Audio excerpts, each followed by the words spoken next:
copy करना नु कि cancel करना Dr. Francisco Puto, past Dean ICP. link भेज दो मैंने Distinguished link भेज दो speakers from India and the United States, past HODs of our department, respected faculty members, and dear delegates, and dear students also. It's both an honor and a joy to welcome you all to the 31st APNA ICP 2026 International Pathology Conference here in Amritsar. Looking around, I'm heartened to see so many familiar faces, friends, colleagues, and mentors who make this feel like a reunion of our global pathology family. At the same time, I warmly welcome new colleagues whose fresh perspectives will enrich our discussions and inspire new directions. This gathering is more than a scientific meeting. It is a celebration of our shared journey in pathology. Our theme, Advancing Pathology from Microscopic Insights to Global Impact, reminds us that what begins at the cellular level can transform patient care and shape healthcare systems worldwide. The Department of Pathology at Government Medical College, Amritsar, carries a proud legacy. We remember with gratitude Lieutenant Colonel Dr. B.L. Taneja, whose pioneering vision laid the foundation for excellence in pathology education. We honor Dr. A.N. Goyal, Dr. Manmohan Singh, Dr. N.L. Chitkara, whose dedication and mentorship shaped generations of students and strengthened this institution's academic fabric. Dr. B.R. Prabhakar, whose contributions strengthened both academic and clinical pathology. We also gratefully acknowledge the recent past heads of our Department of Pathology, whose stewardship has carried forward this proud legacy into the modern era. And we celebrate Dr. Vinay Kumar, our distinguished alumnus, whose forthcoming online oration will be a highlight of this conference. Dr. Vinay Kumar is the loyalty social, distinguished service professor of pathology at the University of Chicago. His pioneering research in 1974 led to the identification of natural killer cells, a discovery that transformed our understanding of immunity. Equally impactful has been his lifelong dedication to education. For over 45 years, alongside the late Dr. Stanley Robbins and Ramsey S. Cotton, Dr. Kumar has co-authored Robbins and Cotton, Pathological Basis of Disease, and Robbins and Kumar, Basic Pathology, the texts that remain the most widely read in the world, and it's the Bible for us pathologists. His journey from Government Medical College, Amritsar, to becoming a global leader in pathology is a shining example of how this institution nurtures excellence and shapes the future of medicine. Over the next few days, I encourage you to not only engage in the science, but also enjoy the warmth, hospitality, and cultural richness of Amritsar. Let's share ideas, build friendships, and reaffirm our commitment to advance pathology in ways that truly impact patient care worldwide. Welcome once again to the APNA, 31st APNA ICP 2026, and I wish you all a scientifically rewarding and memorable conference. Thank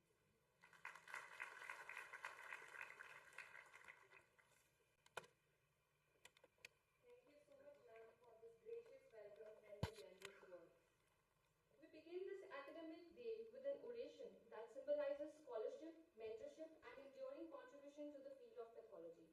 An oration is not merely a lecture, it's a celebration of legacy and learning.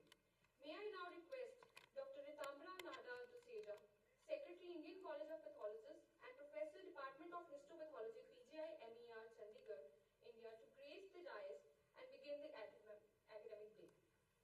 Kindly give her a warm round of applause.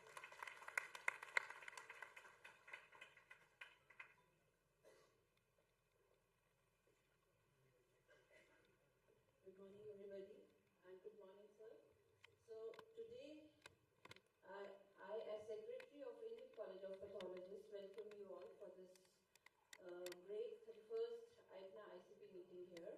And to start with the academic deliberation, we shall start with one of the most prestigious forum or most prestigious part of whole CME, that is oration, and we talk about in second part about an eminent Indian pathologist.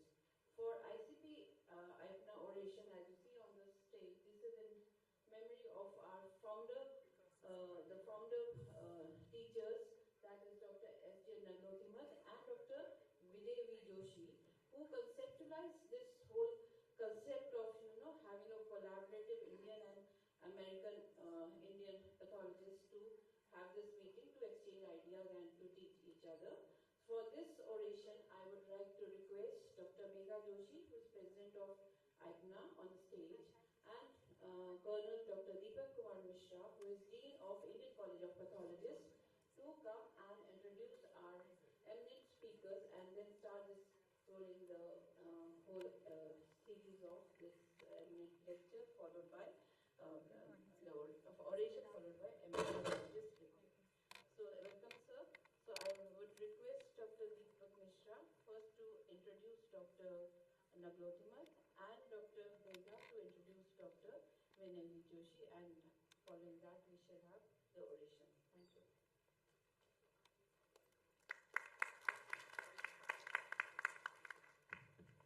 Very good morning to this august audience, and I welcome you all to the 31st ICP International Conference in Pathology. We come to the most important session of this conference, which will be the oration, joint oration for Professor Naglotimat and Professor Vijay Joshi, which we started 2 years back. And the orator today is none other than Professor Vinay Kumar, an alumnus of this institution, and nothing can be most appropriate to have invited this luminary in pathology to do so. In that, I have the privilege to introduce Dr. S.J. Naglotimat to this audience. He is the founder member of the Indian College of Pathology. He is a graduate and postgraduate of KMC, Hubli in Karnataka.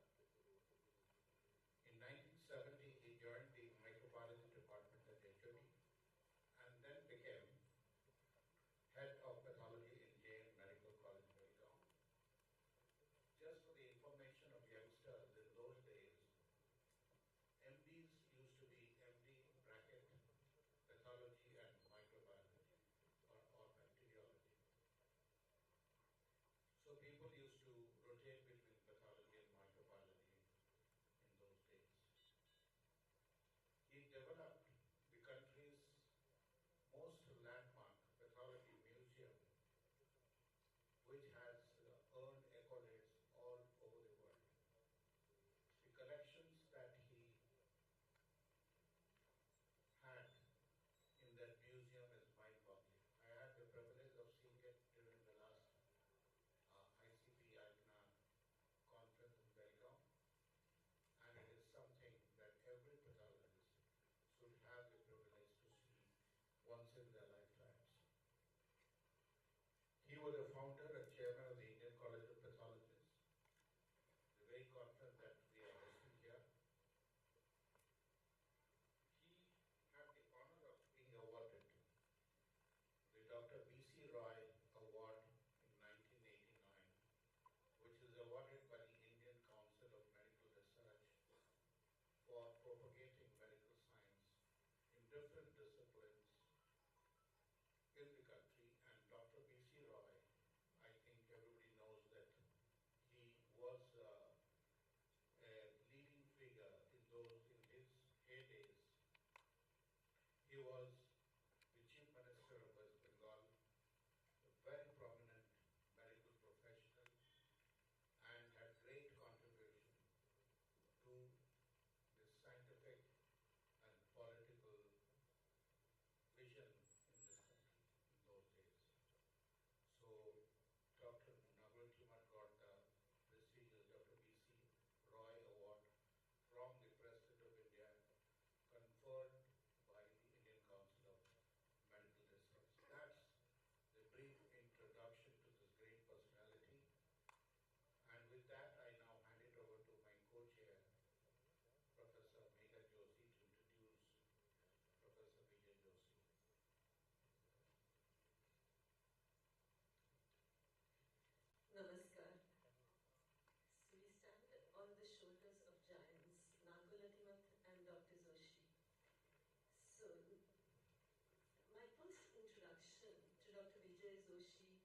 was when I was a resident in the US, and my chief resident, Mary Lackman, came back and she said, the best lecture was by Dr. Vijay Joshi.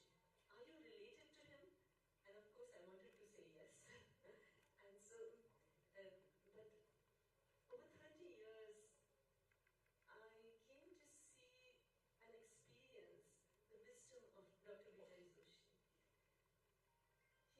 He had graduated from BJ Medical College in Pune, and he told me of his mentors, a cousin of his, who said, do research. And he was one of those few in those years who had an MD and a PhD. And he pursued pediatric pathology, was well recognized in the US, but he always wanted to do a lot in India. And when two great minds like Nagulatman and Vijay Joshi meet, they create something. They created this IPNA association and IPNA ICP association.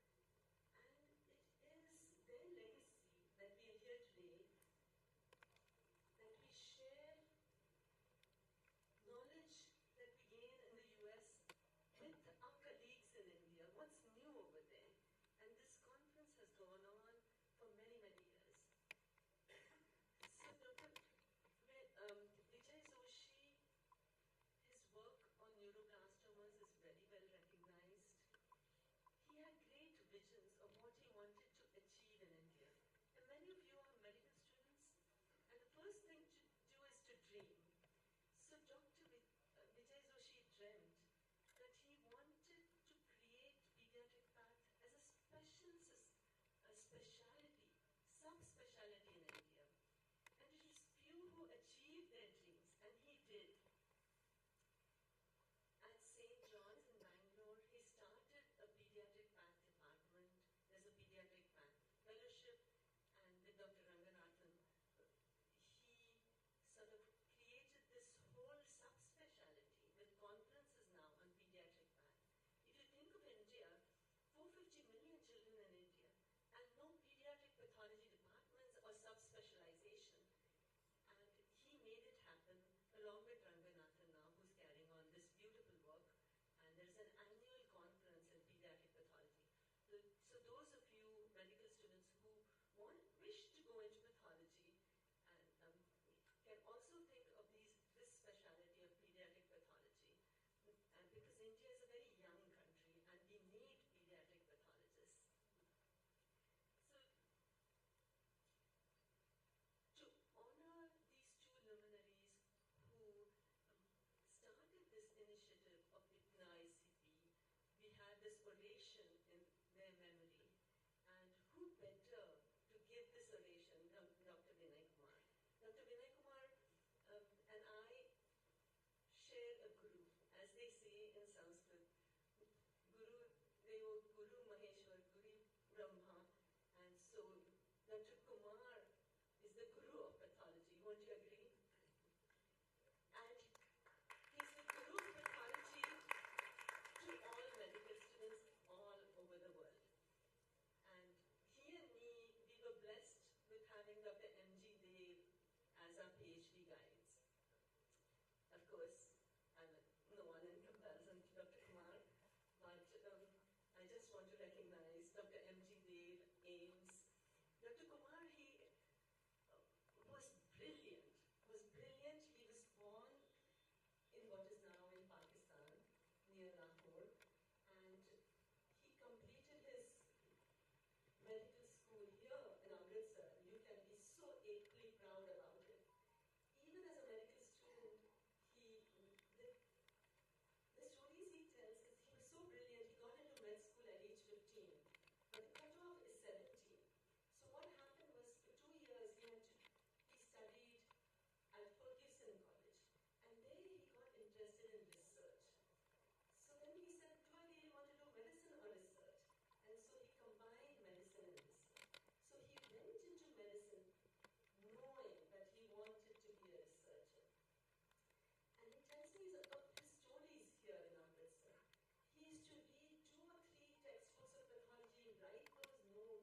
edit this textbook with me, which was a great honor. He also did basic research, and there in Boston, he did not have any degree in the US. All his degrees are India born. And sometimes, we look to the US as like, oh, I want to get trained there. I want to get something there. And I was also like that. From Tata Memorial, I wanted to go and learn something in the US. I realized many years later, all my gurus in India had taught me everything. I really didn't need to go. And Dr. Kumar didn't get a PhD there. He didn't get a residency there. All his training was from here and Ames. And he worked in a research lab there. And of course, it was the soil of America that made him the innovator that he is. But there he discovered the natural killer cells. At a pretty young age, he became a full professor in Texas. And from there, he moved to Chicago. And to be the editor of Robbins for 30 years, that's huge. And to keep a textbook like that on the forefront, and the textbook that is followed all over the world, is just mind-boggling. He was also recognized then as becoming an author. So now it's Robbins, Cotran, and Kumar. And so he is so excited. He's so excited to speak to all the medical students here. He said, I've taught in so many medical schools and I have not spoken in Amritsar. And now he doesn't travel much, but this means a lot to him. He is very emotional about speaking to medical students at his alma mater of Amritsar. Sorry if I've taken a lot of time, but now Dr. Kumar will be the guru that he is. Thank you.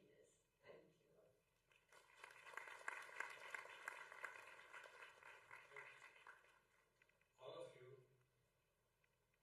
I won't name individuals because so many of you have spoken. I'm deeply honored. I find it's a privilege for me to give this oration named after Dr. Jogmat and Dr. Joshi. Dr. Joshi and I knew each other very well. It's interesting that the topic that I'm going to talk about today is one which Dr. Joshi was very curious about himself, and we used to frequently, whenever he was going to go give a lecture somewhere, he would ask me, tell me what is this, what is that, and the science behind it. But I'm sure you can see the screen, all the things, so I won't speak much about it. But I want to take a couple of minutes to speak of something else.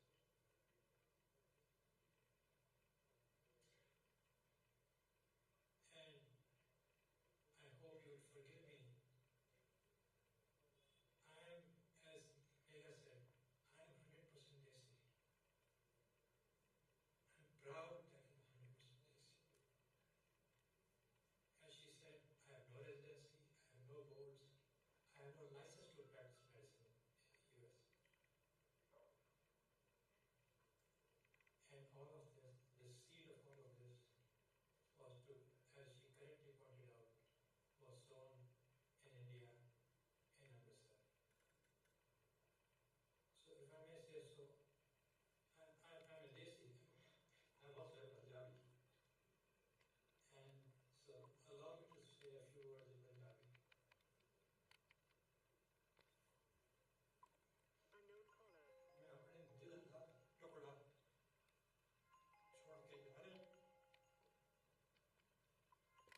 Don't be scared.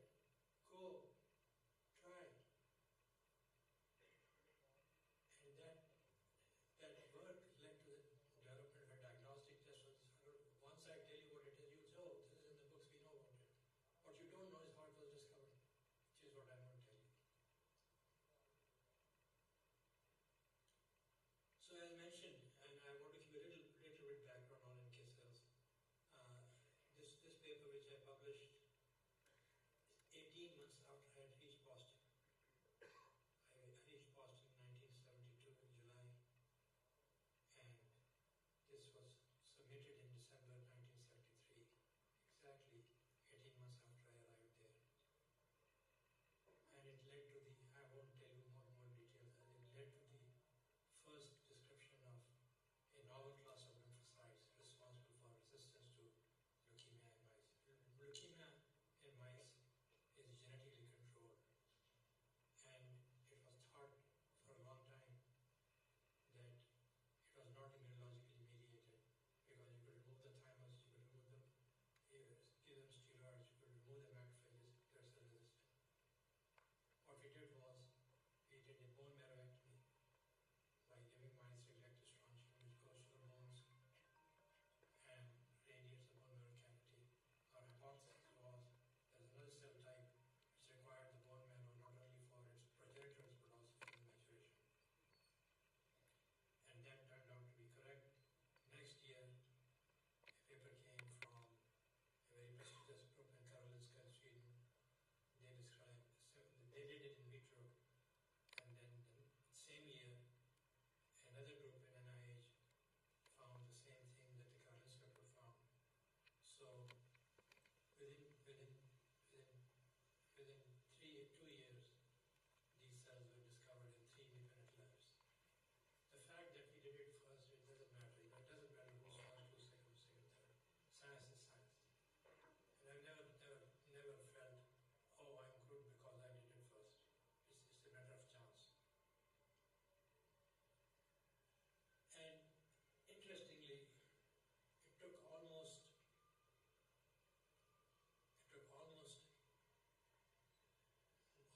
I would say about 14, 15 years before immunologists in general accepted NK cells as an indistinct population of lymphocytes. And so in 1986, Journal of Immunology asked me and Louis Lanier to write a definition of NK cells, and we did so.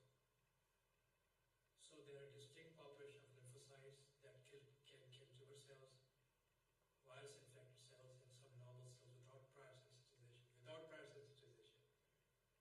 Unlike T cells and B cells. And unlike T cells, they have no memory, and they do not, so you can't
pursuit of the molecular and cellular immunology of 2B4 led us to go from mice to men, from bench to bedside, which was the title of my talk. Okay, how did we discover? We decided that we will purify NK cells to 99%. Just to remind you, mouse NK cells have 1% NK cells. So to purify them to 99% purity is no trivial task. We had to sort cells for about 6-8 hours. And John Hackett, one of my beautiful, wonderful graduate students, who is now vice president of Abbott Labs, was the one who actually purified these cells. And you can see these small cells, NK cells, there's a large tumor cells. So we purified these cells, and then we decided that now that we have purified NK cells, we are going to make antibodies against them, with the idea that any antibody that binds to the NK cell may well be an antibody against either inhibitory receptor or active receptor. So just a guess, it's a hypothesis.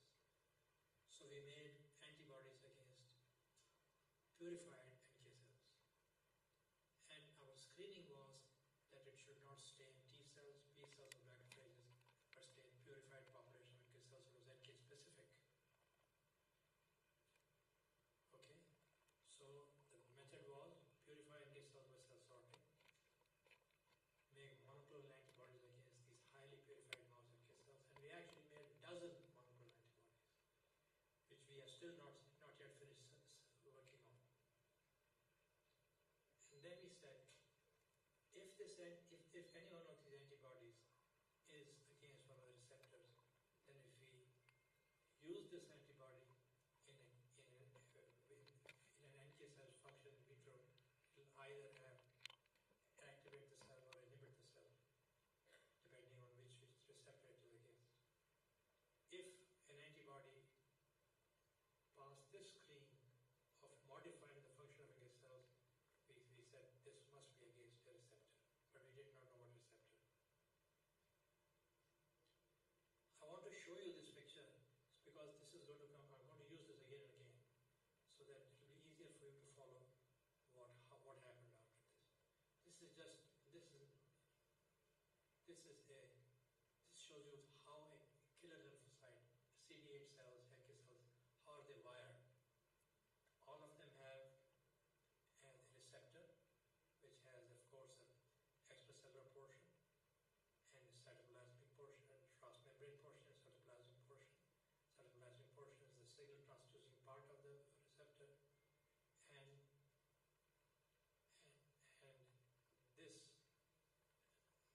the intracytoplasmic part has various adapt molecules and so on.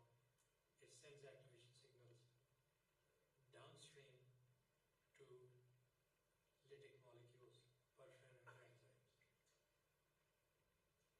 So when a receptor sees its antigen, it cross-links. Receptors activates the signaling complex, receptor and adaptive molecules. Then it sends biochemical activation signals from here down to the effector molecules, which is the ammunition of NK cells. And perforin happens to be one of those effector molecules. It actually builds holes in the target cell, which will resemble holes made by complement. And so the granules come out, and the cell that is in touch with it gets killed. I showed you that picture where small NK cells are in contact with large tumor cells. That's how they can be killed. So, when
couldn't go much further without cloning him and finding out the molecular structure of him.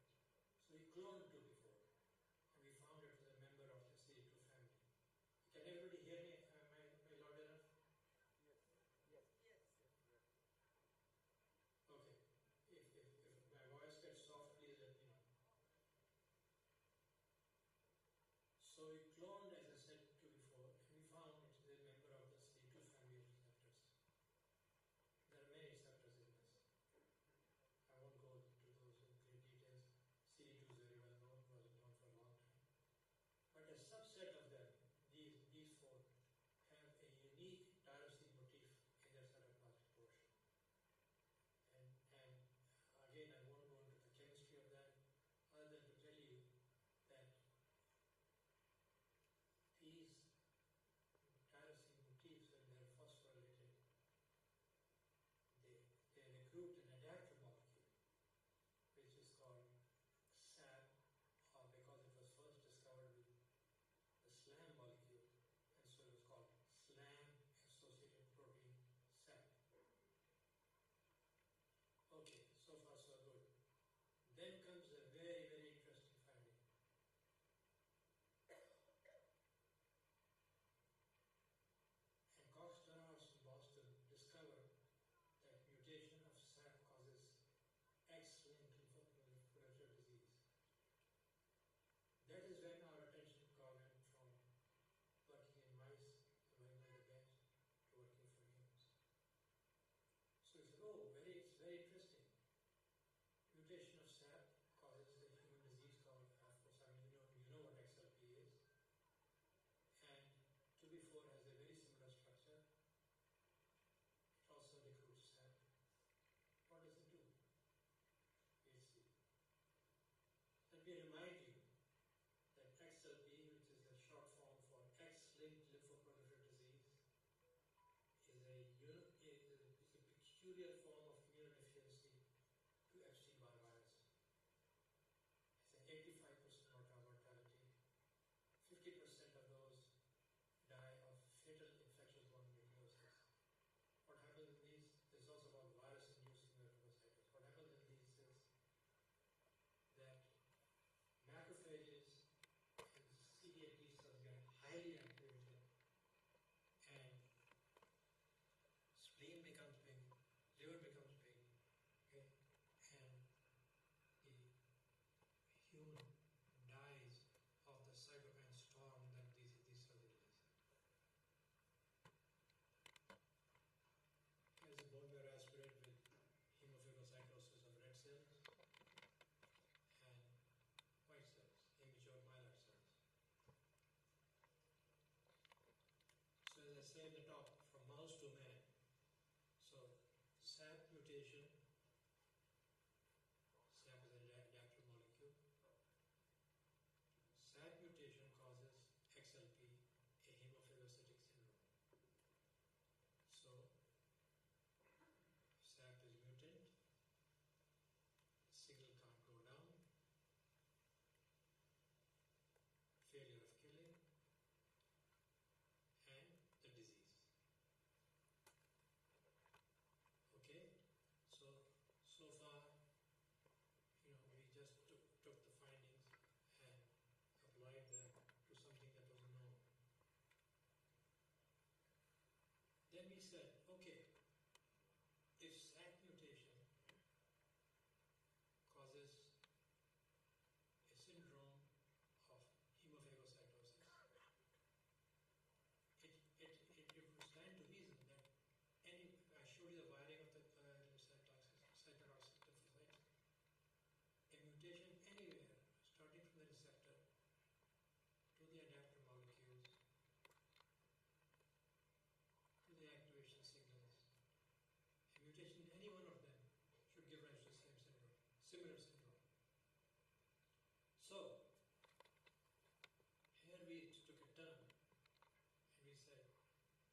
the same type, same type. Okay. And then we started to read about hemophagocytic syndrome. To be honest with you, they are so uncommon that most people don't even know about them. I didn't know much about them. They are inherited or acquired. Inherited, amongst the inherited ones, the best known one is XLP, which I just showed you.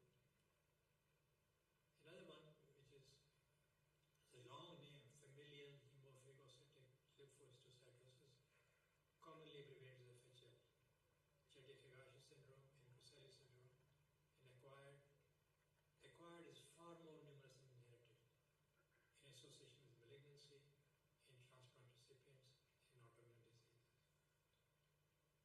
Okay, so we said, okay, we are looking for a hemophagocytic syndrome which resembles XLP, which is inherited. Perhaps this may be due to lack of function of TB4. So we started reading literature. There's not much literature to read actually on FHL. It's a hemophagocytic syndrome. It's autosomal recessive. It affects in previously healthy infants. It is rare, 1 in 50,000 live births, rapidly fatal without treatment, and bone marrow transplant is the only cure. Most infants, most babies die before the age of 2 years with trigger viral infections. They have fever, they have hepatosplenomegaly, they have pancytopenia, and they have hyperactivated macrophages with massive proliferation and activation of CT cells, and the children, babies, infants die from inflammatory cytokines, TNF, interferon. It's called cytokine storm. So, my graduate student, brilliant Susan Stepp, we discussed, we said, could TB4 be involved in pathogens of FHL? A lot of things may, it looks like, it's in the same family of receptors. And if one part of the receptor, when it's mutant, it gives rise to a hemophagocytic syndrome. Perhaps FHL is caused by loss of TB4. We were looking for a human which had a mutation in TB4. That's what we were looking for. Just about at that time, from France came a paper where this very distinguished group led by Elaine Fisher, one of the world's best centers for studying human immune deficiency. They were studying FHL also, and they did some mapping of chromosome mapping and found that the FHL links to chromosome 10q2122, but 2/3 of the cases. In 1/3 of the cases, some of them are linked to chromosome 9, and others are so rare that they are not known. When we read this paper, Susan came over and said, "Boss, our hypothesis is incorrect." Why? Why is it incorrect? Because FHL maps on chromosome 10q22, which the French had found, and TB4 maps to 1q223.3, so it can't be. TB4 loss cannot be the cause of FHL. One is in chromosome 1, other is in chromosome 10. Okay, we were about to be disappointed. But then we said, again, remember, curiosity. Curiosity is very important. You always ask why, what, possibly. So I said, well, Susan, what else maps on 10q22? Perforin maps on 10q22. Wow! We said we were looking for a mutant, a knockout of TB4. We actually are probably going to find a knockout of human perforin. So we said, okay. As I said, basic science, bedside, science to bedside.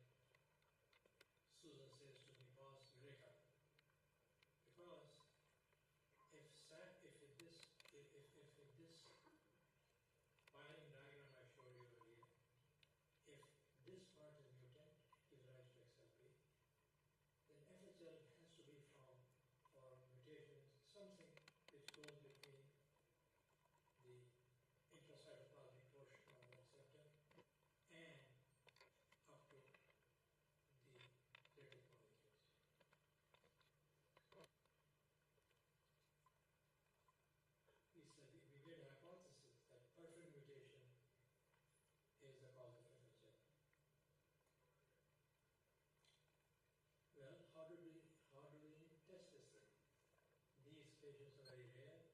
We don't have access to them.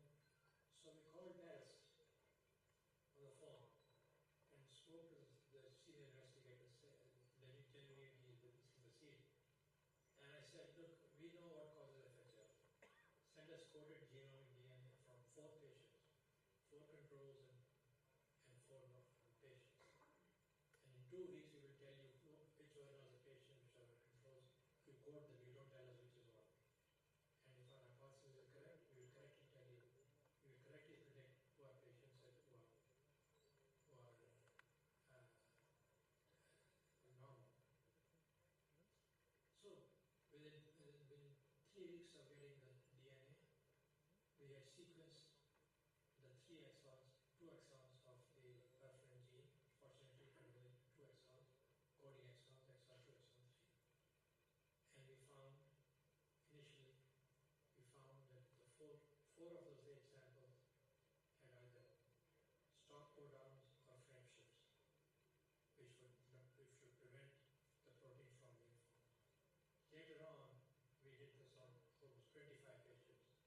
In every case, there was a mutation either in exon 3, exon 2.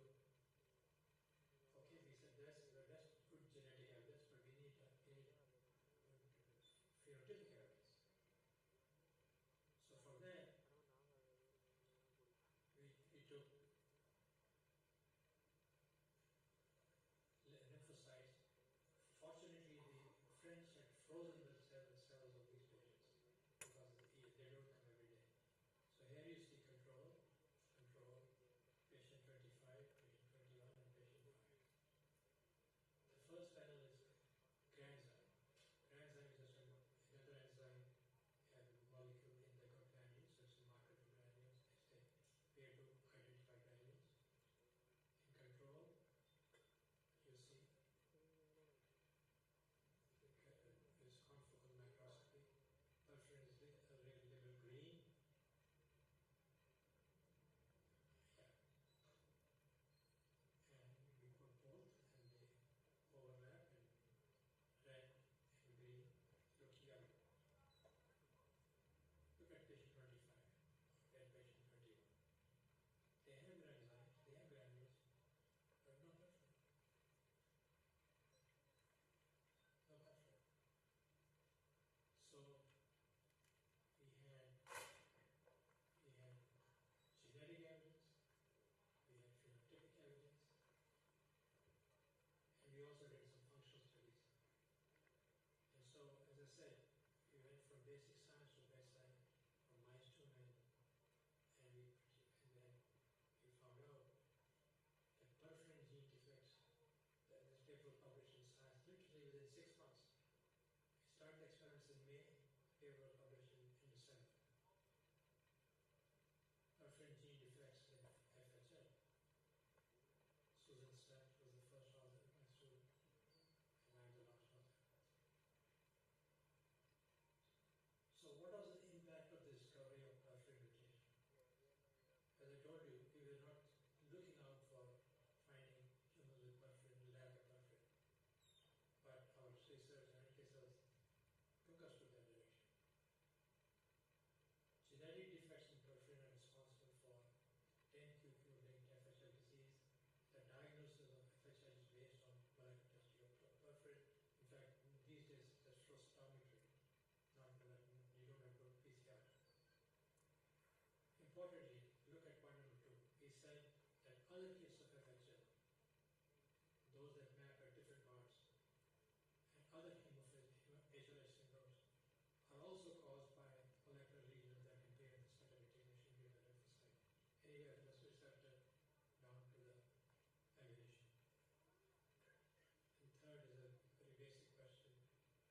Perforin mediates circulating effector cells function and regulates immune response because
you very much, sir, for that wonderful lecture, and it was a master class.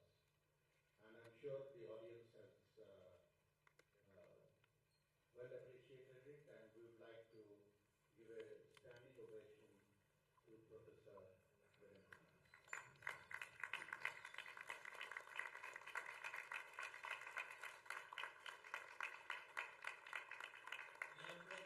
क्या है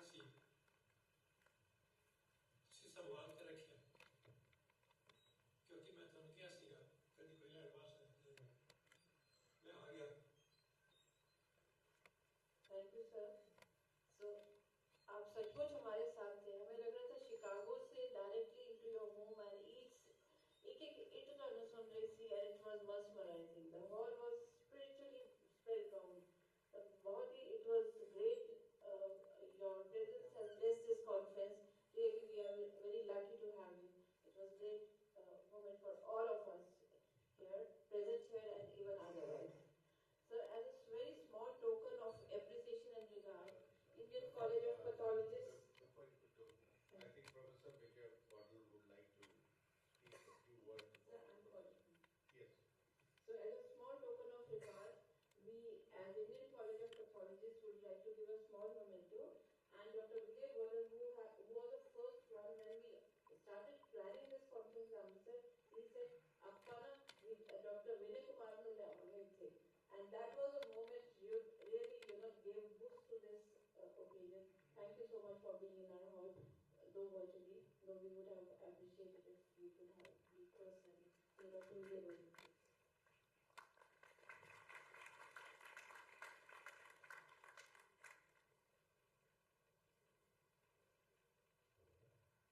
ਸਤਿ ਸ੍ਰੀ ਅਕਾਲ sir सिकाली sir ਮੈਂ doctor Vijay ਪੌਦਾ ਜਦੋਂ ਅਸੀਂ ਆਪਾਂ 2011 ਚ ਕਰਾਈ ਸੀ ਪਟਿਆਲੇ ਜਦੋਂ ਮੈਂ ਤੁਹਾਨੂੰ ਰੈਸਟ ਹਾਊਸ ਕਰਾਇਆ ਤੁਸੀਂ ਮੈਨੂੰ ਇੱਕ ਗੱਲ ਕਹੀ ਸੀ ਡਾਕਟਰ ਪੌਦਾ ਇੱਕ ਵਾਰੀ ਮੈਨੂੰ ਪੰਜਾਬ ਦੇ ਵਿੱਚ ਇਹੋ ਜਿਹੀ ਕਾਨਫਰੰਸ ਕਰਵਾ ਤੇ ਬੁਲਾ ਤੇ ਮੇਰਾ ਸੁਪਨਾ ਸੀ ਕਿ ਮੈਂ ਤੁਹਾਨੂੰ ਪੰਜਾਬ 'ਚ ਬੁਲਾਵਾਂ ਤੇ ਤੁਹਾਨੂੰ ਇੱਕ ਵਾਰੀ ਪਰ ਤੁਹਾਡੀ ਸਿਹਤ ਠੀਕ ਨਾ ਹੋਣ ਕਰਕੇ ਵੀ not miss you here, but physically we are seeing you, everybody is seeing you. Then we have decided कि जो ਤੁਹਾਡਾ रूम है कि ਉਹਦੇ ਉੱਤੇ ਤੁਹਾਡਾ ਨਾਂ ਤੇ ਉਹਨੂੰ ਸਦਾ ਲਈ ਇੱਕ ਐਵੇਂ ਹਿਸਟੋਰੀਕਲ ਰੂਮ ਰੱਖਿਆ ਜਾਏਗਾ ਸਾਡੇ ਮੰਤਰੀ ਸਾਹਿਬ ਕੱਲ ਆ ਰਹੇ ਨੇ ਅਸੀਂ ਉਹਨਾਂ ਤੋਂ ਸ਼ਾਇਦ ਇਨੈਗੋਰੇਸ਼ਨ ਕਰਾਈਏ ਉਸ ਰੂਮ ਦਾ ਤੇ ਉਹ 10 ਵਜੇ ਇਨੈਗੋਰੇਸ਼ਨ ਕਰਨਗੇ ਤੇ ਅਸੀਂ ਤੁਹਾਨੂੰ ਸੱਦਾ ਦਿੰਦੇ ਆ ਕਿ ਤੁਸੀਂ ਉਸ ਮੂਵਮੈਂਟ 'ਚ ਵੀ ਸਾਡੇ ਨਾਲ ਸ਼ਾਮਲ ਹੋਵੋ 10 ਵਜੇ ਕੱਲ ਸਰ 10 ਵਜੇ ਸਵੇਰ ਦੇ ਹਾਂਜੀ ਹਾਂਜੀ ਇਸੇ ਟਾਈਮ ਇਸੇ ਟਾਈਮ ਤੇ ਹਾਂ ਠੀਕ ਹੈ ਜੋ ਸਾਡੇ ਹੈਲਥ ਮਿਨਿਸਟਰ ਨੇ ਉਹ ਵੀ ਡਾਕਟਰ ਨੇ he is ophthalmologist doctor Balbir Singh he is coming tomorrow link ਭੇਜ ਦੇਣਾ ਮੈਂ ਆ ਜਾਵਾਂ ਹਾਂਜੀ ਹਾਂਜੀ ਜ਼ਰੂਰ ਸਰ ਮੈਂ ਫਿਜ਼ੀਕਲੀ ਵੀ ਡਾਕਟਰ ਸਾਹਿਬ ਨਾਲ ਤੁਹਾਡੀ ਗੱਲ ਕਰਾਵਾਂਗਾ ਡਾਕਟਰ ਬਲਬੀਰ ਸਿੰਘ ਨਾਲ ਤੇ we are very excited that you are with us. Thank you very much, sir.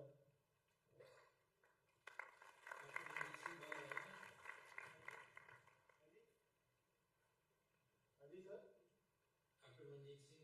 Doctor Manjeet Singh ਆਉਣ ਵਾਲੇ ਨੇ ਉਹ ਵੀ ਆਉਣਗੇ ਹਾਂਜੀ ਹਾਂਜੀ ਹਾਂਜੀ Sir, can we take permission to hand over the memento to Dr. Megha Joshi since physically we need to hand over this plaque.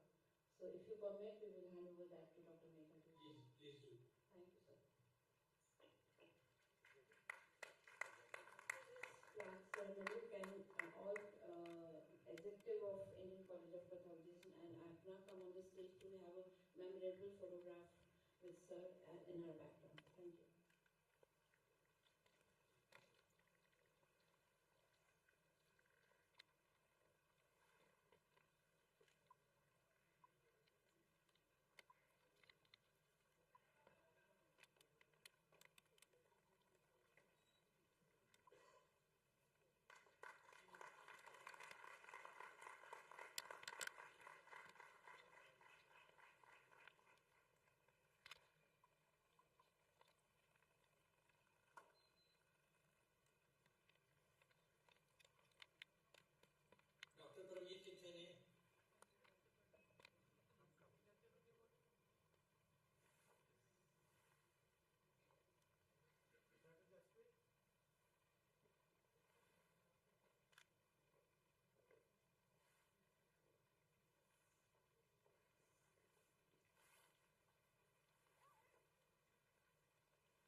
welcome for an hour.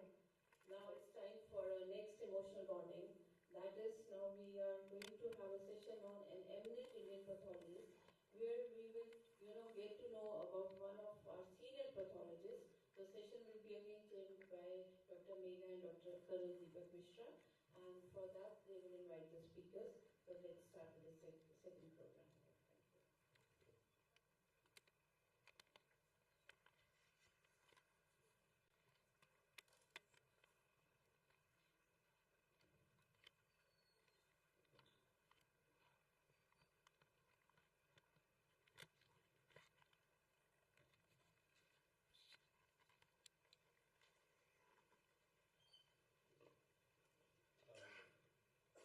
Very good morning.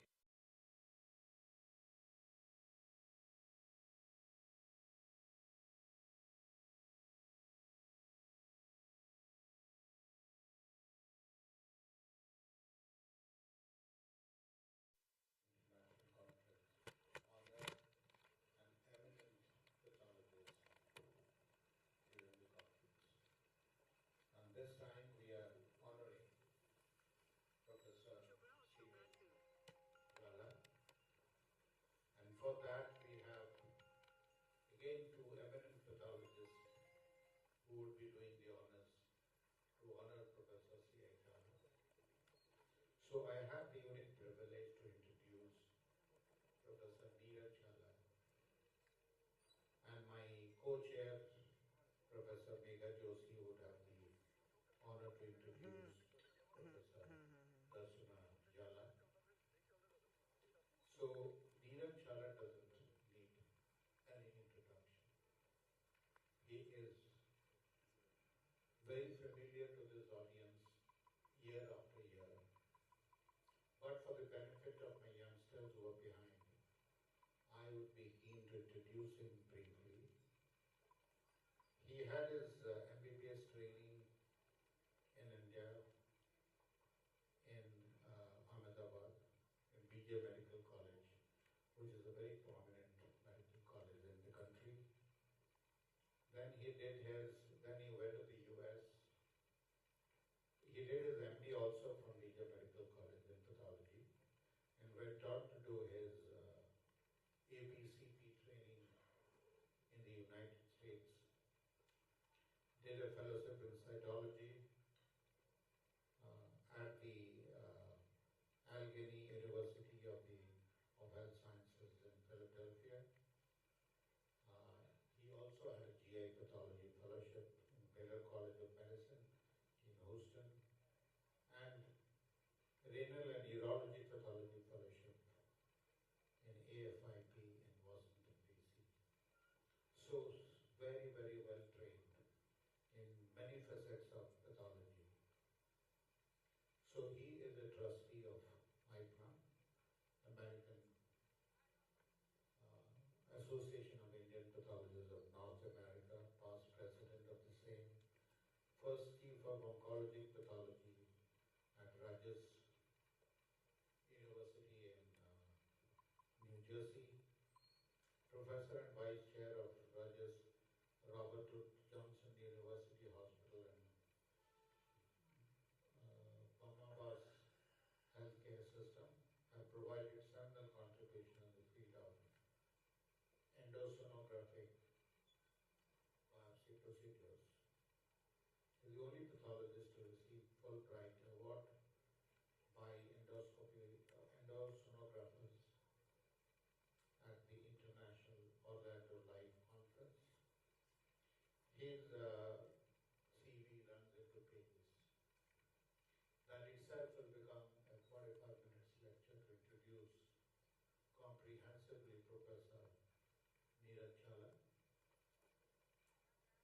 So the last line that I have with me is he is editor of two popular books in liver pathology and continues to contribute book chapters in his areas of expertise. He has been a very regular speaker during our conferences. He is a brilliant speaker, very, very erudite, and everybody desires to listen to him in all conferences. So with that, I would like to hand it over to my colleague, Professor P.K. Joshi, to introduce Professor Darsana Challa. And at the same time, I would like to invite Professor Neeraj Challa to come onto the dais and occupy a chair. Professor Challa, please.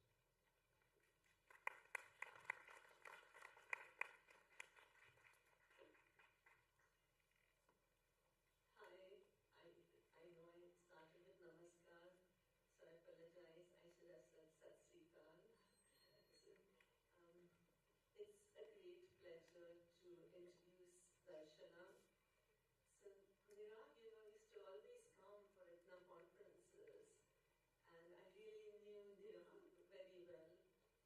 And Darshana was the brilliant mother who is raising two children at home. And I'm so glad that now she has become even more famous than Nirag, especially because she's not only a great speaker, but also a wonderful musician and very talented and multifaceted. When she speaks,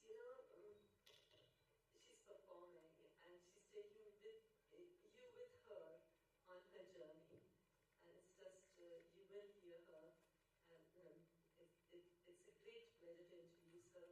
Her work on EUS FNA is widely recognized all over the world, and she's spoken in Thailand, China, India, South Africa, Europe, Japan, and she's continuously speaking and traveling and educating everyone. She also is with the times, and she is a speaker at many digital pack conferences, and she heads this big project for the veterans hospitals that is in digital pathology. So it's not only cytology and EUS FNAs, but also digital pathology.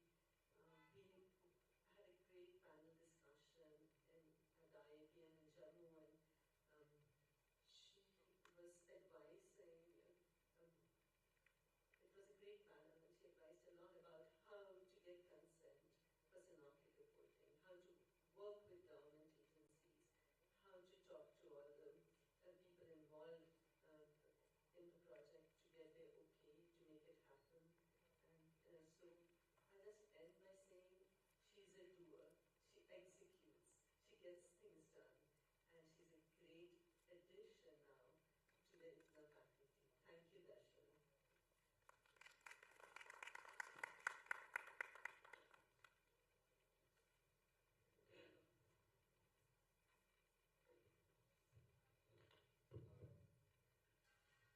With this two introductions, I would like Professor Neeraj Challa to speak on the prominent and the most eminent pathologist this country has produced, who is none other than his father. So, Professor Neeraj Challa has the distinction of speaking about his father, and Darsana about her father-in-law. And I would like to request Professor Challa to do the honors. And here I would like to say that this was to be delivered by Professor P.N. Lanjova, who met with an unfortunate accident a couple of days ago and couldn't be here on the occasion. So he requested Professor Neeraj Challa to do the honors, and he will be speaking on the eminent pathologist, Professor C.A. Challa, in place of Professor Lanjova. Thank you very much for agreeing to this, and now I would like to request to speak about Professor Challa. Thank you, Dr. Mishra. Thanks to Indian College of Pathology for having Dr. C.I. Jala as the eminent Indian pathologist session here. I also would like to thank ITNA and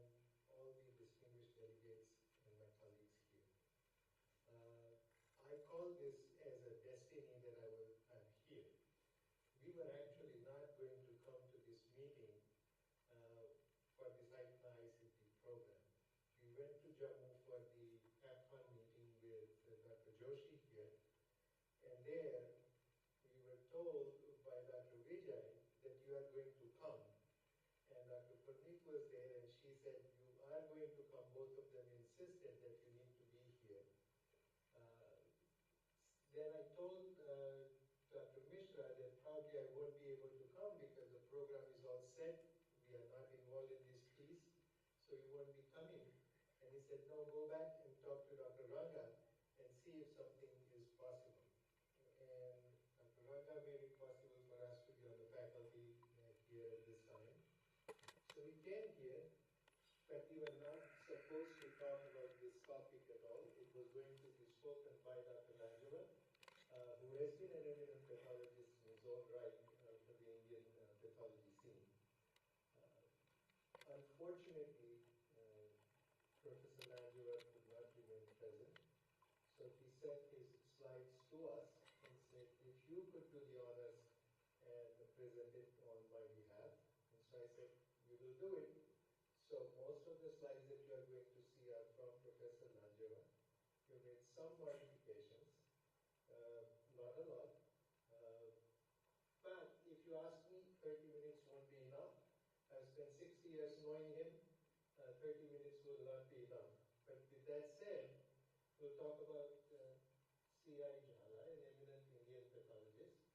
And if you can see all the degrees, and we'll talk about it, you have everything that you can do in science. He was BSc, he was BPharm, he was DPB, he was MD, he was MBBS, and all the degrees that you can think of that anyone can do, he did it. So that's very uncommon in this day and age. So now we are both replacing Professor Langeva in our talk. And when we talk about it, this is what Professor Langeva said, that he is connected with Professor Jhala because of his long association with him. So this is a picture of the ICNA ICT conference that was held in Ames in 2003. And this is young Dr. Langeva. So if you have not seen him young, this is the picture that you want to remember him by. Since 1999, he has been associated with Dr. Jhala, and both Dr. Jhala and Nagarottam have been associated with each other since 1980s, and they have been together for a long period of time. These three have started doing all the things that were necessary for planning and everything. Dr. Langeva says he was picked by Dr. Jhala because of two reasons. One, they both are from GMC, Grand Medical College in Mumbai. And the second, because both of them were interested in autopsies, where he started out with the GMC stalwarts, did a lot of autopsies, and he was admiring the work of Professor Langeva for his first AIDS autopsy for India that he performed at GMC. So when we talk about the introduction, he talks about the history of Indian medicine that is marked by towering figures, and we heard one of them in the form of Professor Vinay Kumar. They said they shaped the discipline with their scholarship, teaching, wisdom, and clinical acumen. And he says that C.I. Jhala stands out as the pathologist with rare distinction. His career, so C.I. Jhala's career, my dad's career, started out at GMC Mumbai, and then he went to BJMC Ahmedabad. He went to MP Shah Medical College, Jamnagar, and then he had his own successful private laboratory after his retirement from government service. And he's not only a teacher, an excellent diagnostician, but was a good mentor, researcher, and institution builder. And we'll explore a little bit about his life and legacy. And in our family, we were always pressurized, right? If you see him, Dr. H.I. Jhala, he was director of Harkin Institute in Mumbai. He was director of medical education and research for Maharashtra State. And he was the older brother, or elder brother to C.I. Jhala, and then both of us. So, and their father was licensed medical practitioner, and both the sons became pathologists afterwards. He was born in Baroda,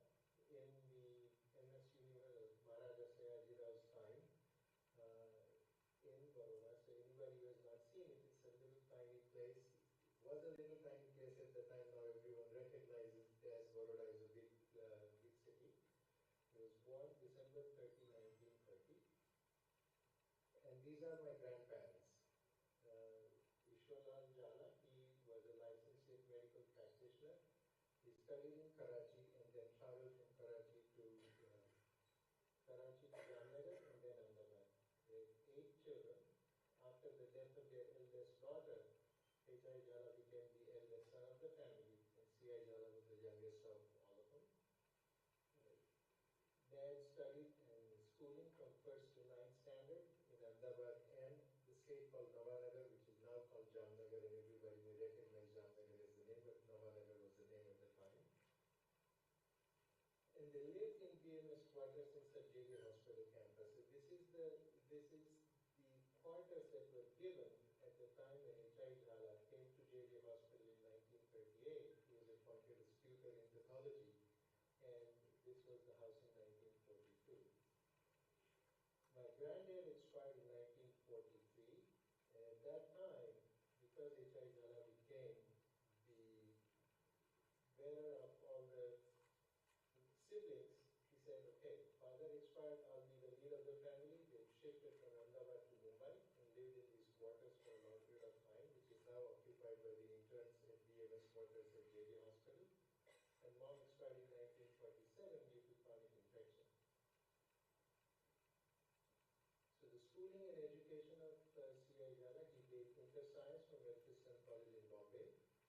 And then he wanted to do medicine, but the change in the post-independent period, 1947-48, was a time of a lot of changes in India.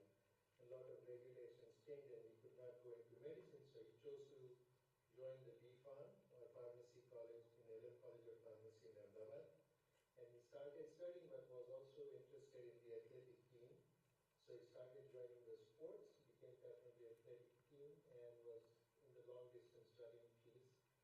2 of his classmates at the time in 1948 were directors of what is now Cadila Lab or Zydus Lab, which has become one of the big market share in India. And also his classmate was somebody who became the CEO of Abbott Labs for India division at the time. Between the 2 of them, and being a pharmacist himself, he started a small company while he was in Mumbai to prepare packets for generic medicine in Soviet. It was called Indian Pharmaceuticals or something like that for generic medicine, and did that for some time to gain the family stability. During the time that his pharmacy courses were new, the pharmacy students said, just like BSc students who could go into medicine, B.Pharm students also should be able to go to medicine. The government and the Bombay presidency at the time changed the regulation, and the top students were allowed to go into medicine, and he did rank high. He was allowed to go to MBBS in Grand Medical College. He did complete his medicine, where he found gold medal in medicine and wanted to be in the field of medicine, so he started internal medicine. But then, to gain the stability of everything and support the family, he said, instead of medicine, I'll go into pathology, and he came to pathology at the time. And he studied in this building at GMC. This is the pathology school and the microbiology building at the time, pathology and microbiology building. And some of you may start talking to Dr. Lanjevar, and you will know that there were Robert Koch and others used to have a lab in this building at the time. They studied very hard at this school, and his teachers were Professor Gharpure.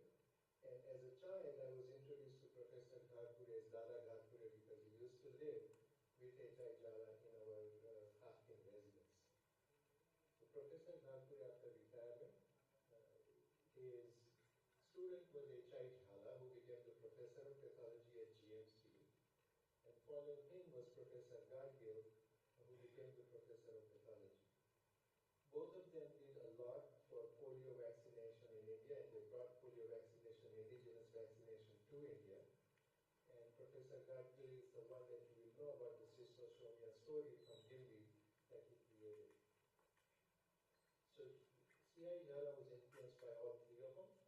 He completed a diploma in pathology and bacterial 1957, he did MD Pathology, became lecturer in pathology in January of 1960, and then in 67, he did he became a member of the Royal College of Pathology, and then by honor in 1979, the Royal College of Pathology awarded him the fellowship rather than go through the examination. They said, we would like to honor you and give you the FRC back as an honorary degree. So the investigation made great impact on his mind, were coming from Professor Ghakure's H.I. Jhala, who was the director of Hakin Institute. He started the new wing for poliovirus and ecovirus status. They did the polio epidemic. The Garfield story everybody knows, the discovery of schistosomiasis, and he developed interest in ecoviruses. So when he went to the United States, he did the work on ecovirus at the time. Some of the stalwarts that we hear the stories, right, that, oh, I was with him during my residency, so here is the people who were in the residency program around the same time, and some of you even know that he was the senior resident. Professor Vagorikar was junior to him, who trained Professor Lanjivar. Dr. Balraman Nair, who was also president of IAPN and was also part of the MCI, and we know Professor Joshi that we have talked about it at this point in time. All of them said that he was studious and helpful scholar, and other residents looked up to him as their role model. And they all said that he was very cheerful, jovial, loving, and did not allow them to think that H.I. Jhala was the professor of pathology at the time and the director of Hakin Institute. They just said that we are going to be friends and we'll work together as friends. So those who are senior members will always remember that Dr. Jhala, Dr. Balraman Nair, and Nagotiman were always together at any of the ICPCMEs that they had seen. In 1960, he was awarded the USA Travel Fellowship. So after he joined BJMC, because there was separation of Bombay State from Gujarat and Maharashtra, and then he went to the Gujarat area on 2nd May of 1960, they awarded USAID Travel Fellowship, and he went to all these different institutions and started working with the team over there. And within 1 year, he established that there is an ecovirus that creates meningitis for the first time. And that's how the viral meningitis story began unfolding. They started working on it and presented his data at the FACET meeting in Chicago. It is here he met with Professor Albert Sabin and Jonas Salk, because at that time they had discovered one was the injectable form of poliovirus vaccine, and this was the oral polio vaccination that was there. And as a part of this, they started working together at Hakin Institute to get the polio vaccination for India. Here are some of the publications. It was very difficult. This is very easy, right? You put your name in PubMed and you will start seeing what they have published.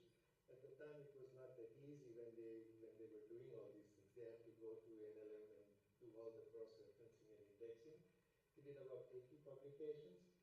And initially, he started working on the autopsy piece and looking into what is amyloidosis, what is primary amyloidosis, what is secondary amyloid, and then how the amyloid story started working on. He also looked at the atherosclerosis and started finding out that the streaks, atherosclerotic streaks, were seen in children as young as 5 years. And he started working with scholars like Dr. Garfield on the non-traumatic occlusion of carotid artery and reporting those things. Being influenced with poliovirus story, he started his own line of research. He used to have an annual facility that developed at BJMC, and he did a lot of research, basic science research, and then he said, how do I know the epidemiology of poliomyelitis? So this is for the first time that anybody actually did a house-to-house survey. We all talk about when the samples come to the lab. Rather, he said, I'll take the lab to the people. So he went house to house in the rural areas. He looked at the impact of poliomyelitis, and he also identified that when you give vaccination, what happens to them. And because of that, he said 3 doses of polio is in the United States. You give 3 doses, you are fine, you are vaccinated. In India, does not hold true. There is not enough seroconversion. So when he figured it out, he said it is not the increased dose, but it is the increased number of times that you use the poliovirus. So all of us in India have received at least 5 doses of polioviruses in India, and that is because of this publication that came out, and that changed the Indian policy for the eradication of polio. He then became the dean, the superintendent and professor of pathology at the JMC and also at Shah Medical College, Jamnagar. And he made spectacular progress during that time. During his tenure at the JMC, he made sure that he applied for the ICMR grant, and for the very first time in 1970s, Ahmedabad became the virology research laboratory for ICMR, and all the influenza virus, chikungunya or dengue or any of those viral epidemiology you have to do it, part of the data came from the virology laboratory here. He was also, for those reasons, identified as one of the advisors to WHO for the Southeast region. And he started, all the data that you are seeing came through this lab for WHO. He also was an institution builder. So as the dean and superintendent, he worked tirelessly, and he said, okay, we are doing all this regular pieces of work, but now we need to have paraplegia that affects a lot of patients over there. So he created government of Gujarat to establish the paraplegia hospital, and the Prime Minister came to inaugurate the whole process. He also, because of his work and all the things that he did at BJMC and all the institution building, he was asked by the Honorary President of India to become the pathologist for President of India. So this was the very first time that a new pathologist was asked by the President of India to be on his team. He also was appointed by the governors of Gujarat to be their pathologist. And then he used to work with all the chief ministers, including Chief Minister Narendra Modi at the time. They started getting all the labs and all the healthcare facilities in Gujarat to be revamped and figure out how to deliver healthcare to the entire state of Gujarat. And some of the data that you are seeing is now at the central level that you are going to see it. Because of his work, not only did the paraplegia hospital came into existence, but the Cardiology Institute came as an independent institute. The Ophthalmology Institute also came during that time. And he worked with the chief minister at the time and the freedom fighter Ratubhai Adani. I don't know whether you know this name or not, but this freedom fighter was responsible for amalgamating Junagadh into the Indian region at the time. And he worked with both of them and created the Jivraj Mehta Foundation and created a new hospital with them. He also became the very first one to establish the pathology lab for Gujarat Cancer and Research Institute, which is now one of the premier institutes for the national cancer grid that we are seeing. And he worked with Anil Bakeri, who was the real estate agent, V.C. Doshi, who was the person who had conceptualized the IIM Ahmedabad building that you are seeing. He worked with them and created the research foundation, which is now an eminent, one of the prominent institutions over there. He also worked with, he invited Professor H.L. Trivedi from Canada and said, you come to India, be at BJMC, he will start the Nephrology Institute, and he created the nephrology segment in BJ Medical College. When they both worked together, established immunopathology services for the nephrology team, and both of them again worked together to see that the kidney transplantation occurred for the first time in Gujarat in 1978 during the centennial celebrations. We also had the first cadaveric transplant for India, and now both of them, whatever their work is, has created the Institute of Kidney Disease and Research Center and Transplantation Center in Ahmedabad, which is one of the largest ones that you find in India and also competes amongst the large ones in the world. We also had the pediatric surgery department developed sure that the nursing staff as well as the surgeons were hired at the time. And now from what I know, the urologic surgeon from Children's Hospital of Philadelphia brings 15 other urologic surgeons to Ahmedabad, and they have selected this to make it into a bigger center. He was also entrusted by the government of Gujarat to develop the medical admissions process, but not only just medical admissions, but also the admission to the dental school, the engineering admissions for the state. And the concept that was used by him was picked up at the later time that we are seeing the NEET examination that you saw, and you are seeing the residency examination. This is because the person here, and many of you may know, he was a medical student at the time. Dr. Ketan Desai was responsible for it, and he hired others to help him out to develop the concept. He was inducted to the National Academy of Medical Sciences and was awarded this by the Vice President of India, Vice President Hidayatullah, and he got the personal signature from it, and then he became the advisor to the National Academy of Medical Sciences. And this becomes important.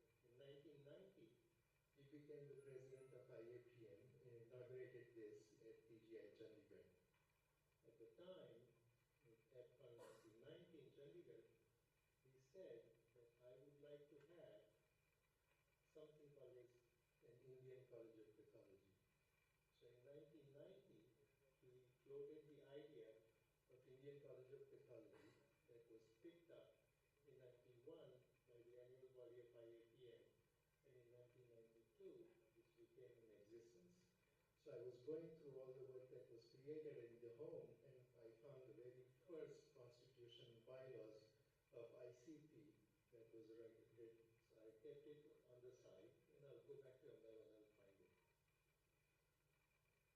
He collaborated also with the Royal College of Pathology and have asked the AMRITSAR Part 1 theory examination to be conducted in the British High Commission here in Mumbai.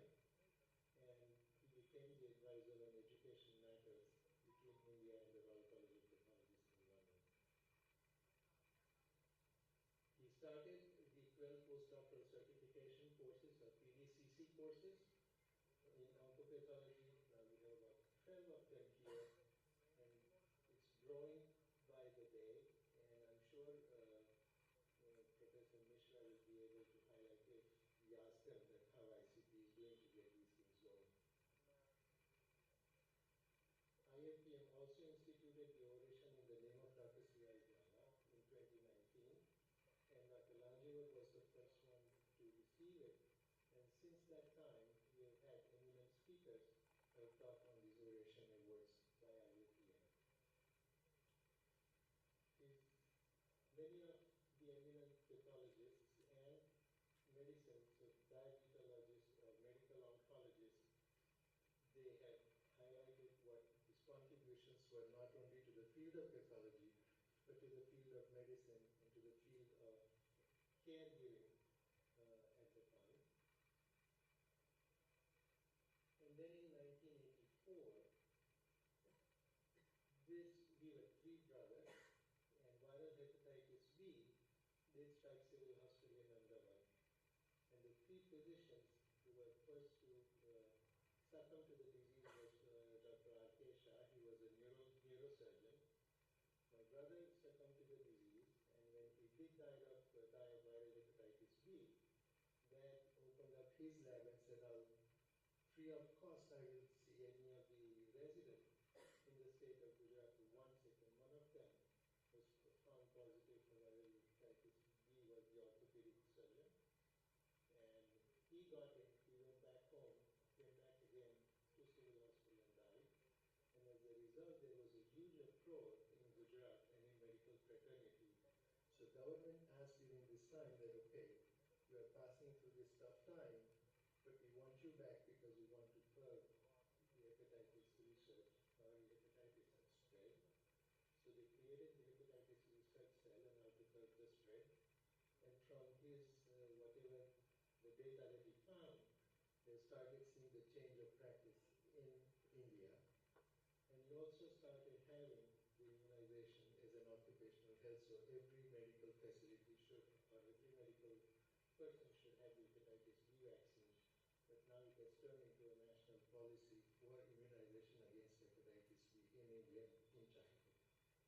So this was a tough time for the family, but then we had to rise up. You will see what happens after 1984. This is a picture. Darshana is my better half, so I gave the podium to her. This is the picture she took in Nice, France. With that, Darshana.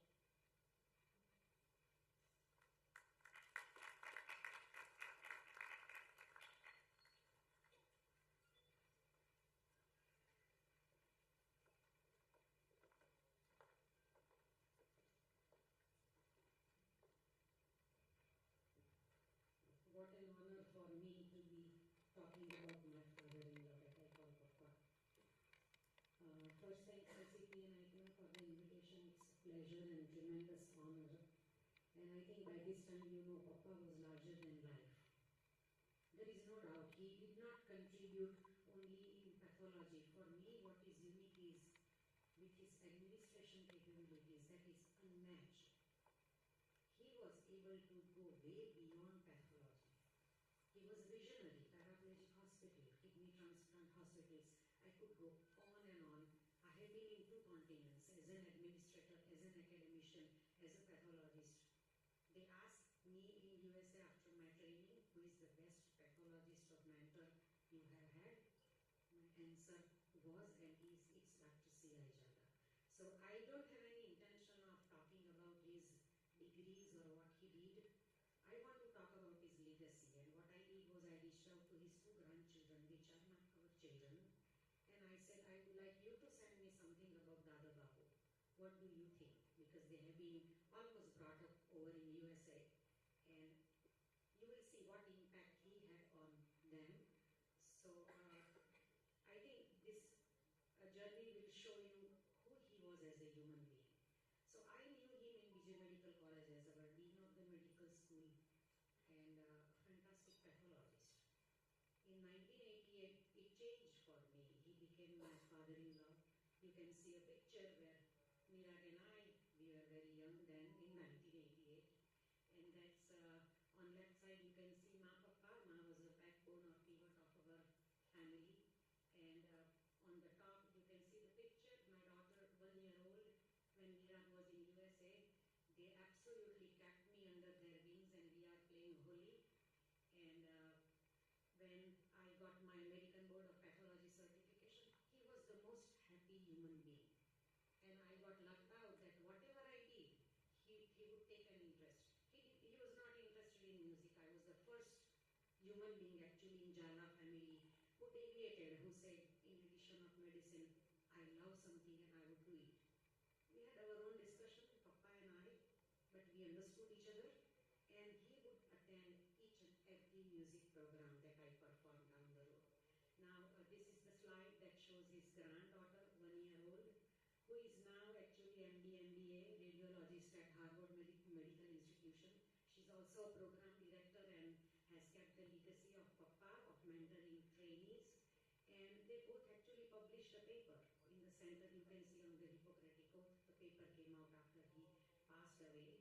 And I know I may take a minute over, but what my daughter wrote about him is that he lived life fully and cared deeply for his turtles and baby chicks in the yard, for every patient he served, and for every trainee he mentored.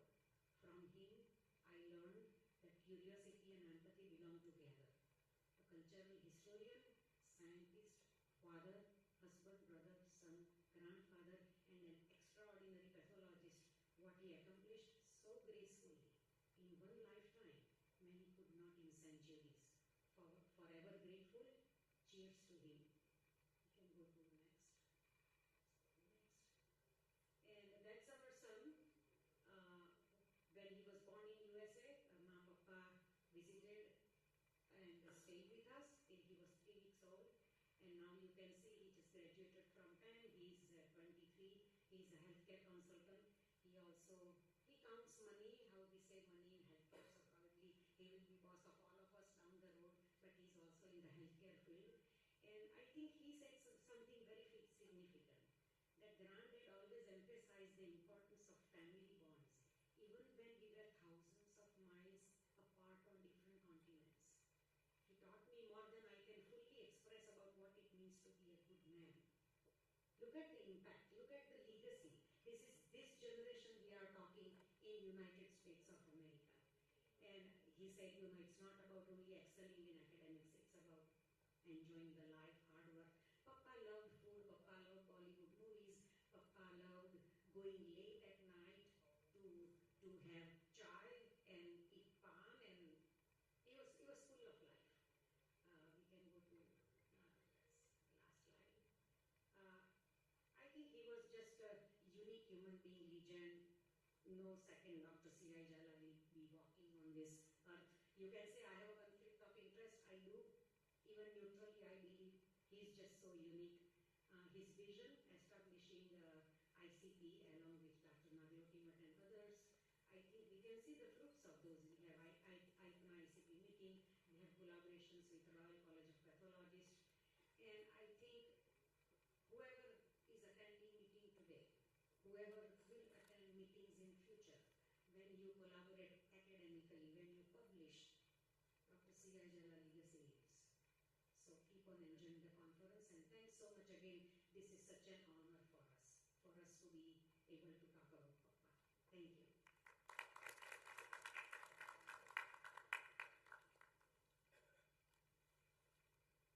Thank you, Dr. Nivak and Dr. Darshana. So, for having done the needful in absence of Dr. Bandeva, we would like to just hand over a small appreciation certificate. So please come on the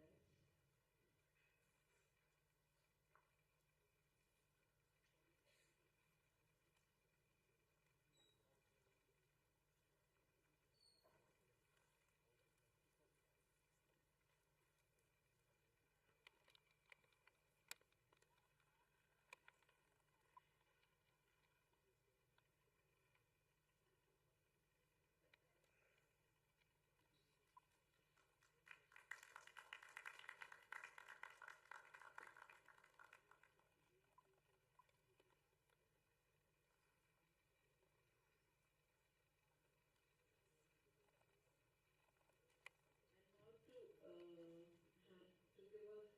To give a certificate or appreciation to our chairpersons, Dr. Deepak Mishra and Dr. Megha. We invite Dr. Ranganathan and Dr. Francis to go on the stage. Thank you.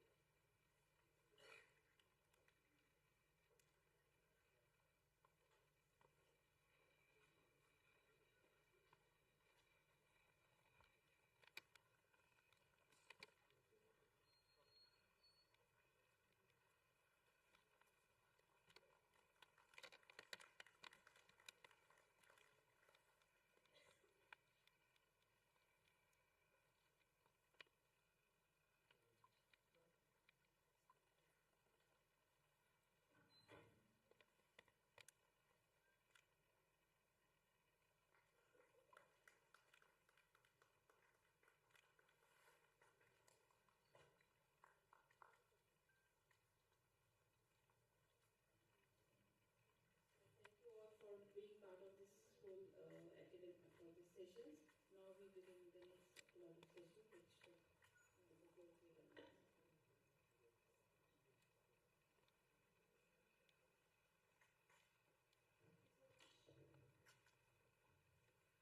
What a resplendent commencement to our proceedings. To begin with the insights of such globally acclaimed pathologists is truly the pinnacle of what we would have envisioned for this morning.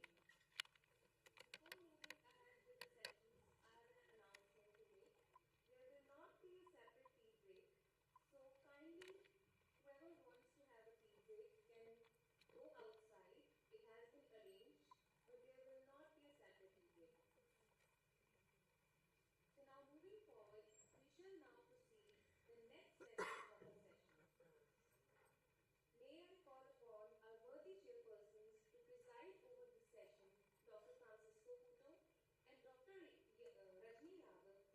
grace the stage. Kindly give them a huge round of applause. I am delighted to welcome and introduce Dr. Francisco Couto, MD and a proud fellow of Indian College of Pathologists. Dr. Couto is currently serving as Vice President for Asia, International Academy of Pathology, and is the head of Department of Pathology at Goa Medical College. He has also served as Dean of the Indian College of Pathologists. He has been closely associated with International Academy of Pathology, including being President of the Indian Division of IAP and member of the International Executive Council. Sir, we are privileged to have you with us. Dr. Rajni Yadav is Professor, Department of Pathology, AIMS, New Delhi, is a distinguished pathologist with over 150 publications and several prestigious awards to her credit. She has been widely recognized for her expertise in hepatobiliary, pancreatic, and gastrointestinal pathology across both non-neoplastic and neoplastic diseases. Ma'am, we are honored by your presence here. Pediatric liver pathology presents unique diagnostic challenges where subtle morphological patterns carry profound clinical implications. So our next session is a slide seminar on pediatric liver lesions by Dr. Ranganathan. It is my honor to invite Dr. Ranganathan to preside over this seminar and guide the proceedings. May I now request our worthy chairpersons to introduce our distinguished speaker for this session. Good morning. Thank you for honoring me and Dr. Rajni to chair this session. We're very happy that Dr. Ranganathan will be taking this slide seminar. As you all know, Dr. Ranganathan is a very eminent pediatric pathologist and is also the coordinator for ACNA of the SATKAR ICPCM. To do the honors of formally introducing Dr. Ranga, may I ask Dr. Rajni to please introduce him. Thank you, sir. It's my honor to introduce Dr. Ranganathan. Though he doesn't need any introduction formally because he's a prominent pathologist who has a vast pediatric pathology experience, and everybody of us have seen him as a mentor during our residency days and subsequently also. And he's a member of Children's Oncology Group, and especially in the area of liver tumors, he has enormous experience and numerous publications which are beyond counting. So I would rather not actually go into the details, otherwise it will actually be a very long introduction. So let's welcome Sir and I request him to proceed with the talk. And the questions will be taken at the end of the session. Thank you, Dr. Couto and Dr. Rajni, for the introduction. I guess it's very rare that you see pediatric talks in the ICP conference, only because most of the conferences and audience is adult. But every now and then, this is also Dr. V.V. Joshi's dream that there should be one pediatric session at least in every ICP conference. So it is my distinguished pleasure to actually introduce the topic, and of course I impose myself this time. Next time I'll try not to do that. But I think the reason I decided to do this is because pediatric liver tumors is now evolving. There's a lot of newer entities that have come into play, and it's not as much as distinct new entities, but it's more like understanding the morphology of these tumors and trying to categorize them better. So without much delay, because I do speak a lot and I do have so many slides, I'll try and rush through and finish everything in 30 minutes. No disclosures. The objective is basically to understand the nuances and morphologic diagnosis of pediatric liver tumors, highlight the use of immunohistochemistry in diagnosis, help develop a molecular approach to these tumors for the biology, and identify the common mimics and muscle cells. So pediatric liver tumors overall are rare, but its incidence has been rising. Hepatoblastoma is the most common tumor, which is followed by pediatric HCCs and other malignant tumors. Hepatoblastoma is most common in the first 5 years of life and can be separate entity that was introduced in 2014 as a hepatocellular neoplasm NOS, on which I'll be stressing a little bit more just because that is a newer entity and there's still not enough data out there, and all of it is unpublished data at this time. The increased recognition of this entity as well as mimics of HP will be the focus of this presentation. So I'm doing it as a case-based example. First case is an 8-month-old female with hemoglobin S trait presents with a liver mass, which is pretext to, again, pretext is the system of radiologic imaging for extent of liver disease, extent of liver involvement, liver segment involvement by a tumor. And this patient presented with metastatic pulmonary nodules. So even though the liver tumor was small, he had diagnosis metastatic pulmonary nodules. Alpha-fetoprotein was greater than 200,000 nanogram per ml, and a biopsy was performed. Now, this is the usual case, at least in the United States. For every liver tumor, a biopsy is mandatory for diagnosis. It is very different from what was being practiced in Europe, that they would treat every liver tumor as presumed hepatoblastoma, but with the latest trial from 2019 onwards, we made clear that biopsy was required for all liver tumors all over the world. And we came up with a new international liver tumor trial, which mandated need for biopsy for these. So doing a biopsy really helps us see these tumors in better perspective and understand the biology better, as I'll show you. So this is just a needle biopsy that was done that shows very distinct architecture of the tumor. There are 2 pores, and that was the other thing we told them, we need to give multiple pores of the tumor. You can see some darker areas, paler areas, which is the usual appearance that you see with hepatoblastomas. But if you look at the morphology, you have areas that look, the darker areas have these sort of glandular pseudocanalicular arrangement. But the more important thing is the cells in here are a little bit more ovoid shaped. Okay, that's a very important distinctive clue for this pattern of this area, and I'll come to that a little in a brief moment. As compared to these oval cells, you see the cells here have more cytoplasm. They're more eosinophilic cytoplasm actually, as compared to this. And they have round nuclei. So when you have these round nuclei, these are what are called the fetal hepatoblast. And when you have this oval nuclei, that's what constitutes your embryonal hepatoblast. So this is an example where you're seeing both fetal areas and embryonal areas. And then you do stains. Some of these actually, this is a pattern that you also see every now and then. This is what resembles sometimes what you would see in a hepatocellular carcinoma, which we call macrotrabecular arrangement.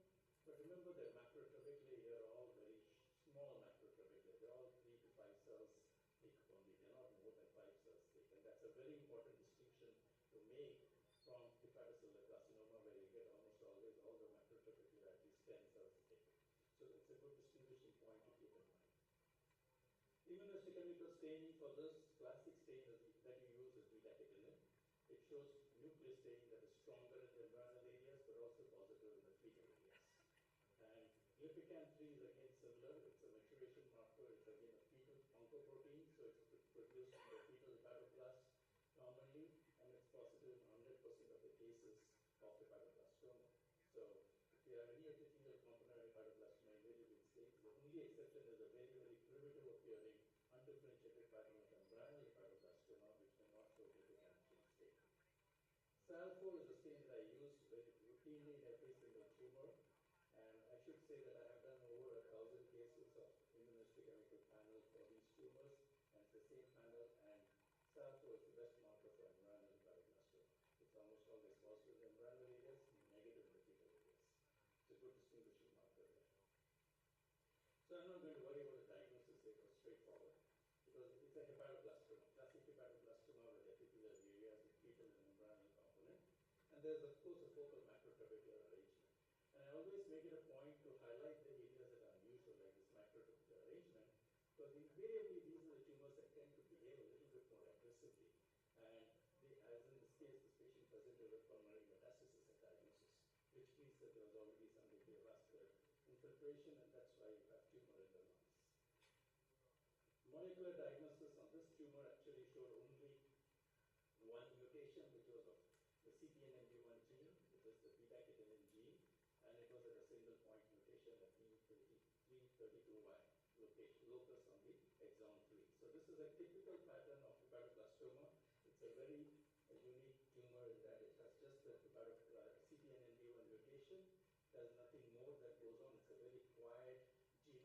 there's not much of mutations and gains and losses happening, and the tumor mutation burden is usually 1 or 2, not much happening in the genome itself. So there's not much of nuclear activity that's going on. So that's the classic example of hepatoblastoma and how it should look. Now the same tumor came back after treatment, and now you can understand why it's a big problem after treatment. Because after treatment, you see mostly the treatment effects. You see all these areas of fibrosis, herniation, hemorrhage, vascular areas, and you can see some islands of hepatocytes that look very mature, pink cells like fetal hepatocytes, but you can't see all the different embryonal and distinct embryonal or fetal areas. So post-treatment, it becomes much more difficult to make a diagnosis of hepatoblastoma or to know what was there before. And hence, doing it beforehand, you can actually predict whether that tumor is going to behave aggressively, very badly. Do we need to treat it as a low-risk tumor or a high-risk tumor on the study trials? And that's why we insisted that we needed a biopsy on these tumors. So hepatoblastoma is usually asymptomatic in children. They don't present with any liver abnormalities. Usually they present as mass lesions. So incidentally discovered by the parents while bathing the child as a mass lesion or by the pediatrician during a routine exam. It's about 1.1% of all pediatric malignancies, with about 1.8 cases per million children, less than 15 years of age. They account for 90% of these tumors in children less than 5 years of age. 6 to 8% are congenital. As compared to that, the HCCs are much more increased in Africa and Asia due to hepatitis B infection. We don't see as many cases because of vaccination in the United States of HCC occurring in a setting of hepatitis B in the pediatric age group. We may probably still see due to transmission related or other ways of getting disease in older patients, but it's more common in Hep C rather than Hep E in the Western world. Pediatric HCCs typically occur in older children, but can also occur in the first 5 years of life, usually associated with some metabolic diseases that causes cirrhosis of the liver. Hemochromatosis is one example. Familial cholestasis is another example, which very often causes liver tumors within 2 to 3 years of life. Fibrolamellar hepatocellular carcinoma is more common in older children in the second decade of life, and it's unassociated with the Wnt pathway or the CKNNB1 mutation. It has its own distinct mutation, which I'll just mention later on. Several genetic associations for hepatoblastomas. One is the Becker-Friedman syndrome, which is much more higher incidence in these tumors. Then there is also the familial polyposis syndrome, APC mutations, which have a relative risk of 800 for hepatoblastoma in familial adenomatous polyposis families. It can also occur in trisomy 18 and E family. We are noticing more and more cases of trisomy 18 patients developing this tumor. We have a series of 10 attempts mutation already in the last five years. And of course, it is most important clinical associations are low birth weight. It's not prematurity, but it is low birth weight. So even if you're full term but low birth weight, you have increased risk. But the more premature you are, you invariably have low birth weight associated with it, and that can cause increased incidence of this tumor in those children. There's almost always elevated alpha fetoprotein, and again, it varies. Increase when we say it's greater than 100 nanogram per ml, never less than 100 per ml. Less than 100, you have to think of some other tumor. And thrombocytosis is a frequent accompaniment of this tumor.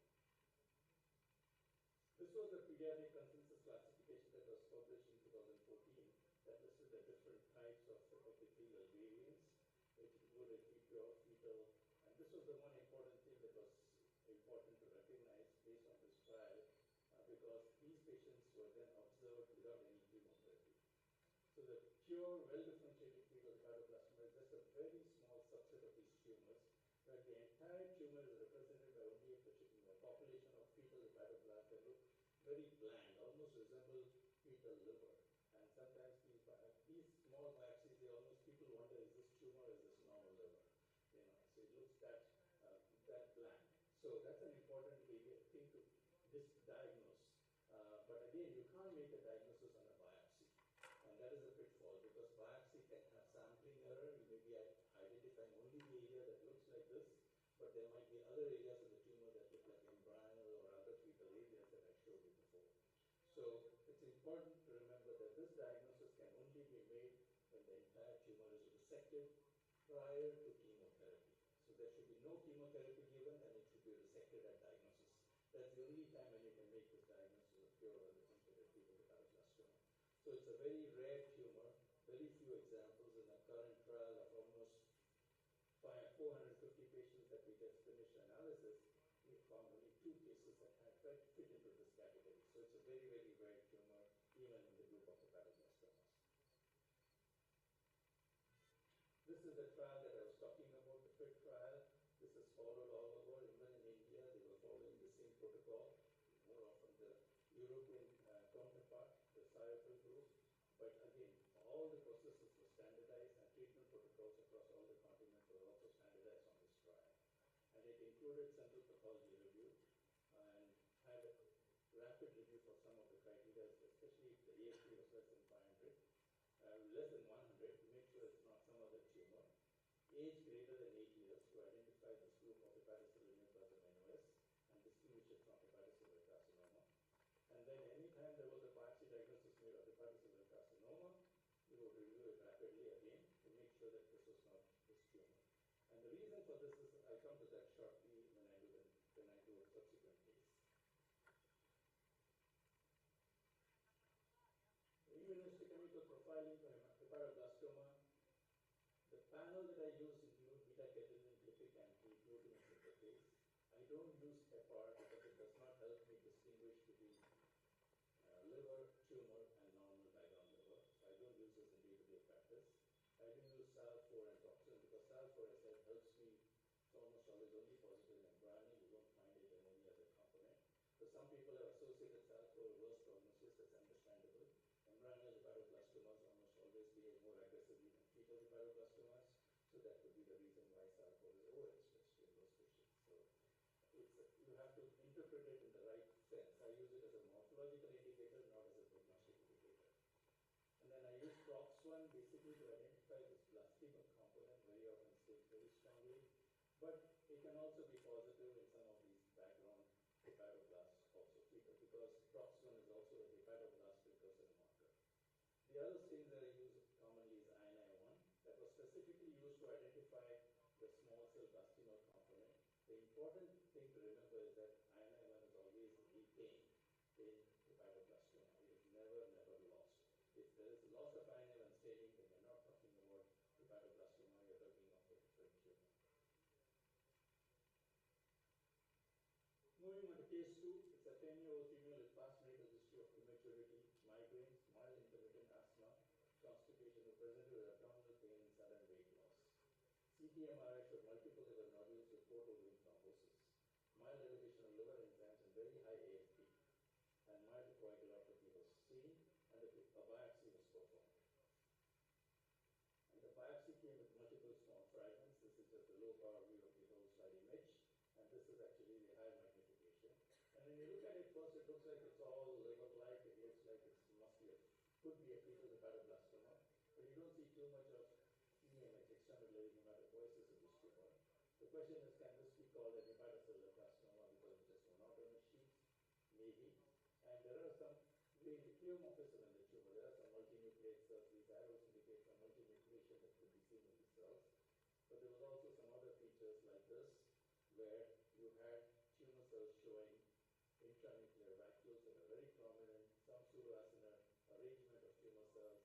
So all these features that led to this being, somebody suggesting that this could be a hepatocellular carcinoma. And that's how I got the case to see whether this is a hepatocellular carcinoma or this is still in the category of hepatoblastoma. There was definitely abnormal mitosis that you could see. You could see variation in nuclear size and shape. So all features that show pleomorphism within the tumor. Immunohistochemical staining, reticulin stain is very helpful in some of these older patients. I did do a reticulin. It was sort of very vague. There was retention, but there was partially, it felt like there was partial loss of it also. Lipican-3 was diffusely and uniformly positive in the tumor cells. And beta-catenin had a very strange appearance. It was strongly membranous. They had some cytoplasmic, and the nuclei looked like they were positive, but they were not dark brown color. They were much more paler, grayish. I call them gray nuclei. They were staining. They were not negative like the blue nuclei and endothelial cells that you're seeing in between, but they had more of this intermediate grayish. So whenever I see this sort of a staining pattern in a tumor that looks like hepatocellular carcinoma or morphology, I think this tumor tells me that there is some sort of problem with the CTNNB1 gene, the beta-catenin gene, and this is probably still in the family of hepatoblastoma, or maybe an aggressive hepatoblastoma category. Other stains, MOC31 is another stain that I use that is also positive in this. Negative stains, SAL4 was negative and INI1 was retained. So there's nothing that looked like very primitive or stem cell markers or embryonal areas in this tumor. We did NGS on this tumor, so I recommended that we should do NGS. We did NGS and it showed a CDNNB1 mutation. The only thing was that it showed a very large deletion that pretty much involved the entire exon 3, which was almost completely lost. Not totally lost, but it was a big 433 megabase deletion that was seen in that. Besides that, it also showed some additional mutations, third promoter mutation, and there were multiple gains and losses. So now the genome was much, much more active and did not look anything like the quiescent genome of a hepatoblastoma. There was, the classic one was a CTNB1 exon 3 skipping over the gene fusion structural variants that we could find on sequencing of this tumor. So with this morphologic finding, the question was now, is this still only a hepatoblastoma? Is this an HCC? Or is this something else? And I think this is where the whole intermediate term comes in. So the diagnosis, any thoughts? What you would call this tumor with that picture? This is what I call as hepatocellular neoplasm or hepatoblastoma with HCC-like features. That's the other terminology that is used, that I use routinely. And this is because this is a tumor that shows hybrid features. But again, it is an important thing to note that if I make this diagnosis of hepatocellular neoplasm NOS, these tumors are still treated as high-risk hepatoblastomas and not as hepatocellular carcinomas. Hepatocellular carcinomas in general do not respond very well to chemotherapy. The only good treatment for that is surgical resections. So compared to that, with this tumor, which is much more aggressive, very often giving chemotherapy reduces the size of the tumor and makes it amenable to surgery. So that's why in the current trial that we do, and now going forward, the thought process is to treat these as high-risk hepatoblastomas. And this was based upon an original paper by Pathology et al., who called it a transitional liver tumor, which was very confusing because they said transitional cell liver tumor, and there's no such transitional cell in the liver as such. There's only stem cells, the hepatoblast, but there's no such thing in between cell. So we decided to change it into hepatocellular neoplasm NOS. But in the 2014 paper, we said this is still a provisional entity because we're trying to analyze it prospectively, what it means, and we hope to find data on that in the current trial, from the current trial. All these tumors in their series, that was first when they were all expressed beta-catenin. The original diagnosis of hepatoblastoma. But again, all these tumors were diagnosed post-therapy in this original paper. So they did not have anything at biopsy. So they did not know what it looked like before treatment. And that was the big handicap for this. So in the current trial, actually, we have several cases where the biopsy diagnosis of HCC NOS was suggested. And we're trying to prove it molecularly in those cases. In my own practice, at least consultation practice, I have about 60 cases of these, which I've done molecular workup and about 50 of them. And they have a classic distinct pattern, which we are in the process of almost publishing. So, important thing to remember is that there have been additional studies, recent studies, that have shown that this subgroup shows molecular signature that includes the CTNNB1 mutation, as well as additional events with mutation burden between a hepatoblastoma and HCC. So the suggestion right now is that this is a tumor that sits in between a hepatoblastoma and an HCC, and they have a CTNNB1 mutation. HCCs do not have to have a CTNNB1 mutation, remember that. So we have a small subgroup that may have point deletions rather than point mutations rather than large deletions. So what are the clues to diagnose of HNS? On a biopsy, if you see sheet-like morphology with no distinct areas of fecal or embryonal hepatoblastoma, or if you see sheet areas of hepatoblastoma with macrotrabecular pattern and pleomorphism. Those are the clues. When you see those patterns, then you start thinking, can it be an intermediate tumor, hybrid tumor, and that needs to be treated as a high-risk hepatoblastoma. So it shows variable nuclear beta-catenin, with many showing weaker nuclear staining, what I call as gray nuclei.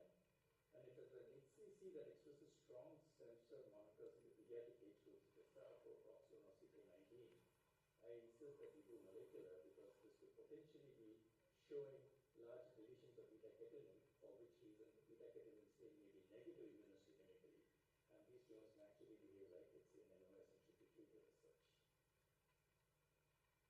So irrespective of nuclear beta-catenin staining, these are large CTNN1 deletions and frequently results in exon 3 skipping in this gene. And we have frequently found exon 2 directly joined with exon 4 in many of these cases. Okay, so that's an important thing to remember. And they also have secondary defects, such as third mutation, especially in children older than age 8 years. We never find third mutation in children less than 8 years. So if you have an HCC-like tumor less than 8, almost always you see nuclear beta-catenin staining. This does not mean that HCC does not exist in the pediatric age group. As I said, it does occur through HCCs, but they do not have CTNNB1 mutations as a rule, and we have not found one of those so far at least, but they may have other mutations that are driving them. So this was a paper from Sumerson et al. That basically divided them, said that hepatoblastoma looks classic with hepatocellular neoplasm-NOS. This was a paper that we published recently. And we call them as hepatoblastoma with lower high risk and hepatoblastoma carcinoma features with genetic alterations, which show multiple different alterations. And then, of course, you have hepatocellular carcinoma, both fibrolaminar and non-fibrolaminar, which is a separate category. So there is definitely a distinct pool of tumors with an intermediate appearance, and these are the tumors that we still classify them as hepatocellular neoplasm-NOS till we refine the term, and then at the next consensus meeting, which is going to be in May. So hopefully we'll decide at that time whether we should stick to this terminology or whether we should change it to something like hepatoblastoma with HCC or carcinoma features. I don't like carcinoma features because I've seen teratoid hepatoblastoma with development of carcinomas in the epithelial components of teratoid hepatocellular carcinoma, or I see yolk sac carcinoma developing in a hepatoblastoma, teratoid hepatoblastoma. So I don't like only carcinoma, I like to specify it better as hepatocellular carcinoma areas. And this is just a summary of the biological features.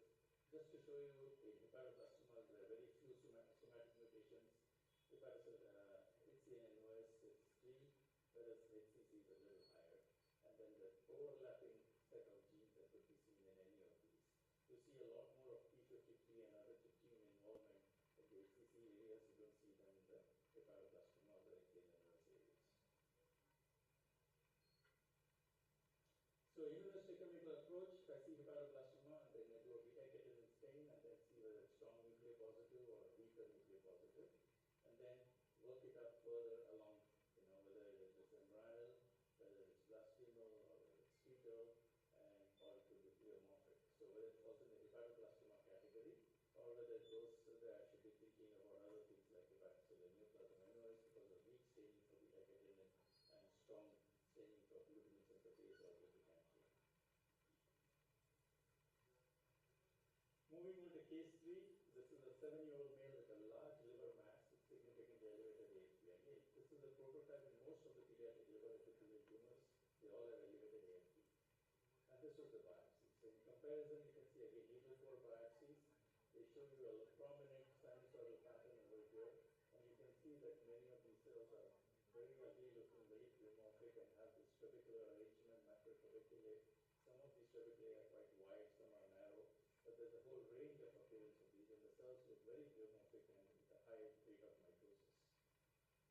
You do a beta-catenin stain, and this is what it looks like. It looks almost completely negative. It also highlights the macrotrabecular arrangement of this in between the endothelial cells. Some of these are quite thick and wide trabeculae. Lipicantly strongly positive. SAL4 was still positive. COX-1 was positive strongly. MOC31 and glutamine synthetase were also positive. Again, you can see pseudoacinar and macrotrabecular arrangement. So based on this morphology, because of the beta-catenin stain, my thought was, can this still be an hepatocellular neoplasm-NOS with a macrotrabecular pattern, or was this a pure HCC? So we did an NGS stain, and guess what? The NGS did not show a large deletion of beta-catenin to really explain this, but it showed a point mutation G34V. And of course, there are multiple chromosomal copy number alterations with a high mutation burden. So based upon this finding, at least I said, probably this fits into a hepatocellular carcinoma with stem cell features. But I told them, maybe if you treat it with a high-risk hepatoblastoma therapy, you will still have some success. Because, as I say, hepatocellular neoplasmosis is a therapeutic concept in my opinion. The treatment of high-risk hepatoblastoma, we treat the hepatoblastoma component if present, and if it has not been sampled in a needle biopsy, and potentially also cause reduction in size of the tumor, making it amenable for surgery. So I always use this caveat, and I put a comment in there saying that I don't mind this being treated still as a high-risk hepatoblastoma, despite the fact that I'm calling it hepatocellular carcinoma of stem cell features, and I don't see a large deletion in beta-catenin to account for the negative beta-catenin staining. But the fact that there is a point mutation and there are stem cell markers, maybe these will still behave as an hepatocellular neoplasm anyways, intermediary category.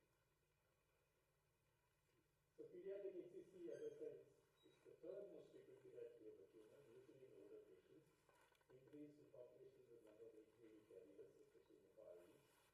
And AFP is elevated in 50 to 100% of children with HCC, but not in fibrolamellar HCC. That's an important thing to remember.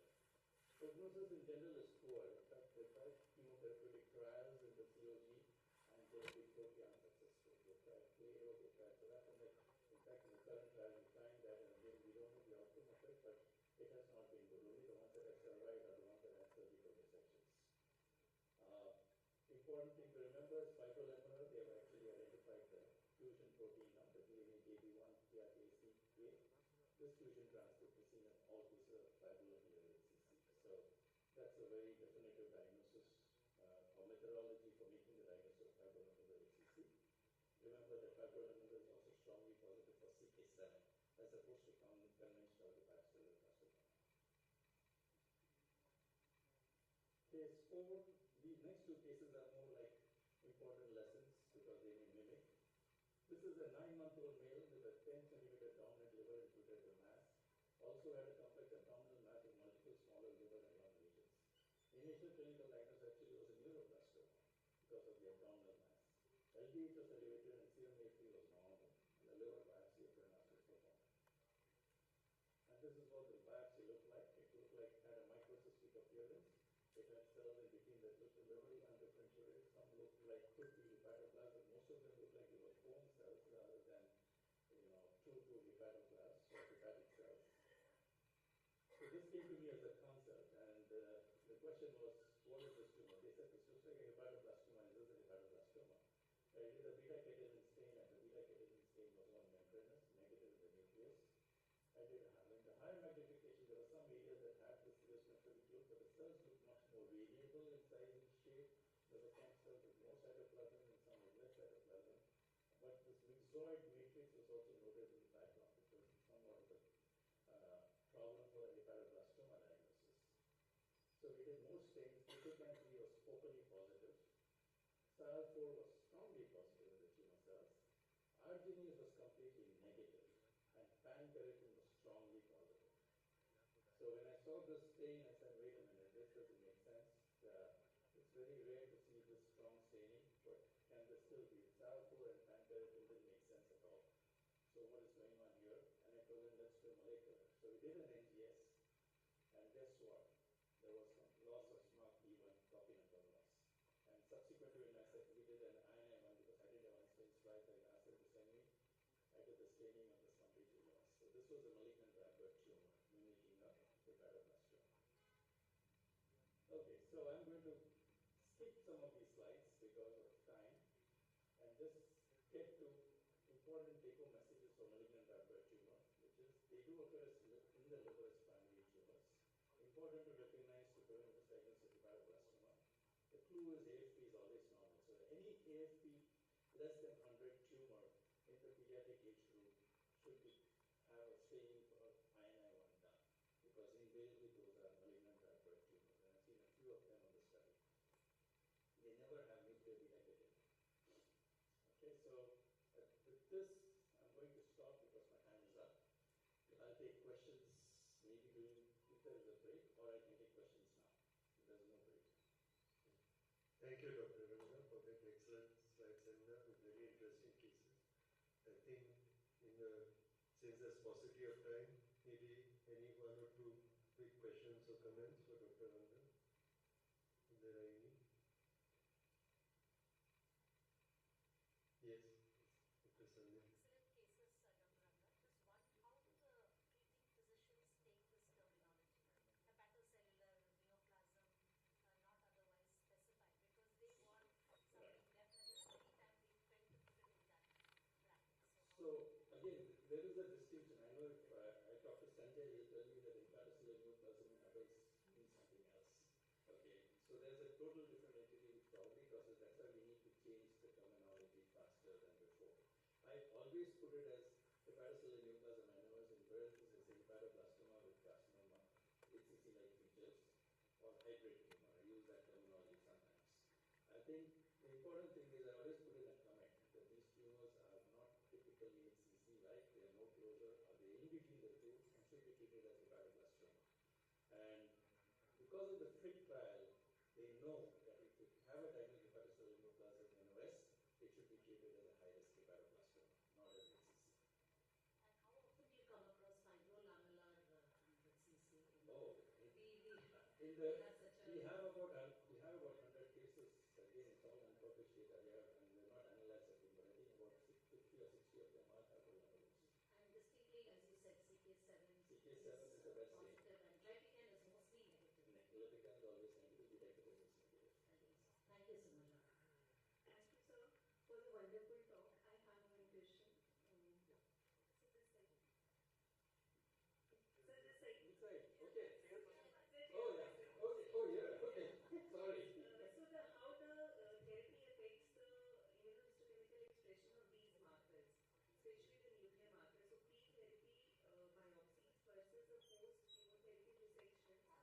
So what is your experience on the variability of the ILC markers? So if there is hepatoblastoma, the markers are pretty similar in hepatoblastoma. With HC and NOS, what happens is the hepatoblastoma areas invariably are gone. The post-chemotherapy specimen is only HCC, and somebody said, oh, this was an HCC to begin with. But it's not an HCC to begin with because the original beta-catenin expression may still be seen in a patchy manner within this hepatocellular carcinoma areas that are seen after therapy. So my dictum there is it doesn't matter what it looks after treatment. The diagnosis stays the same. The morphology may vary after chemotherapy depending upon what's responded to therapy and gone away and what's left behind. Sometimes I see distinct areas of hepatoblastoma and HCC as two distinct areas in the same tumor. And that is also a deeper occurrence. We've seen that also in a group of cases. So that's actually, we have grouped it into 5 different groups because of these different morphologies there. We have hybrid looks where we have monotonous looks, where we have distinct areas where you have only one area seen after therapy. And these are all these different variants of this hepatocellular neoplasm. The markers still stay. Yeah, I think in the interest of time, we'll have to wind up this session. Any more questions or comments can interact with Dr. Ranga during lunch break. Once again, thank you very much, Dr. Ranga, for that excellent presentation. And on behalf of my co-chair, Dr. Rajni, myself, I thank the organizers for asking us to chair this session. Thank you. Thank you. Thank you, sir, for sharing your experience and wisdom with us. It is now time to honor the brilliance of our guest. I most respectfully call upon the chairperson to honor Dr. Ranganathan for such an enlightening discourse. Give them a huge round of applause, please. ਨਹੀਂ ਫੋਰਮਾਂ ਹੀ ਗੱਲਾਂ ਸਾਡੀਆਂ ਨਹੀਂ ਦੱਸੋ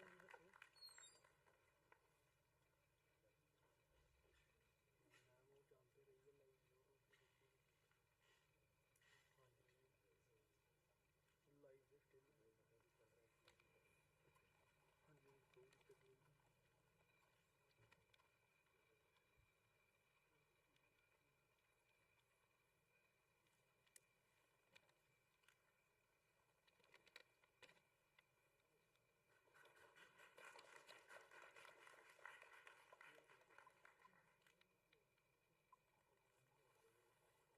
To commemorate this successful session, I now invite Dr. Parveet Kaur Bagga, Dr. Vijay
you all organizing committee to let us hear this session.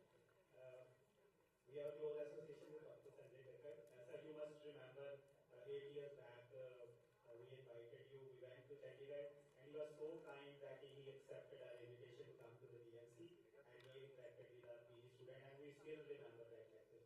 Thank you so much. I think, ma'am, please introduce our worthy speaker. Thank you, Dr. Pradeep, for inviting us and for this wonderful conference. And it is my proud pleasure to introduce Dr. Kakkar. I think he doesn't need introduction, and his CV runs pretty long. But great to have you here, sir. He is the Professor of Anatomic Pathology, Chief Gastrointestinal Rectal Pathology Service at the UCSF School of Medicine. And you can see he has graduated out of extremely top institutions. He has a licensing board in clinical pathology, medical licensure in California, and I think his CV goes on and on. And sir, I wouldn't take time. It's a great pleasure to have you here and talking on a very, very important topic where we always have a dilemma. The floor is yours, sir. Thank you. Good morning, everyone. I'd like to thank both ATMA and ICT for inviting me to participate in this session today. And of course, a lot of thanks to Dr. Gurmeet and her team for the excellent organization and their warm hospitality. So the topic of overlap syndromes, it remains an enigma. It defies all the criteria, it defies all the scoring schemes, and it remains a diagnostic conundrum, both in hepatology as well as in pathology. So it reminds me of the ancient Greek myth of the Gordian knot, in which King Midas, you may remember him for his golden touch, his stories of Greek mythology. So he tied this ox cart, and this was like a tribute to one of the Greek gods, with a pole. And the knot was so intricate and so convoluted that nobody could see its beginning or the end. And the prophecy was that whoever is able to untie this knot will rule the world. So let's examine a few cases and see if we can untie the Gordian knot of overlap syndromes. So I'll show you a few cases, starting with one which highlights how there are pitfalls in the scoring schemes of autoimmune hepatitis, and then we'll look at a few cases of possible overlap syndromes. So let's start with the case scenario of a young woman who had acne and presented with fever and abdominal pain. The autoantibodies were positive, and as you can see from the liver enzymes, it was a hepatitic picture with elevation of transaminases, and all the other liver workup was negative, and there was no medication history that was provided. So here's the liver biopsy from this patient, and it shows a fairly brisk inflammatory infiltrate in the portal tracts as well as hepatic parenchyma, and you can see hepatocellular injury and necrosis.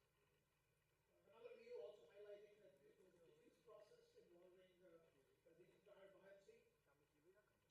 Closer view highlighting the prominent interface activity as well as these clusters of plasma cells. So in the setting of positive autoantibodies and this picture of active hepatitis with numerous plasma cells, so the diagnosis of autoimmune hepatitis seems at least top on the list, if not the definite diagnosis based on the information we have. So many hepatologists, especially in Europe and less so in the US, use this simplified score, which has been proposed by the International Autoimmune Hepatitis Group for making the diagnosis of autoimmune hepatitis. So let me see, how many of your hepatologists, if I can have a raise of hands, use this or ask you about this? Anybody? Yes, looks like at least some hepatologists in India are also using it. And I've talked to hepatologists in PGI, and there's variability. They're not absolutely using it, but they might partially nod their head that, yeah, they may use it sometimes. So let's look at this. The diagnosis of autoimmune hepatitis is not based on histology alone. It is based on 4 criteria. So it's autoantibodies, serum IgG level, exclusion of other etiologies, so absence of viral hepatitis, and then the 4th is the histology. And as you can see, there is a score for each of this, and that is assigned as part of the scoring scheme in this system. And if you reach 6, it's considered probable, and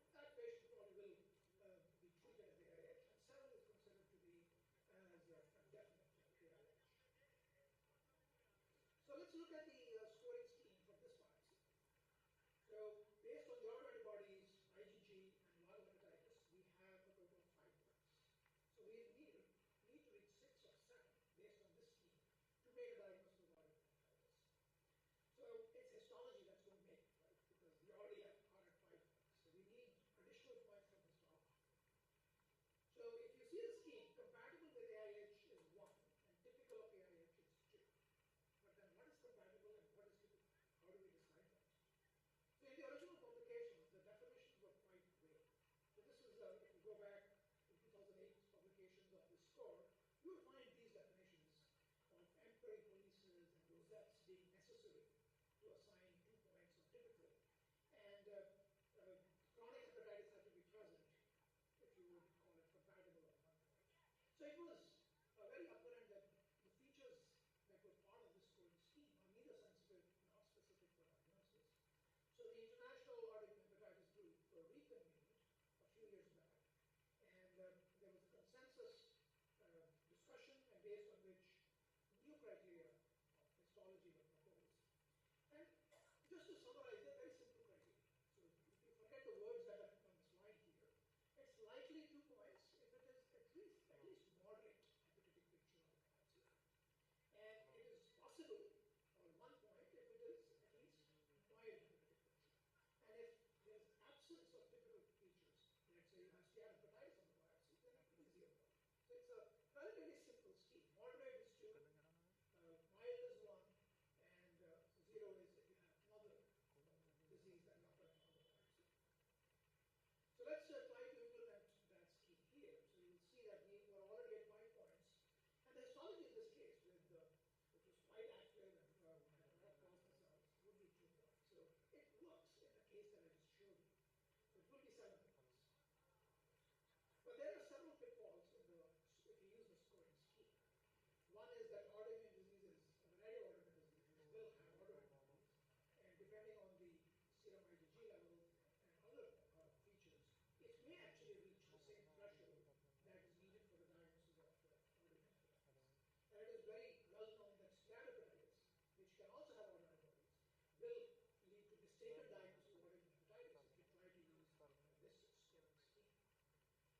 Similarly, in cases of autoimmune hepatitis which have acute presentation, they often have atypical characteristics.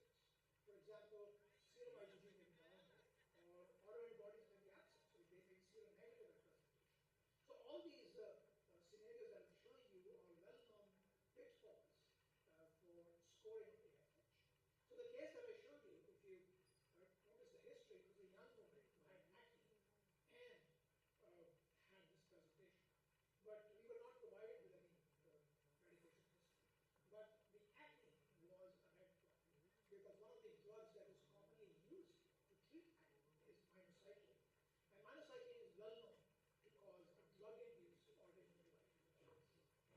And here's a list of drugs which have been commonly associated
in this context, let's examine another case scenario. So this is a 65-year-old suspected to have steatotic liver disease, but the transaminase levels were elevated and alkaline phosphatase was almost 4 times normal, which is not expected in steatotic liver disease. The patient had positive autoantibodies, ANA, SMA, as well as AMA were positive, and all the other liver-related work was negative.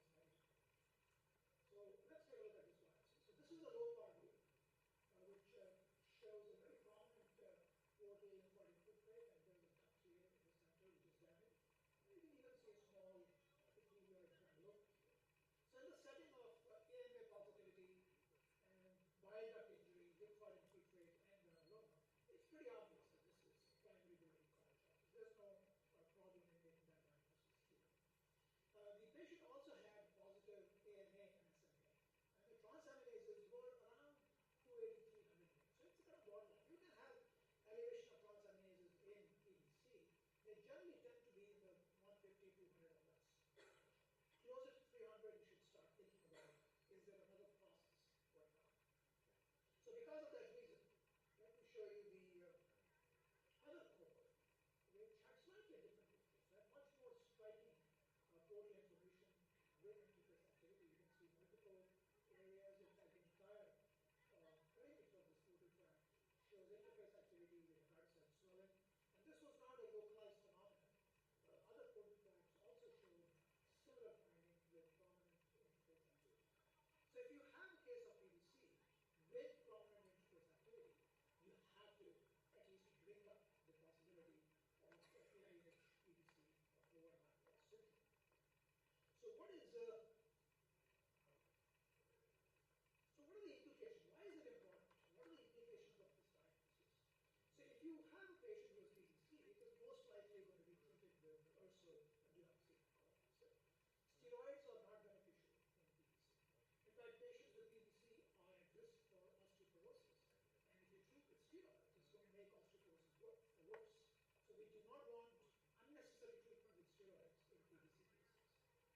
But on the other hand, if you do not recognize the AIH component and do not use immunosuppression, those cases, because of the ongoing inflammatory activity, they can progress pretty rapidly to advanced fibrosis and cirrhosis. So the implications either way of making an overdiagnosis or underdiagnosis of an AIH component can be quite serious. So in this context, a variety of criteria have been proposed for the diagnosis of overlap syndrome. The most popular criteria are referred to as the Paris criteria. And here you will see two columns. So one is the PBC column, one is the AIH column, and there are three criteria for each. One is biochemical, so alkaline phosphatase versus transaminase elevation. Then we have serologic, AMA positivity versus SMA or elevated IgG. And the third is the histologic criteria. So foreign duct lesion and moderate, at least moderate interface activity. So those are the Paris criteria, and 2 out of 3 from each group have to be present to make the diagnosis, which means you don't even need histology. If the first 2 criteria from each of these columns is there, based on the Paris criteria at least, you can make a diagnosis of ordinary hepatitis, PBC, overlap syndrome. And I'm sure you can spot the pitfalls that are lurking in all these criteria, that are all these features that I'm showing you. So these have been shown to have high specificity, but their sensitivity is very low. And I think even though high specificity has been shown, there are serious problems with specificity of diagnosis. So just to point out a few of the problems with this criteria. So if you see under PBC, it says foreign duct lesion. And we all know that foreign duct lesion is seen only in a small subset of PBC cases. You may have bile duct injury, you may have bile duct loss. It will still not qualify, it will still need to follow this criteria.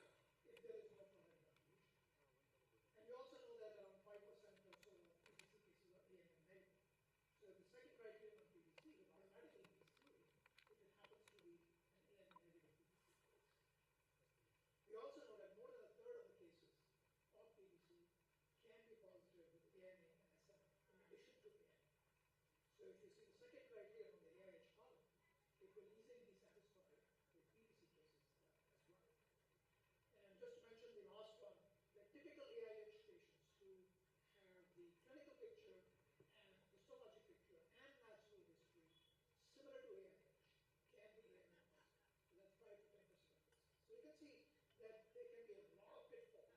If you strictly use these criteria, you will probably be overdiagnosing or underdiagnosing the overlap syndrome in many cases.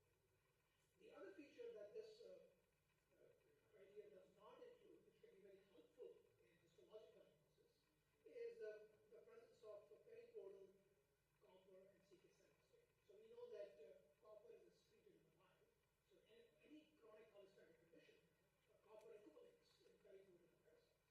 And you can highlight that with any of the histochemical stains that happen. And similarly, in chronic cholestatic setting, you can have CK7 positivity in periportal hepatocytes as a metaplastic phenomenon.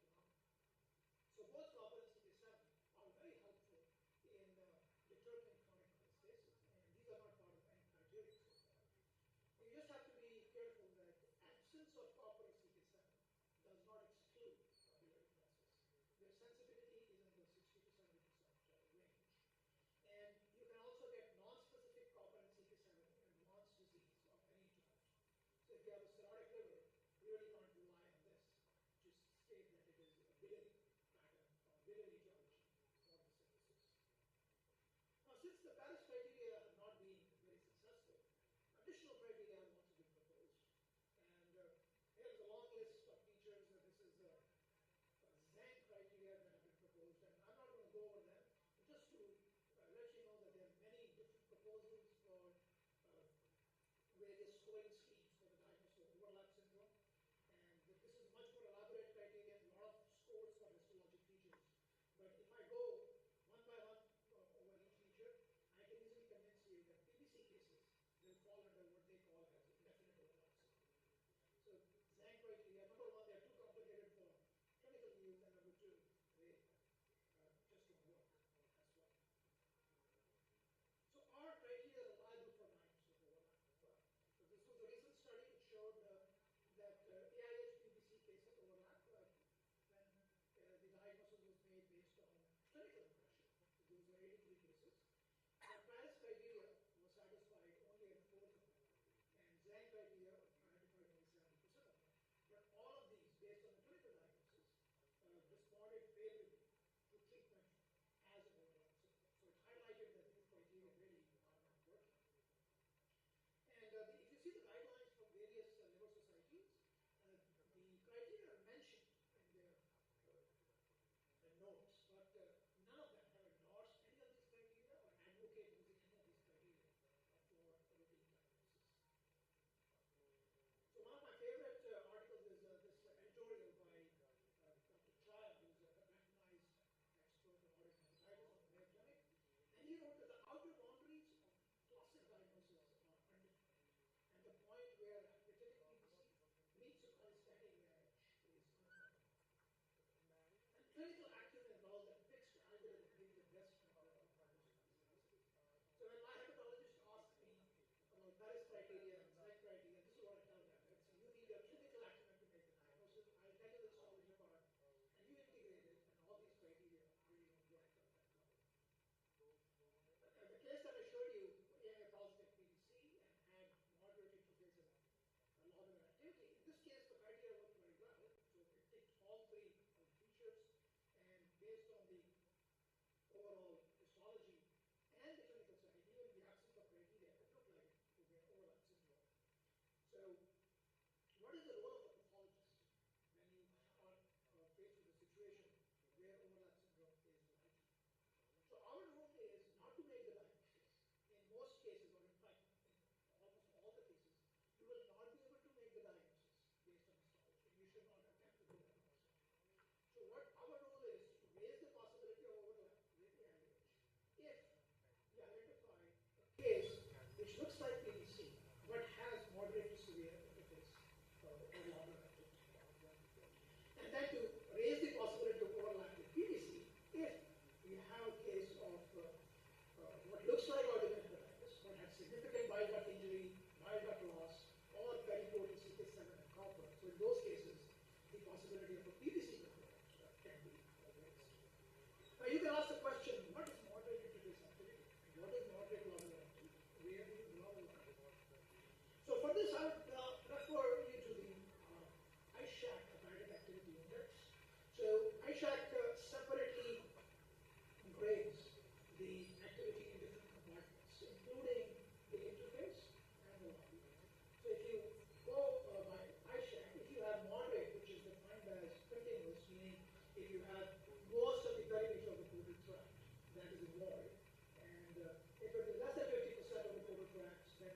considered as benign. So you should have at least this to raise the possibility, or if you have multiple foci and gradient scale for lobular activity. So these are the thresholds that have been accepted by the International Audit and Hepatitis Group and have been proposed for consideration of audit hepatitis. But I would say that these same work in consideration for overlap symptoms. So here's an example just to illustrate. Here's a case which is showing interface activity which is affecting most of the parameters of the total tract, and if this is present, at least I would say, if not one, if it's at least present in two, then it should definitely be red flag for possible overlap syndrome. Similarly, another picture showing you multiple foci of lobular activity, which should raise the flag for possibly AIH and PVC case. And if you have this picture, this is one of the scenarios where you can probably be more confident in making a diagnosis of overlap syndrome. If you have a case of PVC, let's say, and then you have this confluent necrosis of large areas, so that is not compatible with the diagnosis of PVC. So this has to be an additional hepatitic component, which could be AIH. And just a brief word of caution that in AIH, the total tracts that are heavily inflamed, they will often have lymphocytic infiltration of the bile duct and bile ducted fluid, and they can be present in multiple total tracts, and this should not lead to a diagnosis of coexisting PVC along with AIH. This is a common finding in any hepatitic condition which has prominent total infiltrates. Okay, in this background, let's examine another case. So this is a 40-year-old patient who presented with pruritus. You can see the transaminases are elevated, and alkaline phosphatase is also almost 2 times normal, and AMA is positive, and so are SMA and AMA. So just by the history alone, you can see AMA positive, alkaline phosphatase has to be PVC. So let's see what the page shows. So here's the prominent focal infiltrate here, and you can see a lot of lobular inflammation as well. Here's a closer view. Some bile duct loss here, and then you see the arteries. And once again, you can see the interface activity here, and the lobular disorders. But there was both interface and lobular activity. Here is some lobular activity, which is, you can see lobular activity in PVC, but just as I mentioned, if it reaches the moderate category, if it is multiple fields of the biopsy, then you have to start thinking of overlap syndrome. So another view showing you the interface activity here. So we know, based on the clinical picture as well as based on the histology, that this is a case of PVC. So let's see if our Paris criteria will help us reach the diagnosis of overlap syndrome. So two, one that lesion not present, but 2 out of 3 criteria, and all 3 with AIH. It was at least moderate interface to lobular activity. So based on the Paris criteria, you can say that this is likely overlap syndrome. But if I were to sign this case out, I would just say PVC with bile duct loss and put moderate interface lobular activity, and then explain the comment that the hepatitic picture is more than what is expected in a case of PVC. So after that had been done, during the discussion with hepatologists, it became apparent that the transaminases had risen like 4 to 5 months before this biopsy was done. And that was the time when statins had been started. And once they withdrew the statins, the transaminases went down. So this was not an overlap syndrome, but it looked like overlap, but it was actually an atorvastatin-induced injury which subsided after the third visit. So that is why instead of following the criteria, it is better to follow the case-based information to reach the diagnosis. All right, the last case that I will share with you is an 18-year-old with ulcerative colitis, and this patient had a known history of autoimmune hepatitis, and probably was having a flare, and came to one institution, and you can see that the transaminases were elevated, mild elevation of alcohols, serum IgG was elevated. So the clinical picture looked like autoimmune hepatitis, which was already known as a diagnosis. So here's what the biopsy showed. You can see focal inflammation, lobular inflammation, interface activity. So everything was compatible with the known diagnosis of AIH. And this was probably clear. But then you started seeing more prominent ductal reaction in some of the body parts. So remember, this patient had IgD. And here's another picture showing you just the inflammatory process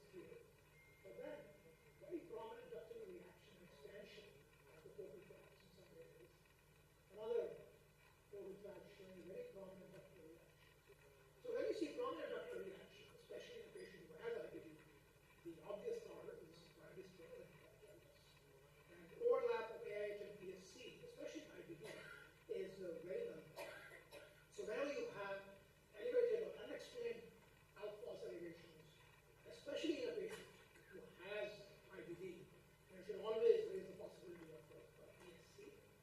And it is well known that sequential progression can occur, and the disease can start as AIH, and after a few years, it can transform into PSC. In fact, it has been proposed that AIH-PSC overlap syndrome should not be used in these cases.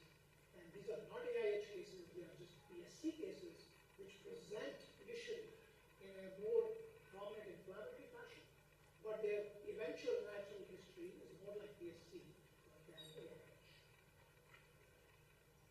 So you can get, you should be raising the possibility of overlap syndrome whenever you have alpha elevation in a patient who has IBD. And the gold standard for diagnosis is cholangiography because it affects the large ducts. It's not a histologic diagnosis. The diagnosis is established based on ERCP or MRCP. And as I mentioned, you can get overlap syndromes both concurrently as well as sequentially. So just to re-emphasize, our role in overlap syndrome is to raise the possibility of AIH when there is moderate to severe interface activity, or if there is over bile duct damage, prominent ductal reaction, very potent CK7 or copper, then you raise the possibility of the coexistent ability process in the patient who has AIH. So for overlap syndrome, there is a big initiative that has been funded by the European Rare Disease Network, and they are working through a Delphi process in which questions are sent to various experts and they try to reach consensus. So this process is going on, and as is true for pathology and medicine, the first obstacle is how to name the entity, and there are all different kind of names. And some people, especially European pathologists, want to call it a variant syndrome, not overlap syndrome. I really don't know what the difference is. It doesn't really matter what you call it, whether it's overlap or variant.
I personally do not put a lot of emphasis on eosinophils, and the reason is that in my experience, there are some other diseases.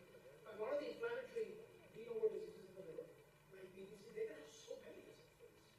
And a selected case of, I won't say AIH has a lot of eosinophils, but a few and mixed eosinophils are very common in AIH.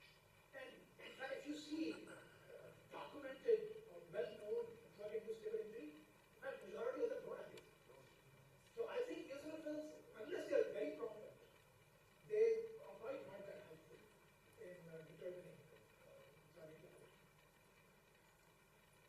I think Dr. Meghana has a question.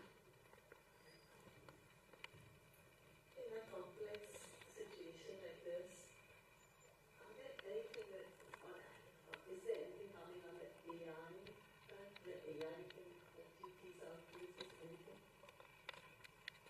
I'm not aware of AI being useful so far in diagnosis of overlap syndrome, but it's possible. That it can, if you scan slides which are overlap syndrome versus, let's say, IH alone, maybe it will pick up something that we don't see. So, Actually, there is some study going on, a collaborative study internationally looking at the same thing that you're asking. They have submitted the abstract for next so. But I think first real intelligence is to solve the problem, then artificial intelligence can refine it. Right now we are having a problem with the real intelligence, so artificial intelligence has not improved on what you already know. That person of the abstract was saying. It gets to about 80 to 90% accuracy, but not as good. see, one of the reasons that the Europeans don't want to call it overlap is because they don't believe it is two diseases. So they believe if it's a PBC case which has more than usual inflammatory component, they want to call it PBC variant because they think it's still PBC. It just inflammation is more than expected and needs to be treated with immunosuppression. So they don't even believe there are two diseases. So it's possible that in these cases we are just dealing with PBC with hepatitis pattern or hepatitis pattern with biochemical injury. But as Dr. Ranga also mentioned, there are cases where sequentially, especially in pediatric, you have classic AIH or classic PSC, and then 3 years later it becomes a classic PSC or AIH. It just works. So we don't fully understand it yet. But yeah, maybe AI will help us eventually. Right now it's still SK, not AI. I think sir, rightly, rather than cutting the guardian knot, you open it very nicely.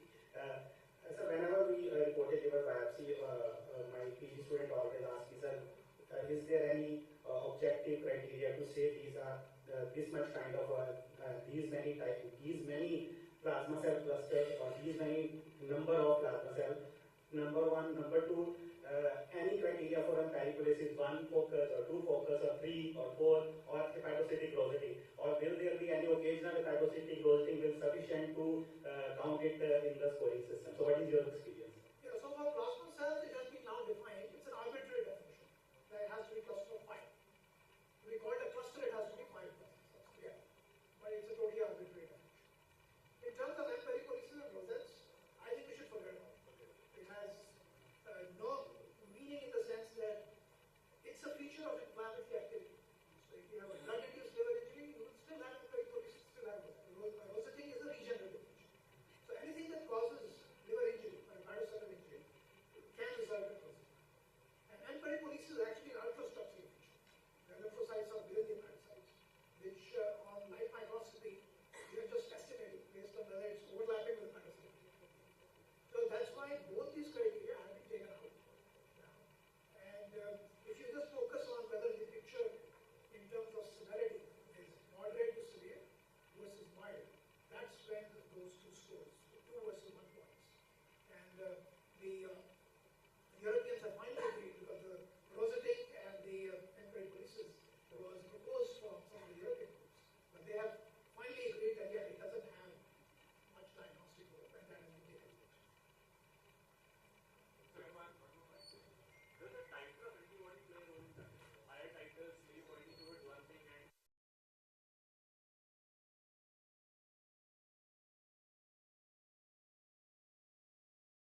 big round of applause. Thank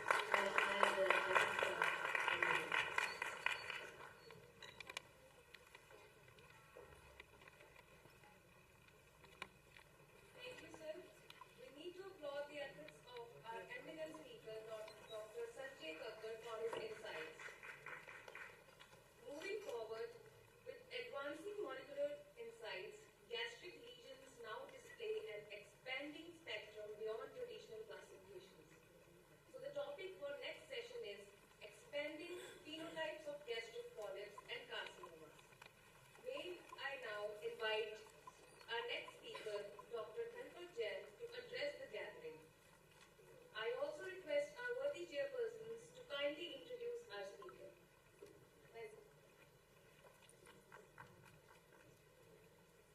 So it's my proud pleasure to introduce my dear friend, Dr. Dhanpal Jain. He is a professor of pathology and digestive diseases, Yale University School of Medicine, USA. He has done extensive work on GI and liver pathology, and he has innumerable publications, books, and chapters. Dr. Dhanpal is very committed to this discipline, and he's a great host, a very humane person, deeply entrenched in GI pathology. It's a great pleasure to have him on board here. And over to you, Dr. Dhanpal. A big round of applause, please. Thank you very much. I would like to thank APNA ICP for this invitation, and Dr. Parmeet and his team, her team, for wonderful organization and hospitality. This is my first visit to this beautiful city, and I'm already loving it with the food, and I am looking forward to the visits to the main attractions of the city. And my talk today is very simple, although it started by saying all molecular and all these things. You are not going to find much of that in my talk. I simplified it, and actually I've broken it down to two parts because I thought it was difficult to cover everything in one session. So today's is part one. And in this part, I'm going to cover mostly polyps of the stomach. And part two, I've left it for the organizers of the next meeting so that I can get there. So today I'm going to cover only the select gastric polyps. And this is something fairly simple. These polyps are something that you see in your daily practice and very common. I'm going to give you some practical hints about some of the areas which are either difficult or controversial and cause issues in clinical practice, and not very much on the molecular and other parts, and certainly not talk about AI at all. So among the gastric polyps, if you look at what you see in clinical practice, is all listed here. The foveolar type hypoplastic polyps are probably the commonest one. Inflammatory juvenile type polyps again are seen, but seen more frequently in syndromic settings. Fundicular polyps very common, and adenomatous polyps are not that common, but again, you see them in practice, certainly in certain settings more often than just like that. Then there are many miscellaneous polyps which I'm not going to talk about today, but just to name, these are listed here. You'll see them once in a while, and most of them are not big diagnostic challenges in clinical practice. And one has to be aware of these polyps which are seen in the setting of various syndromes, because either they lead to the diagnosis syndrome sometimes, or when you know the diagnosis syndrome, you have to make sure that these lesions are fitting into that syndrome, and if there are other complications or some malignancies associated with those or not.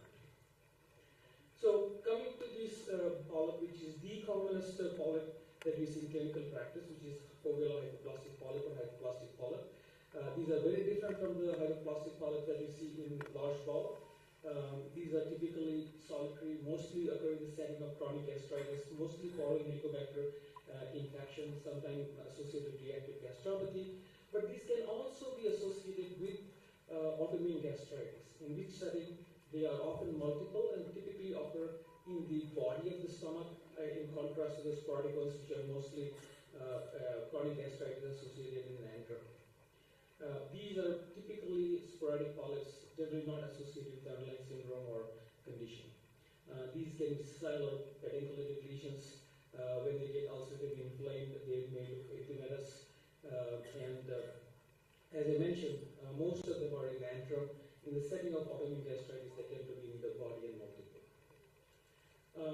These are composed of gastric foveolar type cells and typically represent hypoplastic foveolae.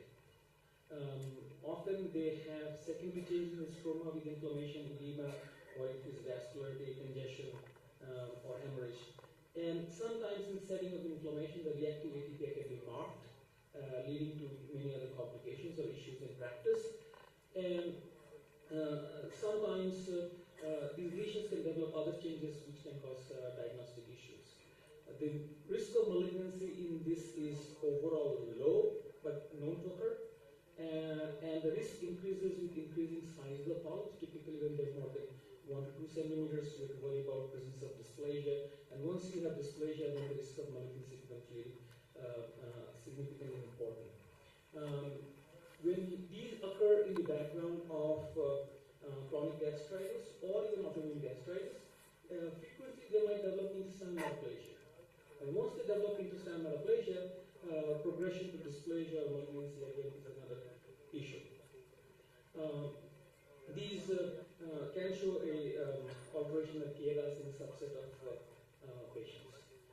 So the practical issues with the diagnosis of hypoplastic polyp is when does reparative foveolar hyperplasia, which is common. Anytime there is inflammation in the stomach reacts by regeneration, and the regeneration reflects as foveolar hyperplasia. So when does reactive foveolar hyperplasia become a polyp? That's number one. And when you get other secondary changes like prolongation of the smooth muscle within this lesion, is it a Peutz-Jeghers type polyp? What does it mean?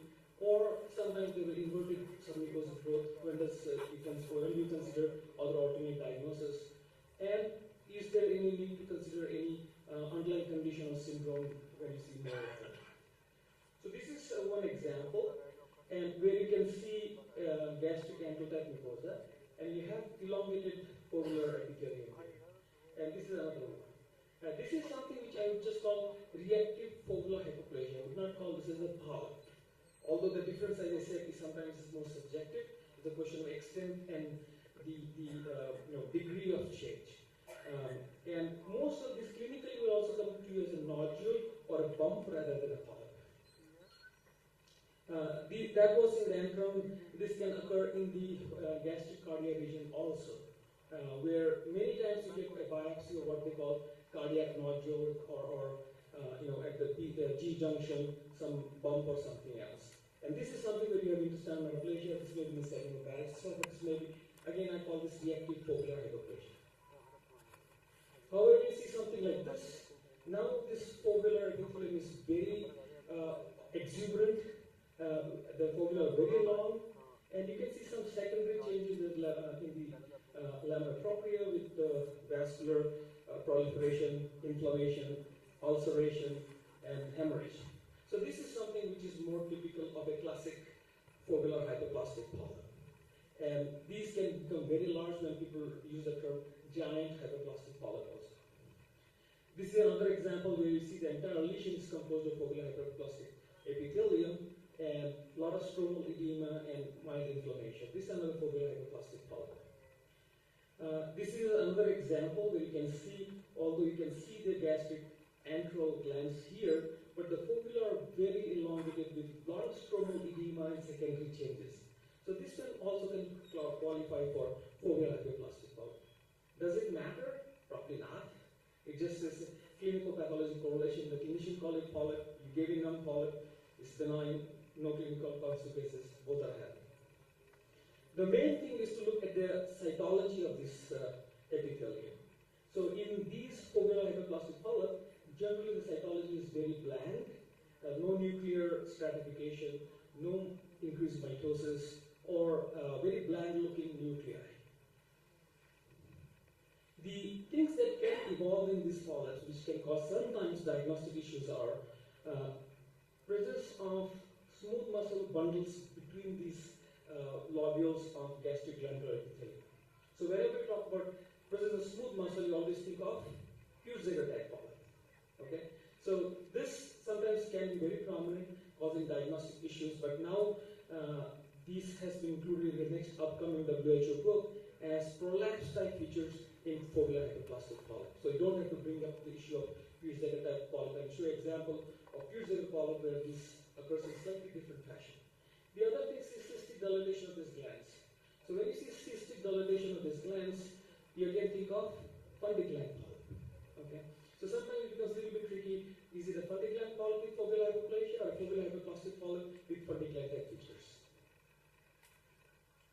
So this is another example of a foveal hypoplastic polyp with a lot of smooth muscle, which is actually prolapse type feature in these lesions.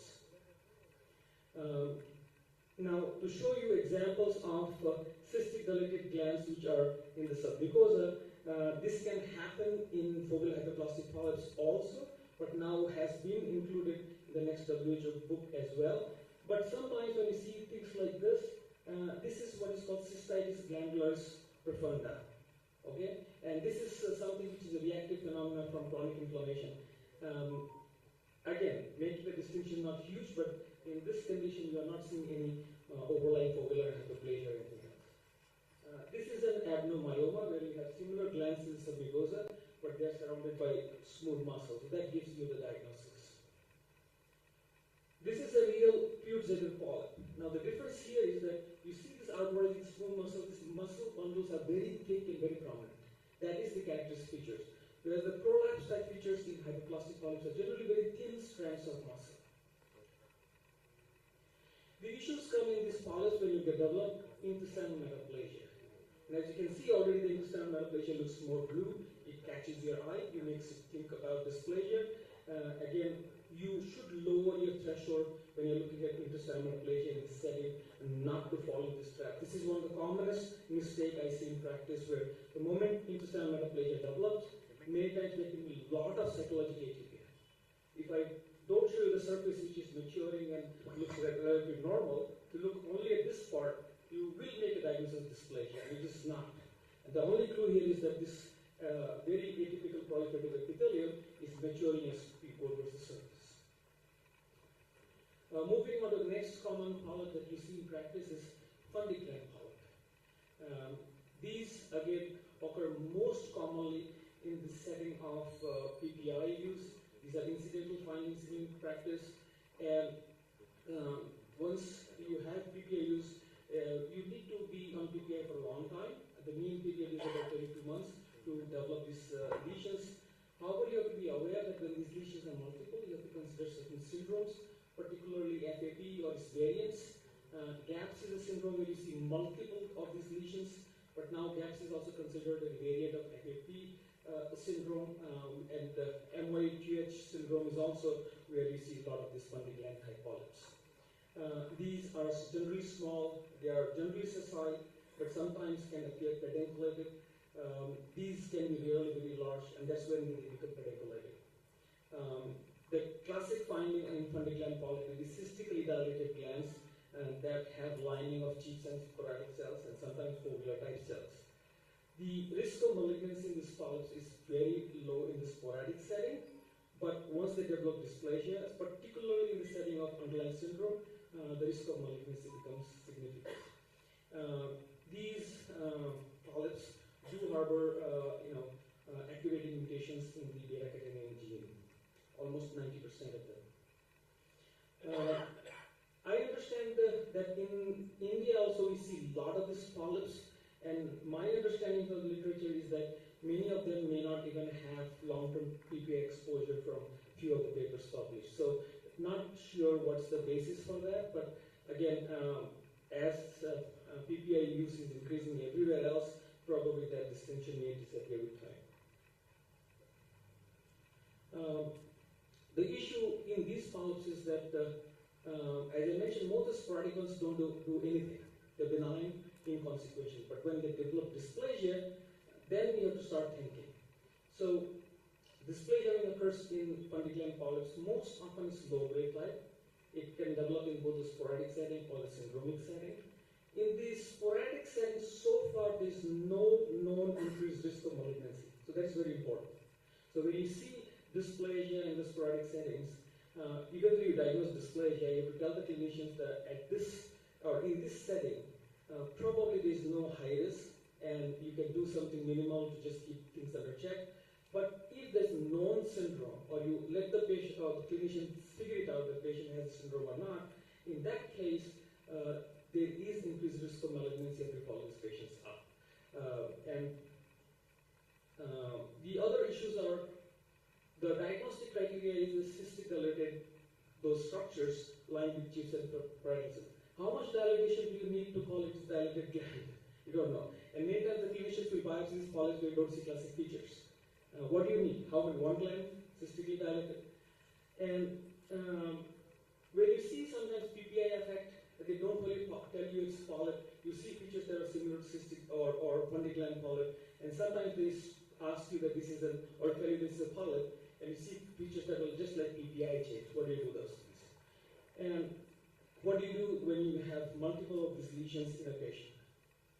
So basically, my approach to this one is that if they call this a polyp, and if you see even one cystically dilated gland, that you are convinced by your eye this is little more than normal, I just call it fundigland polyp. Usually, in addition to your chief cells and parietal cells, sometimes you can see foveolar type cells also. That makes it a little more confident in calling this as fundigland polyps.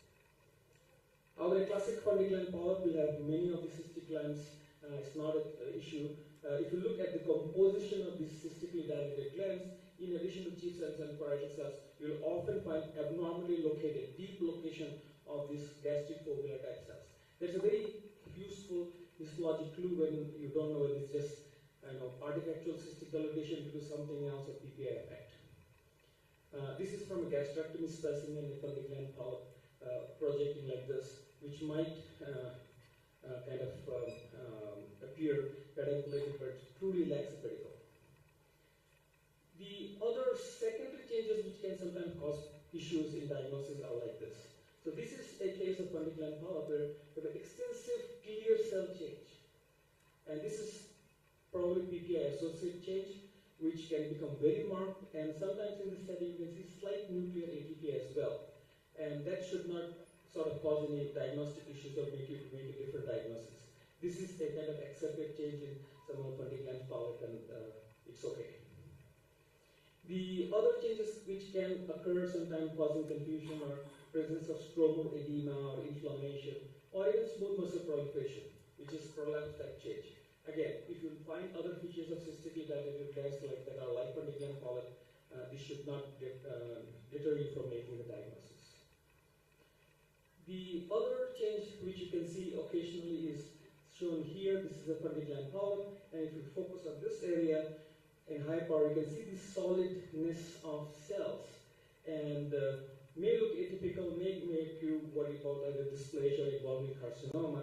And this is just squamous metaplasia in a fundigland polyp. Sometimes you get neuroendocrine clusters also, but that can be easily sorted out with stains. This is not a malignant risk or malignancy risk in this fundigland polyp. The other issue is this thing shown here in fundigland polyp, where you see most of the fundigland area looks fine. If you focus on this area, you can see the glands are a little more crowded, and they have somewhat abnormal architecture. They're no longer tubular. They're branching and maybe trying to fuse with each other. When you start seeing this feature like this, the next thing you have to consider is a funding gland adenoma or oxyntic gland adenoma or oxyntic gland carcinoma. Now I'll show you examples of those things also. There's no cytologic atypia, it's just an architectural atypia. And again, there's no malignancy risk, so it doesn't matter if you miss those things, but this is where I think that sometimes the issue comes up. The other issue, as I mentioned, was presence of dysplasia in these polyps. So these are fundigland polyp. If you look at the surface of this lesion here, you can see it's very dark blue. And if you look at higher magnification, you clearly see nuclear stratification, nucleus mitosis. So this is a low-grade dysplasia in fundigland polyp.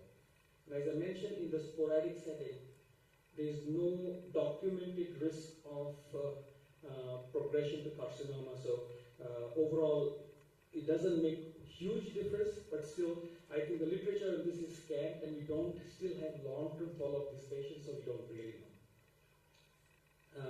In case you have issues with dysplasia and you don't know what's going on, is it dysplasia or reactive change? Sometimes you can try a beta-catenin stain, and in a subset of this dysplastic fundicular polyps, not all dysplastic fundicular polyps, a subset of these polyps, you can see nuclear accumulation of beta-catenin. If you see that, then you can definitely tell this is low-grade dysplasia. Okay, so moving on to now the adenomas, which also present with polyps, and there are certain things which have evolved in the last few years. We'll talk about those.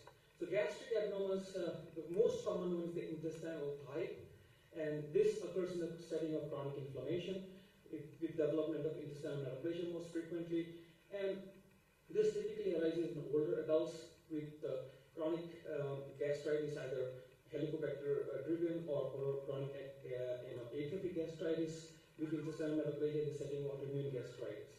These lesions can be flat, sessile, or polypoid, and most often these occur in the antrum or the incisura, but in the cases of gastric atrophy or autoimmune gastritis, they can occur in the stomach, in the body as well.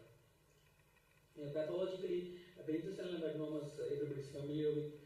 These are very similar to those things with nuclear stratification, hyperchromasia, decreased mucin, presence of goblet cells very frequently. And in this, there is a definite risk of malignancy, especially once dysplasia develops, and these need to be watched. They frequently have alteration in the APC pathway, sometimes in KRAS gene as well as TP53 abnormalities. Especially, I think, when you get high-grade lesions, you can see TP53 accumulation. These kind of adenomas are seen in the setting of FAP syndrome. So this is one example of such adenoma where you see gastric mucosa here. This is the polyp, and this, I think, is not a diagnostic issue at all. Very clear. This is blue, and this is characterized by intestinal type adenomatous epithelium. On high power, you can see all the features with nuclear stratification, increase in mitosis, which goes up to the surface. So here the criteria of low and high grade are similar to the adenomatous polyp in colon. I'm not going to go into those details. The one which causes more problem in clinical practice is the foveolar type adenomas, because these, in contrast to the intestinal type, are composed of foveolar type epithelium, where sometimes the dysplasia can be much subtle. It's difficult to diagnose, and the cells maintain the resemblance to gastric foveolar epithelium, and you have to pay attention to nuclear details to diagnose the dysplasia or adenomatous nature of these lesions. You can prove that they're gastric foveolar type epithelial immunohistochemistry. These are positive for MUC5AC. The interesting part is that they may also sometimes express MUC6, which is a pyloric type mucin, but these two lesions are very related, so sometimes you get mixed features. Again, in this setting, the risk of malignancy is lower, but it's definitely there. And these are associated more with GNAS mutations and KRAS mutations as opposed to APC alterations that you see in the intestinal type of adenomas. These are associated also with FAP as well as GAP syndrome, like intestinal type adenomas. The practical issues in your clinical practice is, when does a foveolar hyperplastic polyp become a foveolar type adenoma?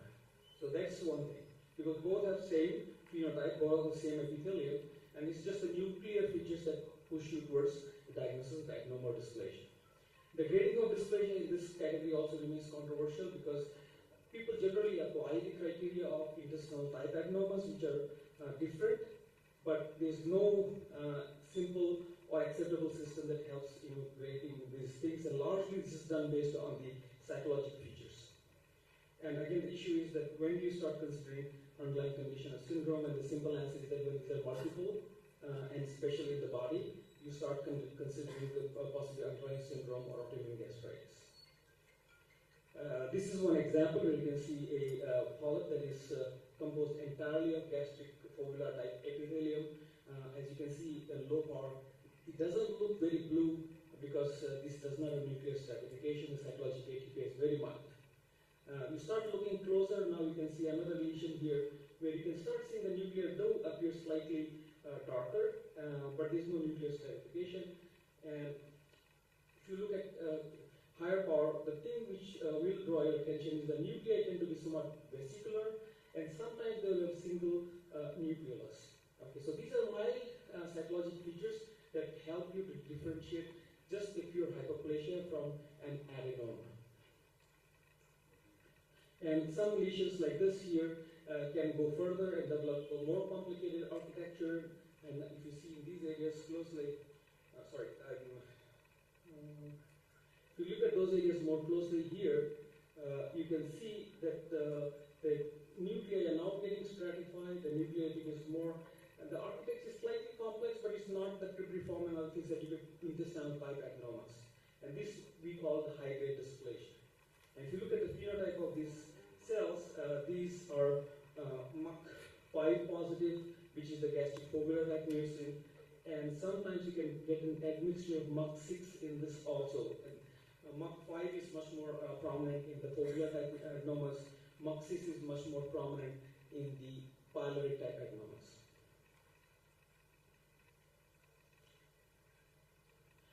These lesions sometimes can get very large and even develop serrated architecture. So there is a serrated type polyp in the stomach also, and these are mostly of the gastric phenotype. There's not much literature on those things as yet. I think we are going to find out more in the future as people recognize more and more of this serrated type lesion everywhere, including stomach. So the next lesion is the pyloric gland adenoma. This is one of the rare types of adenomas in the stomach, forms about 2.4% of all adenomas. This has been recognized since 1990, and now there's sufficient literature that suggests that these occur in the gastric body, but not in the antrum typically. And these can occur at any site in the body where you have gastric type metaplasia or pyloric type metaplasia, including large bowel or gallbladder or anything else.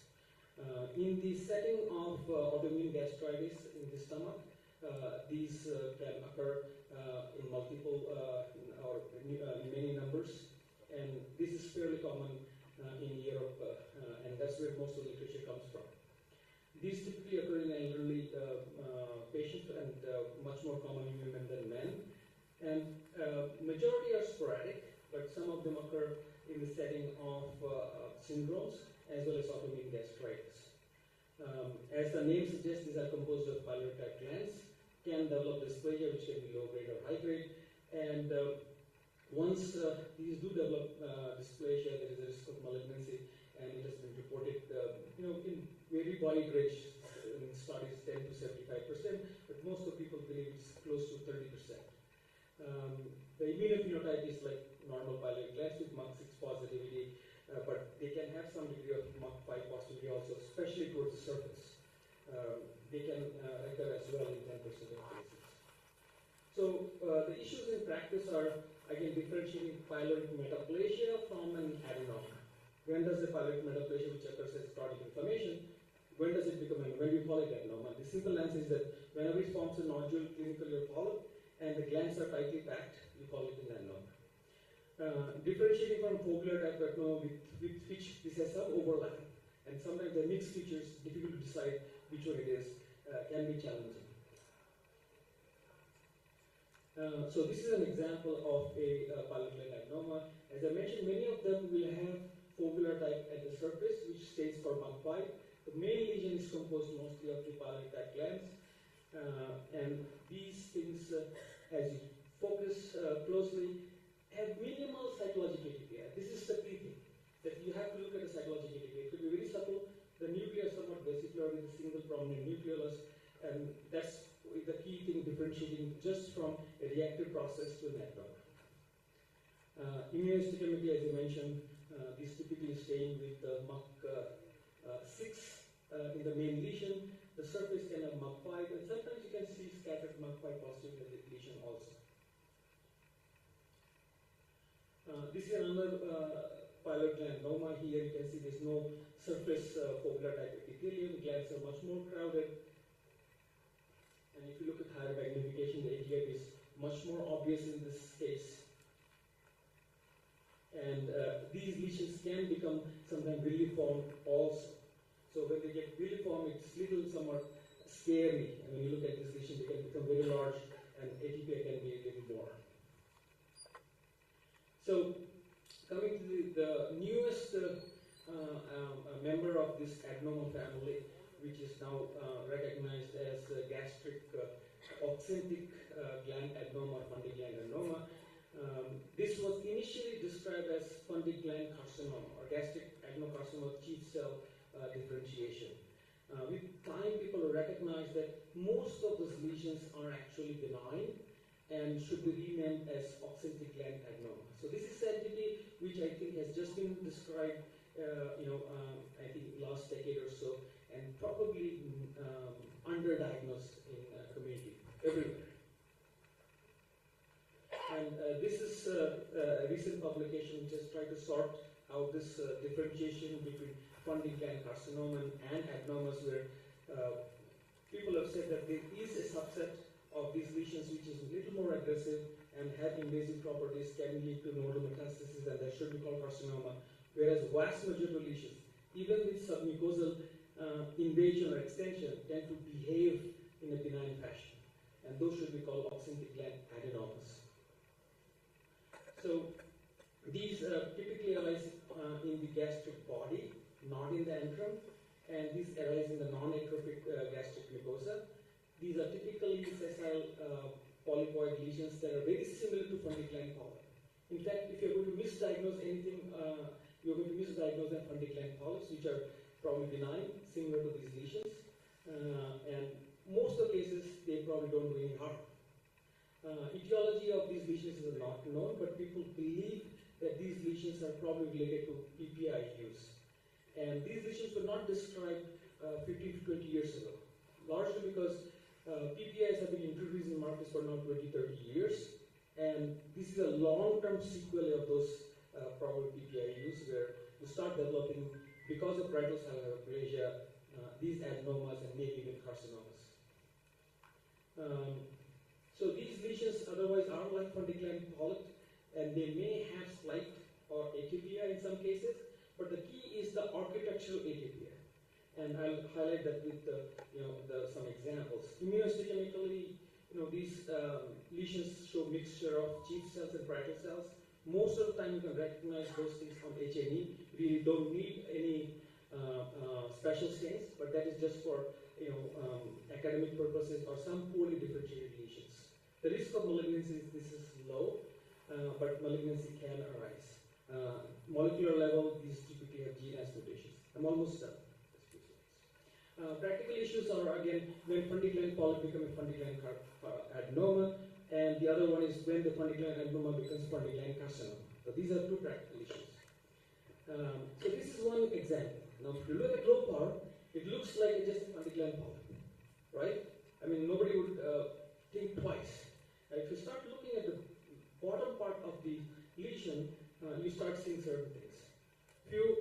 First of all, this cytologic atypia, crowding of the glands. If you look at the cytology of these cells, the nuclei is slightly larger and vesicular, and some of them do have small, tiny nuclei. The other is the architectural atypia. Normally, fundy glands have tubular glands like this. Okay, even in fundy gland polyp, you generally don't lose that distortion architecture. In fundy gland adenomas and carcinomas, the glands at the bottom start fusing. These are anastomosing structures. Sometimes these are referred to as endless glandular architecture or endless tubercle. Where they keep on connecting to each other and continue. This is a high-power to show slight cytologic atypia and the abnormal architecture of these glands. So this is one of the smallest fundy gland adenoma that I saw. This is barely like 3 or 4 glands, but you can see the architectural atypia. You can see the mild cytologic atypia in contrast to the normal oxyntic mucosa right in the necks. So this is a higher power to show you the slight cytology ATPA, the smallest of the funding gland adenomas. These lesions can extend to the submucosa with some myxoid change, as you can see here, and high power. And this is the endless gland pattern that I referred to, architecture. Anastomos in glandular structures. This is the characteristic feature or diagnostic feature to differentiate this from benign funding gland polyps. Some of the lesions can develop typical invasive lesions with desmoplastic stroma, invasive features, and even lymphovascular emboli. And that's when we start calling this carcinomas. Anytime it goes to submucosa, I think you have to start thinking about a carcinoma. So with that, I'll end my talk. And as I mentioned, this was a lot to cover in one talk. So I leave it for, like they said in Dhurandhar, we thought it was done, but it's not done. So part 2 for next meeting, and I'll be happy to take any questions. Thank you. Thank you so much, sir, for enlightening us with a vast knowledge on these frequently encountered polyps. Do we have a time, ma'am, to ask one or more question? Sir, you have told us about the role of a beta-catenin in certain polyps. Is there any role of a P53 when you think that adenoma is going to a carcinoma? No, I think the P53 doesn't help in predicting whether it's going for carcinoma or not. It will help in making a differentiable reactive change and a dysplasia. So P53 in some of the polyps, if you are doubtful, especially if you think of adenomous dysplasia, P53 can help. Not saying P53 does not exclude dysplasia, that's for sure. And finally, P53 doesn't tell you that this is more likely to progress or not. But yes, it's helpful and we use it. Regarding beta-catenin, although most of your funding gland polyps have beta-catenin alterations, and the ones which have dysplasia will show nuclear accumulation. So most of the other ones which have beta-catenin mutations do not show abnormal beta-catenin in nuclei on immunostain, so that you cannot use it. Only when you have dysplasia, especially in the setting of syndromes, you start seeing the nuclear accumulation of beta-catenin. And that's helpful because one of the problems in clinical practice is knowing which is reactive change and which is dysplasia. And I can tell you that this is one of the commonest things we discuss amongst our every day. Everybody, somebody being case, is it dysplasia or is it reactive change? And sometimes you cannot decide. And as I said, most of the time it doesn't matter, but if you want to make a diagnosis, you can do beta-catenin. If there is beta-catenin accumulation, then it's definitely dysplasia. Dr. Dhanpal, do you use the term reactive gastropathy? Sometimes these fine muscle fibers are there, as you mentioned. We sometimes tend to use this word reactive gastropathy? Use it every day. Use it This every is day. one of the But commonest diagnoses of chronic. Prolapse or something? Yeah. So prolapse changes occur in many settings, including reactive gastropathy, chronic gastritis. I was saying, in the context of polyps, when you see this muscle proliferation, you are starting a pituitary polyp all the time. And that have led to some controversy in literature. So now, I think they have said that, just presence of the skin muscle bundles, don't get worried, that is an accepted part of the histologic variations in foveal and plastic polyps. But you can see muscle proliferation in any condition that typically involves antrum, because that's the area which is the most stress of food movement and has secondary proliferative, reactive gastropathy, even chronic gastritis or anything else. Sometimes you'll see almost normal looking mucosa with muscle in the lamina propria. Dr. Jain, I'm not.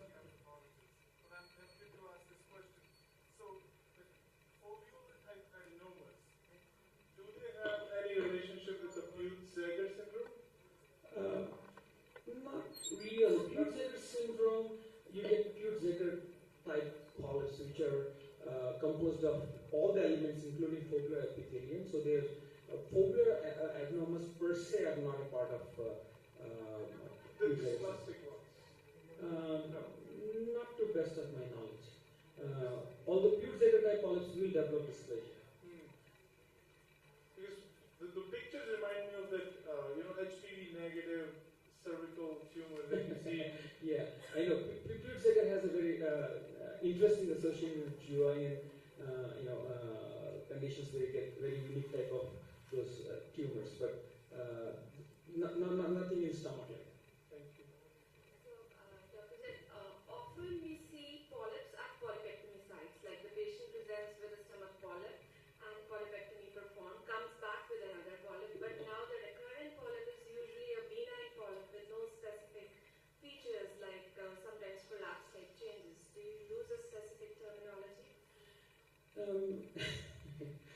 This is a real practical issue. So one has to understand that in stomach, the gastric foveal epithelium or foveal pits are where all the stem cells are. And once you do any kind of procedure or inflammation or something else, the fovea tend to become hyperplastic as a part of regeneration. And like anywhere else, after a prior inflammation procedure or something else, you are going to see a lot of reactive hyperplasia with secondary changes. And your main issue is whatever the previous polyp was, whether it was intestinal adenoma or something else, is that present or not? And generally, most of the time, we'll say non-specific inflammatory reactive changes and use the words negative for dysplasia, carcinoma, or whatever else this was. Don't have a specific name for that, like any other solid. I just had one comment on the reactive gastropathy question. Say there are two reasons for it. One is there's reactive gastropathy and one is there's reactive pathology. Yes. Yes, that's very good. Thank you so much, sir. Dr. Jain and Dr. Kakkar, they really enlightened us with their vast knowledge and experience. This is for PG students. Whenever you see a lot of journal articles on GI and liver, you will see the references related to Dr. Kakkar and Dr. Jain. So sir, I want to say something for both of you. That गुलशन में सबा को जुस्तजू तेरी है, बुलबुल की जुबां पर गुफ्तगू तेरी है, हर रंग में है जलवा तेरी ही कुदरत का, जिस फूल को सूंघता हूँ खुशबू तेरी है. Thank you. One thing I have to say about that is that, in life it is very important that you find good teachers, good mentors and other things. It always helps in your career. The other thing is find good friends and good colleagues and good students also. If you associate with them, your life is made. So I associate, my fame comes from associating myself with Dr. Kakkar. So, it has been a long-term relationship, and we have known each other for over now 30-some years, 35 years. And when I first met him, I recognized that if I follow him, it will always be better. So a big round of applause for both of them. Thank you so much, Dr. Kakkar and Dr. Kakkar. I think it was a session. Thank you.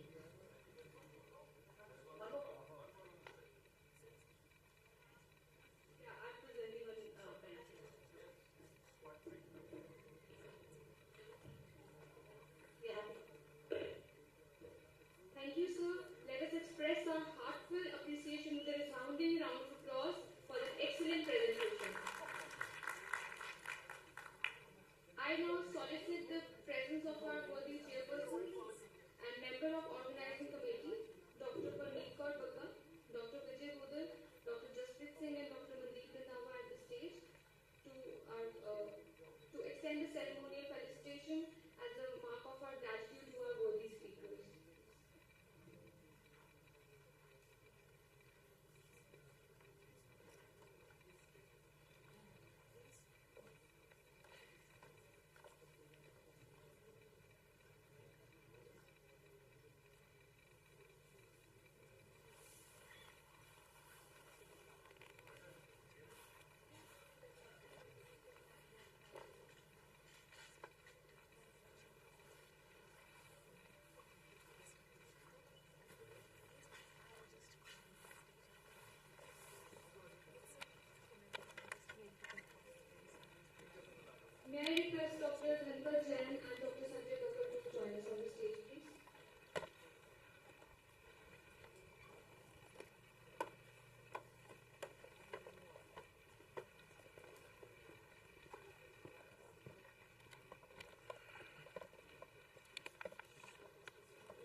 Please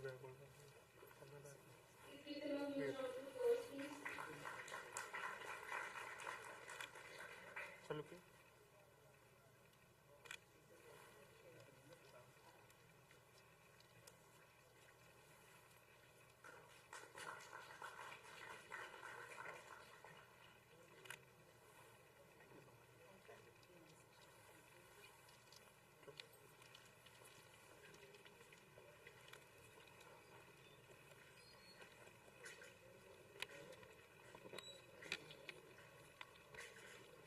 It's noon time and the thoughts of having lunch are very much in our minds. What do you think, Aditi?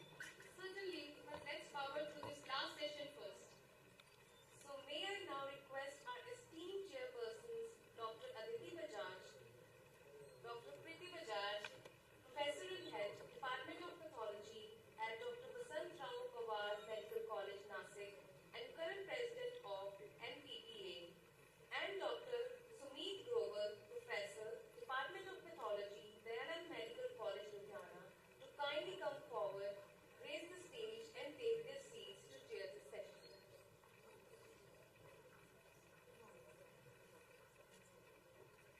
Dr. Priti Bajaj and Dr. Sumit Grover. Kindly give them a huge round of applause.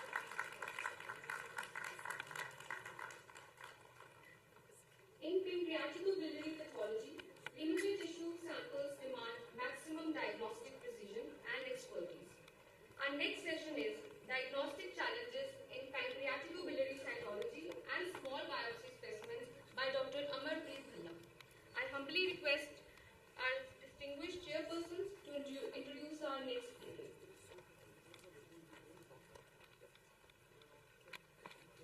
Good morning, good afternoon, everyone. It's truly an honor for me to introduce Dr. Amarpreet Bhalla, and I thank Dr. Parneet Bagga for giving me this honor to chair this session and being an alumna of this medical college, Government Medical College, Amritsar. This moment is truly special for me as well. So we can see here Dr. Amarpreet Bhalla with a distinguished career which she has had, and presently she is Associate Professor, Section Head, GI and Liver Pathology, Department of Pathology and Lab Medicine at Montefiore Medical Center, New York, and her education is from Mysore and PG training from GMC Amritsar. And also she's got training, residency, anatomic and clinical pathology at Detroit Medical Center, Detroit, and fellowship training, Cytopath, Detroit Medical Center, and fellowship training, GI Path, Indiana University. And in her academic and leadership roles, she's been course director at GI Liver Pathology, Albert Einstein College of Medicine, member Senate, and so much more to say about her. And also in editorial team, Cap Today and Cytojournal Applied IHC and Molecular Morphology, and also a lot of society memberships, and she has huge research interests. Dr. Sumit. First of all, I'd like to welcome Dr. Amarpreet. She has so many feathers in her cap, and I feel the Government Medical College to see their students, delivering lectures and being at such a higher level is pleasure for everyone. So, welcome, and we would like to hear you and just waiting for that. Thank you. Thank you so much for the kind introduction, and it's a moment of pride and honor for me to present here. I graduated from a residency in 2007, and I'm so glad the organizers gave me this opportunity to present my work here. So the topic for today is diagnostic challenges in pancreas biopsies. So like any surgical pathology specimen, it's important to know our patients first. So we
on-site evaluation while performing the procedure rose. It improves the diagnostic accuracy by 10 to 30%. In case of cystic pancreatic neoplasms, the sensitivity is 54% and specificity is 93%. Diagnostic accuracy of around 34 to 93%. The other advantages are that the FNA needle traverses a short path and reduces tumor dissemination. Also, it covers a larger area in comparison to core needle biopsies. The disadvantages are that often the cell block material is limited given the variant quality of the cell block preparation techniques. And then the actual architectural features cannot be evaluated for well-differentiated tumors. So the core needle biopsies are different from the fine needle aspiration biopsies. The core needle biopsies incorporate cutting edges which are designed to excise cylindrical cores of lesional tissues, whereas the fine needle aspiration biopsies are better suited for suction-based sampling techniques. So in a recent endoscopy publication published in 2024, the authors compared the characteristics of 6 different types of core needle biopsies, and each of them had a specific advantage in a certain situation. However, the most common ones used in US are the Acquire and the SATKAR. So a few studies have been performed in comparing the diagnostic yield of core needle biopsy material with the FNA acquired tissue along with the use of on-site evaluation. No significant differences have been identified in the tissue evaluation in the 2 techniques if considered alone. And another study in Scandinavian Journal of Gastroenterology published in 2022 compared the combined use of fine needle aspiration and biopsy with fine needle aspiration alone, and a statistically significant difference was seen with the combined use. So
So this photomicrographs show a fragmented core needle biopsy where we mostly have detached fragments of tissue and there is no intact tissue. There are some single cells as well, and everything is clotted within the blood clot. There is some obscuring by blood clot as well.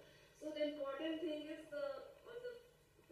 on the left side, what we see is mostly foveolar epithelium. So if we are aware that gastric route was used, we can easily identify the benign foveolar epithelium.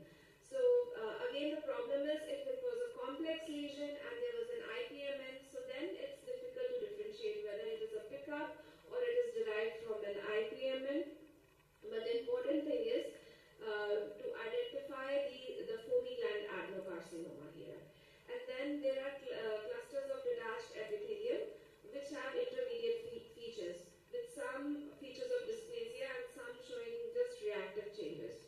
So in majority of the cases, if we find foci with unequivocal evidence of malignancy, then positive for malignancy diagnosis can be rendered.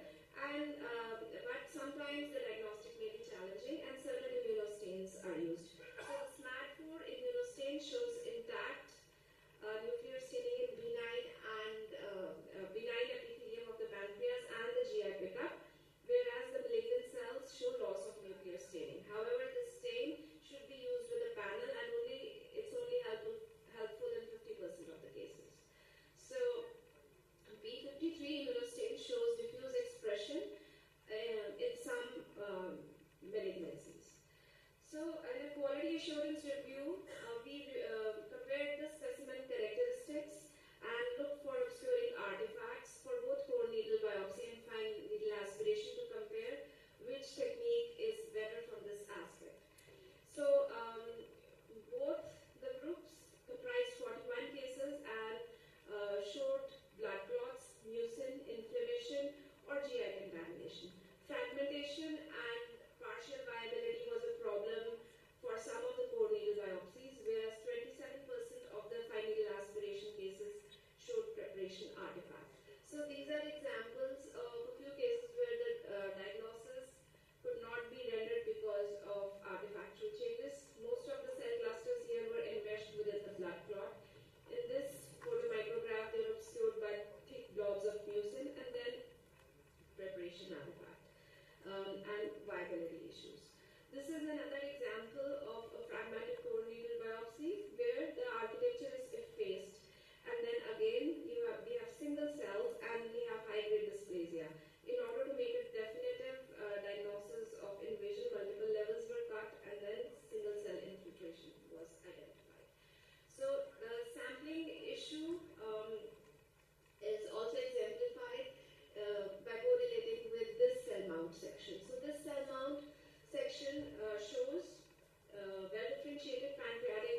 presence of glands in the peripancreatic fat is essentially diagnostic of malignancy, and so is single cell infiltration by pleomorphic hyperchromatic cells.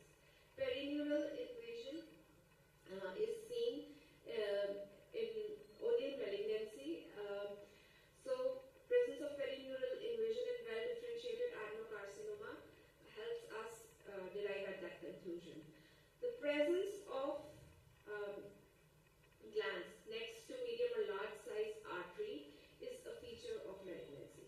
So in the normal pancreas, the complex network of the branching glands is spatially distinct from the vasculature. So the blood vessels in the normal pancreas are present in the interstitium surrounding the acini. So we would never see a duct and an artery parallel traveling together. This is quite the opposite of liver, where you see hepatic artery and bile duct in close proximity, and in fact a single hepatic arteriole is an anomaly. But in pancreas, the presence of this pair is essentially diagnostic of malignancy. So these photomicrographs show features of single cell infiltration. So often the pleomorphic single cells in some foci are not discernible, and we use cytokeratin 7 stains to highlight those single cells. But it has to be kept in mind that the partial profiles of the benign glands will also be stained by cytokeratin 7, and the actual cytology of the individual cells is very important. Also, the GI contamination and other benign glands will be picked up. So, pancreatic ductal adenocarcinoma comprises majority of these lesions, and there is variation in the morphology, histologic grade, and differentiation of pancreatic ductal carcinoma, which has to be kept in mind while evaluating the biopsies. The first example is that of a foamy gland adenocarcinoma, which has microvesicular cytoplasm and brush borders, surface apical changes. Also, the nuclei show pleomorphism, and this is diagnostic of a well-differentiated adenocarcinoma. The moderately differentiated ones show fused glandular architecture with pleomorphism and hyperchromasia. This is a poorly differentiated adenocarcinoma, and in this case, we need to run immunostains to definitely prove that it's a carcinoma. The fourth image here shows a variant morphology, that is adenosquamous carcinoma.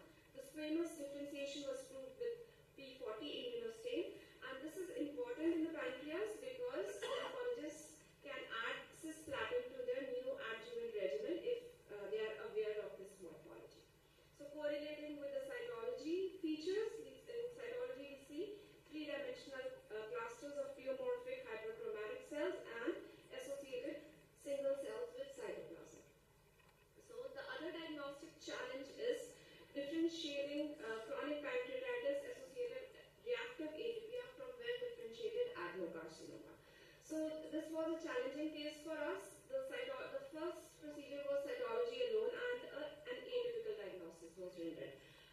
Repeat procedure was performed, biopsy was taken, and majority of the cohorts showed chronic pancreatitis with intact lobular organization and atrophic changes. Rare focus showed this kind of morphology. So we had glands with microvesicular cytoplasm. Overall there was some loss of lobular organization, and the differential diagnosis was reactive atypia versus the foamy gland adenocarcinoma. So we performed a panel of two stains, SMAD4 and IMP3. So IMP3 shows positive staining in benign epithelium and GI contamination. I'm wrong there. Yes, SMAD4 shows positive staining in benign epithelium, while IMP3 shows positive staining in malignant epithelium. So we performed the panel, and this focus with the reactive changes showed loss of nuclear staining for SMAD4 and diffuse cytoplasmic and nuclear staining for IMP3. So therefore we concluded that it's a well-differentiated adenocarcinoma. The Weil Cornell group has endorsed a 3-IHC marker panel comprised of S100P, IMP3 and SMAD4 for definitely differentiating reactive from benign. Our group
and it is associated with a spectrum of architectural and psychological changes which are qualitatively and quantitatively limited for an accurate benign or an accurate malignant diagnosis, and there is significant inter-observer and intra-observer variability, and therefore not a good consensus within the group. So it ends up being atypical, but that's not very helpful, and it should be avoided because it leads to a repeat procedure. So coming on to tumors other than pancreatic ductal adenocarcinoma. So the other common tumor is well-differentiated neuroendocrine tumor. Usually the smears are very cellular and the cells are plasmacytoid or epithelioid. The nuclear chromatin is the salt and pepper type, as we all know. So important thing is it has both epithelial differentiation and neuroendocrine differentiation. So the specific neuroendocrine marker is chromogranin and the sensitive one is synaptophysin. INSM1 is relatively new marker and has an overall very good sensitivity and specificity. So it is important not to miss the epithelial markers because the diagnostic pitfall here is missing a diagnosis of paraganglionoma. So paragangliomas can present as peripancreatic masses, and I got a rare case which it presented as actually a pancreatic head mass. So paragangliomas show negative staining for CAM5.2, positive staining for synaptophysin, and the sustentacular cells are highlighted with SOX10 or S100. So coming on to the next diagnostic challenge here. So the higher grade neuroendocrine tumors, well-differentiated neuroendocrine tumors grade 3, are sometimes difficult to differentiate from neuroendocrine carcinomas. So we performed a panel of immunostains. So in this case, the tumor was positive for CAM5.2, synaptophysin, chromogranin, and Ki67 immunostain showed 30% staining in the hotspot. The Ki67 rate was 30% in the hotspots. So then going forward, we performed another set of immunostains. Retinoblastoma 1. So there was intact nuclear staining for that. P53 showed wild type staining, and staining for ATRX and DAX was also intact. A diagnosis of grade 3 tumor was rendered, and just a few words about ATRX and DAX. So ATRX and DAX along with ALT, I can move this forward. Can someone help me? I can move this. So ATRX and DAX are prognostic markers. Less than 50% of the well-differentiated neuroendocrine tumors lose the nuclear staining for ATRX and DAX and show alteration of length of telomeres by FISH, and that is a bad prognostic marker for the neuroendocrine tumors. However, this feature is also used to differentiate these neuroendocrine tumors from neuroendocrine carcinomas. So neuroendocrine carcinomas may have small cell or large cell morphology and have a sky-high Ki67 index. So they usually have inactivating mutations of retinoblastoma and P53 genes, resulting in loss of retinoblastoma 1 immunostain and diffuse overexpression of P53 stain. So this panel is used to make the distinction. Another epithelioid neoplasm in the pancreas is acinar cell carcinoma, and differentiation is difficult even with the help of immunostains. On morphology, these carcinomas tend to be more cohesive with more acinous formation, more atypia, larger nuclei, and usually the Ki67 index is way higher than expected by morphological evaluation as in a well-differentiated neuroendocrine tumor. So as said previously, these tumors can show very focal staining for synaptophysin and chromogranin, and that is a very common pitfall in everyday work about these cases. However, the distinction is made by diffuse expression of BCL10, trypsin, and chymotrypsin. The other epithelioid neoplasm in the pancreas is solid pseudopapillary lesion. The cytology smears in these cases are usually very cellular with branching papillary fronds and single cells. And the papillary fronds have central vascular pores surrounded by ellipsoid stroma and then monomorphic neoplastic points to focal staining for synaptophysin, which is again a pitfall. The distinction is made by diffuse immunostaining for beta-catenin and other new markers like LEF1. The other conventional markers which were used were CD10 and progesterone receptor. So I think we can skip the pancreatic cystic lesions because of the time, and I can go straight away to the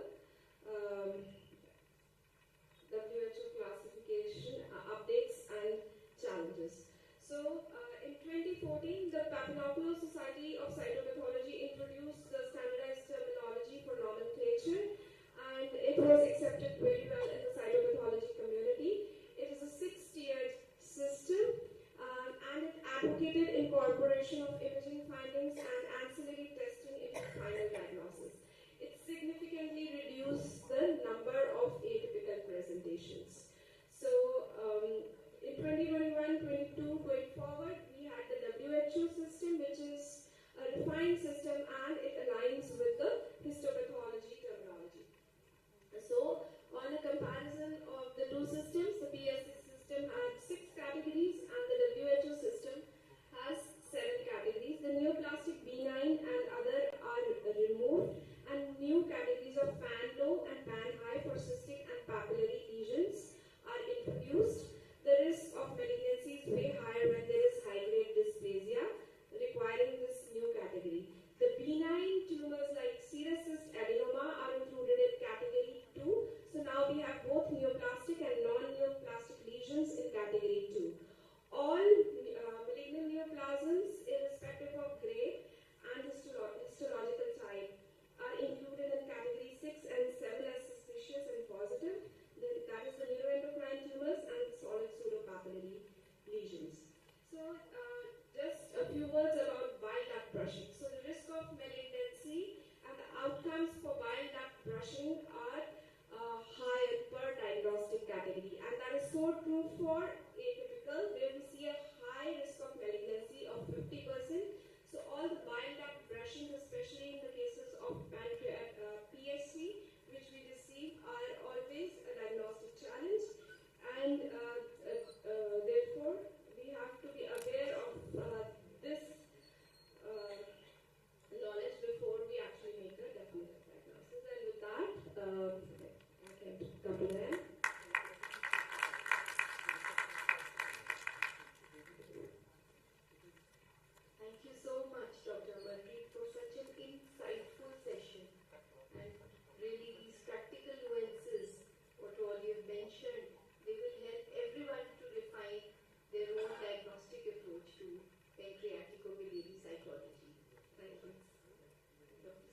Now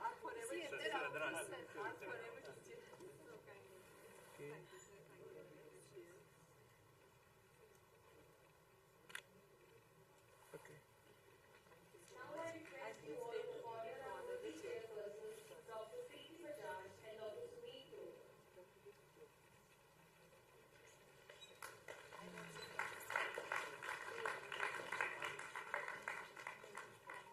Thank you.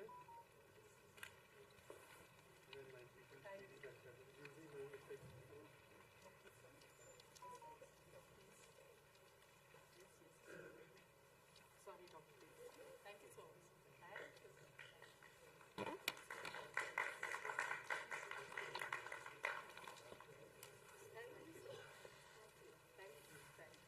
That wraps up the first half of our day. Kindly head outside to the area where lunch is being served, grab a plate, enjoy some networking, and we'll see you back here at 2:40 p.m.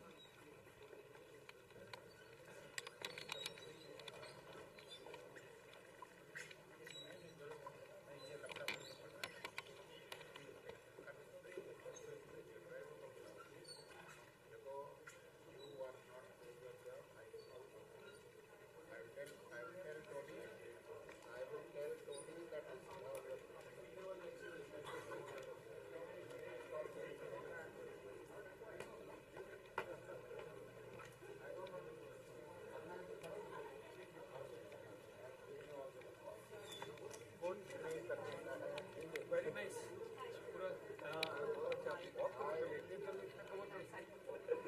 मेरे को तो 4 college तक में मेरे क्यों लगे आपने पूरा जरा कर दिया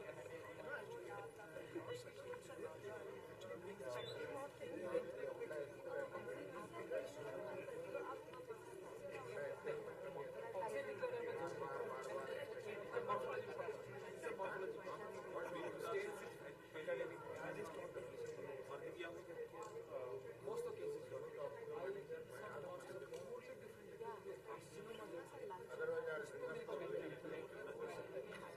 of the cases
Nothing happens with pathology, you can ask anything. Cricket score on T20.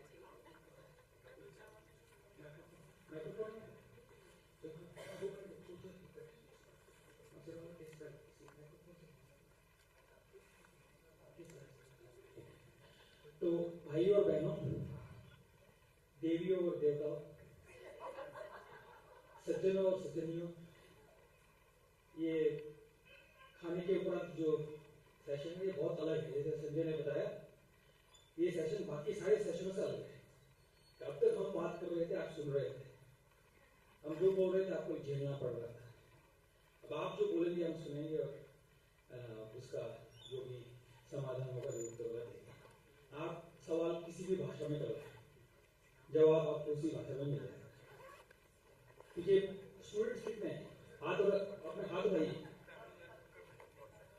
अच्छा, तो आप लोगों को अपने टीचर से कभी सवाल करने का मौका नहीं मिलता होगा, ठीक है? आप पंजाबी में अगर सवाल करेंगे तो इन दोनों को पंजाबी बहुत अच्छी आती है और जवाब दे देंगे। बाकी किसी भाषा में अगर सवाल करेंगे उसके साथ जवाब मैं दूंगा। मैं जो तेलुगु बोलता हूँ आपको समझ में आएगी।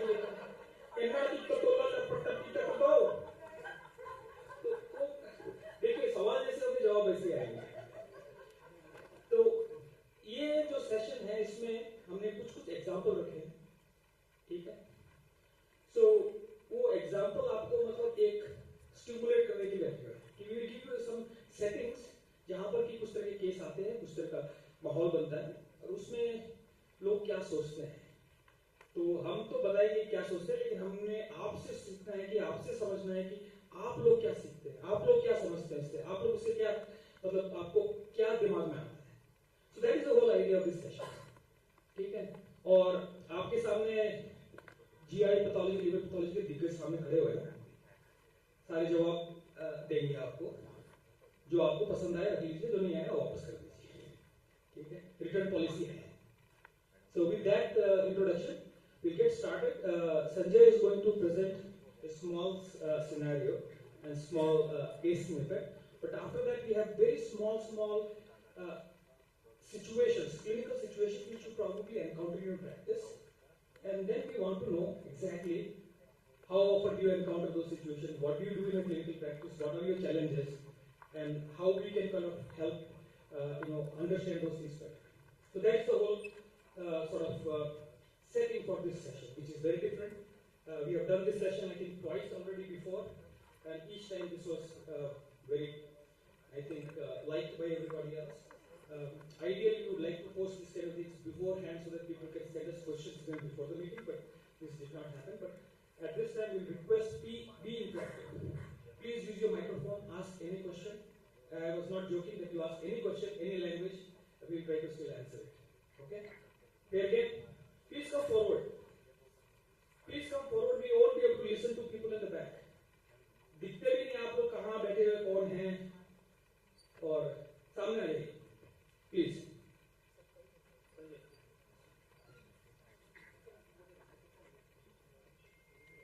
So we'll start with a little case presentation which I want to illustrate given the a lot of alcohol-related liver disease in India.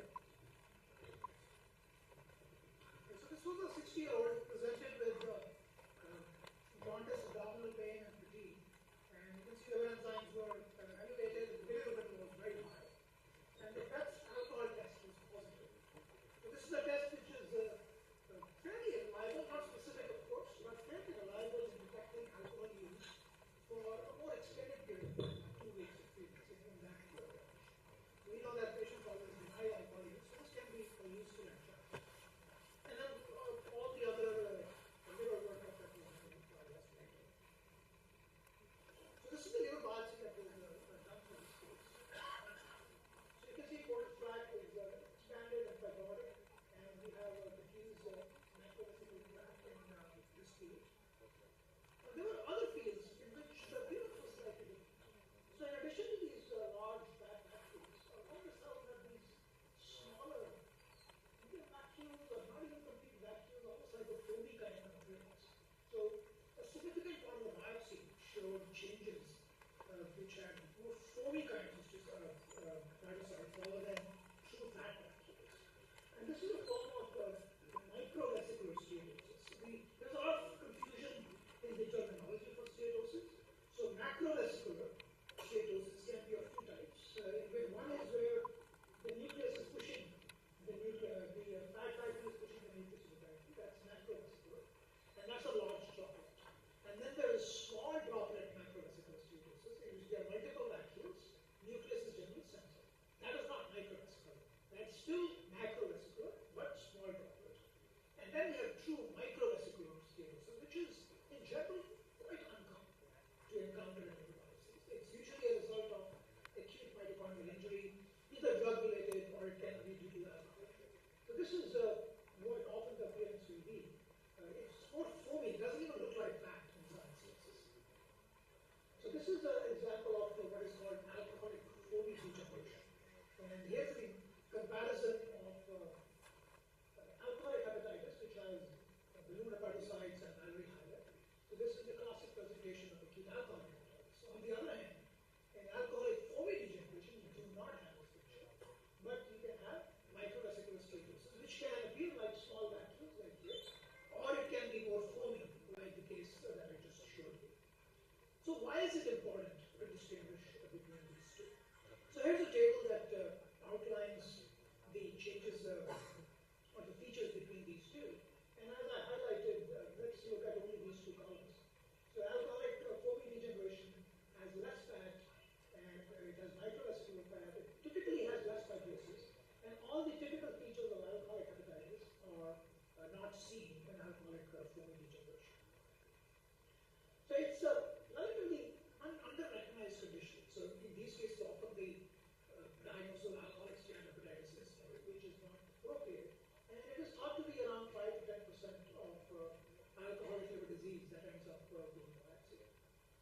The importance is that it has excellent long-term survival compared to alcoholic hepatitis. Prognosis is very good in this entity. Features that favor alcoholic comorbidities. And once again, I would like to emphasize why is it important. Not only is the prognosis different, now one of the standard ways of treating acute alcoholic hepatitis is to give steroids. But on the other hand, alcoholic comorbidities does not require steroids. All that is needed is cessation of alcohol use, and the patient improves dramatically. So it's very important to make that distinction. So some of the features that may help, not always. Younger age, short history of alcohol use. So it's the alcohol use, it's the classic history of the young patient who suddenly binges on alcohol and ends up in emergency room. So that's the kind of classic history of this study. And bilirubin can be quite high. So all of the other features that were mentioned here are relative features. It's not absolute that it will help to distinguish. And sometimes liver enzymes are not helpful because they may be even higher in alcoholic comorbidities. And typically the triglycerides tend to be low. So that's kind of a soft factor that can favor this diagnosis. And this is an excellent publication of a series of 9 cases from the Royal College in London, which emphasizes the importance of distinguishing alcoholic comorbidities from severe alcoholic hepatitis because of the importance of therapy. So I'll ask this question to the hepatologist, like, how do you know it's alcoholic hepatitis or alcoholic comorbidities? Because in their protocol, they will typically not biopsy a patient who has known alcohol unless they suspect either other etiology or the alcohol history is sketchy. So right now, there is no good answer to that. Why are they not biopsying, or how can they make that distinction? So, but in case a biopsy is done, I think we should be aware of the importance of making this distinction. So with that, if there are any questions, we can open it up, but it's open for any questions that you may have. Is there any cutoff for serum bilirubin level in these patients? There is no cutoff. In fact, serum bilirubin can be very high in these cases. So there is no cutoff for diagnosis. That was the question, if there is a cutoff. There is no cutoff for diagnosis. So you may also ask, what is the cutoff of the extent of microvesicular change to call something an alcoholic comorbidities? So the disease is not that widely recognized, and there are no set criteria. But in this study, I think it was proposed that if a third of the biopsy shows that you should consider alcoholic comorbidities.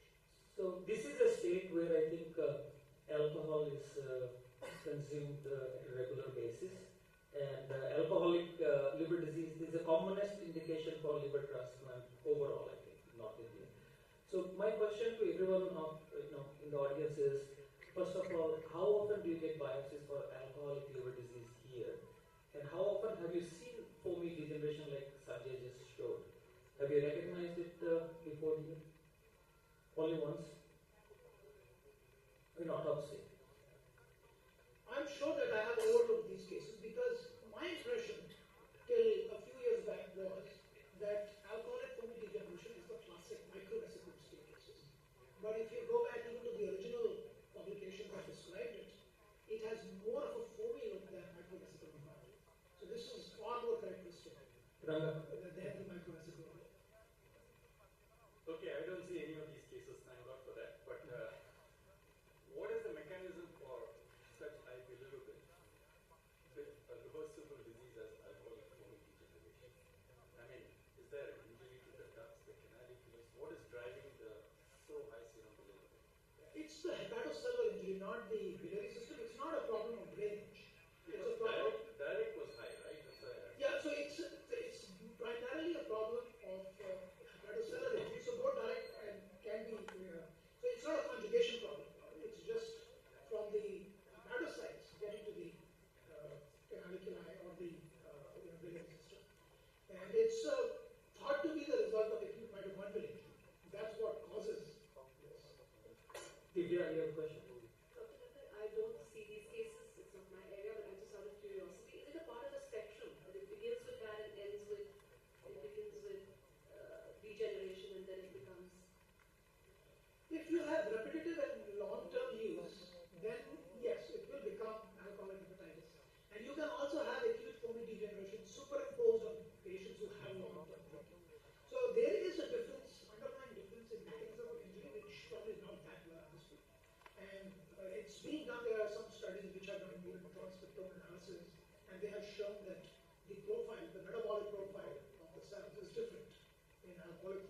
degeneration versus in alcoholic hepatitis. So the mechanism of injury is different. And we don't know why this happens. What is the reason for this difference? But it is very important from the therapeutic point of view. In a non-alcoholic state of hepatitis, such changes? No. So the alcoholic foamy degeneration, which is microvesicular fat, is not a feature in metabolic etiologies. It's very rare to see. You can see small pockets of microvesicular fat, maybe 5 to 10% in a small subset of cases, but diffuse or extensive microvesicular fat is not a feature of metabolic. But it's also true from what you just mentioned that in even classic alcoholic liver disease, you can see small patches of this foamy change sometimes. That's fairly more common. We don't pay attention to the classic alcoholic hepatitis and everything else. In MASH also, there is a subset of population which is about 10% or something, which is patches of microvesicular steatosis, but not diffuse foamy change like this. And people believe that those patients behave slightly differently and slightly more aggressively. Mechanism is still not understood. But if you see in the setting of fatty liver disease, purely microvesicular steatosis is most often a metabolic underlying inherited condition and not slightly. Yeah, I totally agree. You're right on that because the mechanism of the morphology is very similar to what we see in Ray's syndrome. Yeah. Right. Mitochondrial injury. Acute mitochondrial injury. Exactly. So you see the resemblance there. Anybody else? Rajni, I think you have a lot of experience with liver biopsies. You have any comments?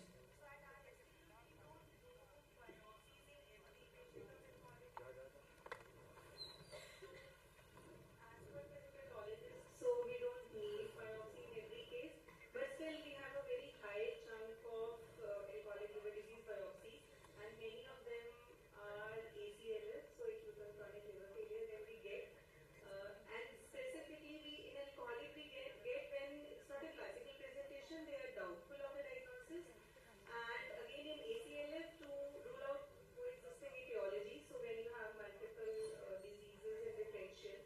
And what is doing what amount of damage. So in that setting we get. And we also don't report alcoholic foamy degeneration a lot.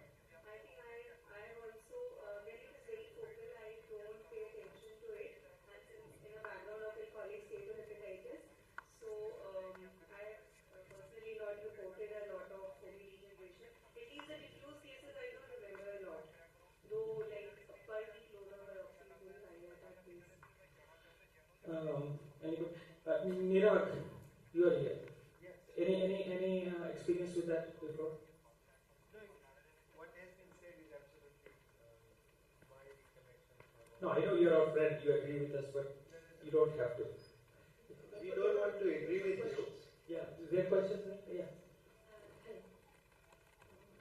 Hello. Oh yes, yes. Sir, alcoholic fatty degeneration, you're saying we should be, if it is there, should we be calling it fatty degeneration or alcoholic steatosis? Because it is, either it is steatosis or it is steatohepatitis associated with inflammatory this thing, or only steatosis we should call it fatty degeneration if we are looking at it on the biopsy. But if you're seeing this pattern of injury, it is a form of steatosis, yes. It's a microvesicular form. So that's why it has a specific name, because it has a definite clinical connotation. But otherwise, if you leave aside this case, most cases will either have steatosis or steatohepatitis, and you will call them accordingly. There was a question there also. A quick question. Yes. Why do you call it degeneration? Why do you call it degeneration and not change? I think we have to go back to 1950s to the people who wrote the article. Yeah, they called it degeneration, but like you're saying, degeneration by non-specific term. So it has just stuck, because that's how they described the first series, and they called it alcoholic foamy degeneration. आप सवाल जो है share में भी पूछ सकते हैं. Share ही सुना देता हूँ पहले.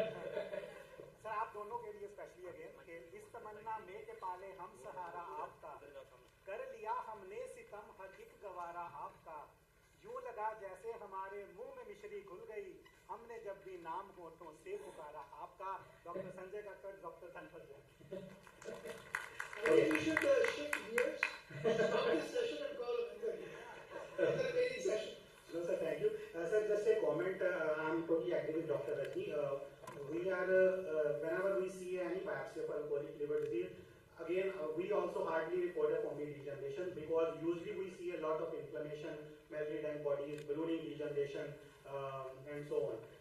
Secondly, sir, I just want to ask you, is there any pattern of this foamy degeneration, whether it is located to the centrilobular areas or in the periportal area? For example, whenever we talk about Ray's syndrome, we say periportal steatosis in children as compared to the centrilobular in adults. I've seen only 3 cases now, but I have not noticed any specific distribution pattern for alcoholic foamy degeneration. So there are areas which show this foamy pattern. It's not been like 100% of the biopsy showing it, but in some cases more than a third, in some cases more than half had these areas scattered out, but not specific to any location. Okay, as I just recalling just one case of our explant liver specimen. The indication was alcoholic liver disease, and now from your lecture I am just recalling that many of the nodules are only showing foamy degeneration, nothing else. I don't know whether there is association with that or not. There was a question there. Can you pass on the microphone, please? Does it depend on the duration more or the amount of alcohol intake? It's the amount that is very important. The duration is important because it has to be less. If it's been long-term alcohol use, it can still happen that long-term alcohol use, so you may see underlying changes, more fibrosis, but you still won't have ballooning. It still shows foamy degeneration. Like the case I showed you had a background of chronic alcoholic liver disease with more fibrosis. But in a case where it may be just an acute attack or acute binge that leads to this, you may not see anything in the background, just the alcoholic foamy degeneration. So amount is one of the most important factors. Any comments from you, Manpreet, any experience with this kind of situation? Not experienced, but I was wondering if the donor liver has a lot of this change, does it affect the patient outcomes post-transplant? So, sorry, if the donor liver. Oh, donor liver. If the donor liver has this problem, it should not be transplanted. But you never know, sometimes you get. I think the patients who have this are very sick. They have very high bilirubin. And they're very sick. So I'll split the question in 2 parts. Probably you are asking about if donor has only microvesicular steatosis from any etiology versus microvesicular or foamy change because of alcohol. So I think the answer from Sanjay is that if it's alcohol, probably that's not a candidate. If it's microvesicular from other causes, probably doesn't matter. But since all the definitions have changed, actually this is between me and since the definitions of small droplet, large droplet change, I have not seen a single case which I would call microvesicular steatosis. I think what we used to call microvesicular steatosis earlier during donor evaluations was probably all small droplet. So It would be a critical call that if we get donor liver biopsy for evaluation, then we need to tell them. yes. So what I'm indirectly telling you is that you are not going to see microvesicular steatosis in donor liver ever again. Probably, very likely. What you will be seeing will be predominantly small droplet that doesn't come. Any comments?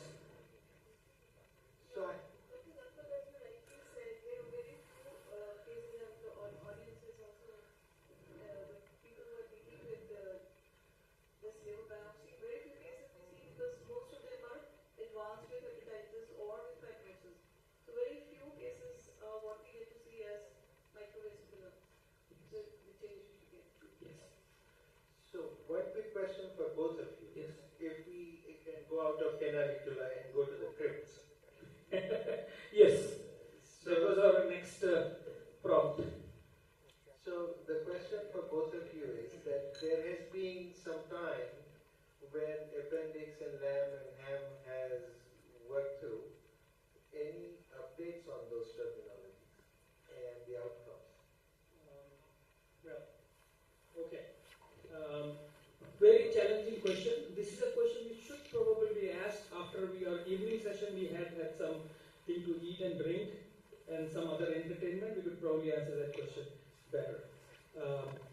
As all of you know, in the area of mucinous tumors of the appendix, this terminology, low-grade appendiceal mucinous neoplasm and high-grade mucinous neoplasm, has been adopted and has been sort of described, has criteria and has all staging things now in the WHO book, and it will be modified in next coming up WHO book, and has created a lot of issues. So to just get the discussion started, how many people here have been diagnosing LAM? Probably everybody's hand should be up. Anybody who has been seeing appendix probably has made a diagnosis of LAM, right? How many people have diagnosed HAM? Good. Good. So I should ask the question back to you. If you start looking at cases that have LAM and HAM, what is your major issue in clinical practice, number one?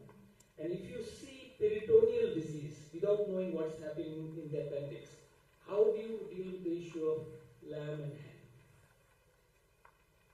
We'll ask these panelists in a second, but anybody has any thoughts on this one? Anybody has experienced this issue in clinical practice where, yes, Rajni. If somebody has a microphone, please, we'll need a lot of microphones circulated from there. We can keep only one maybe on the stage.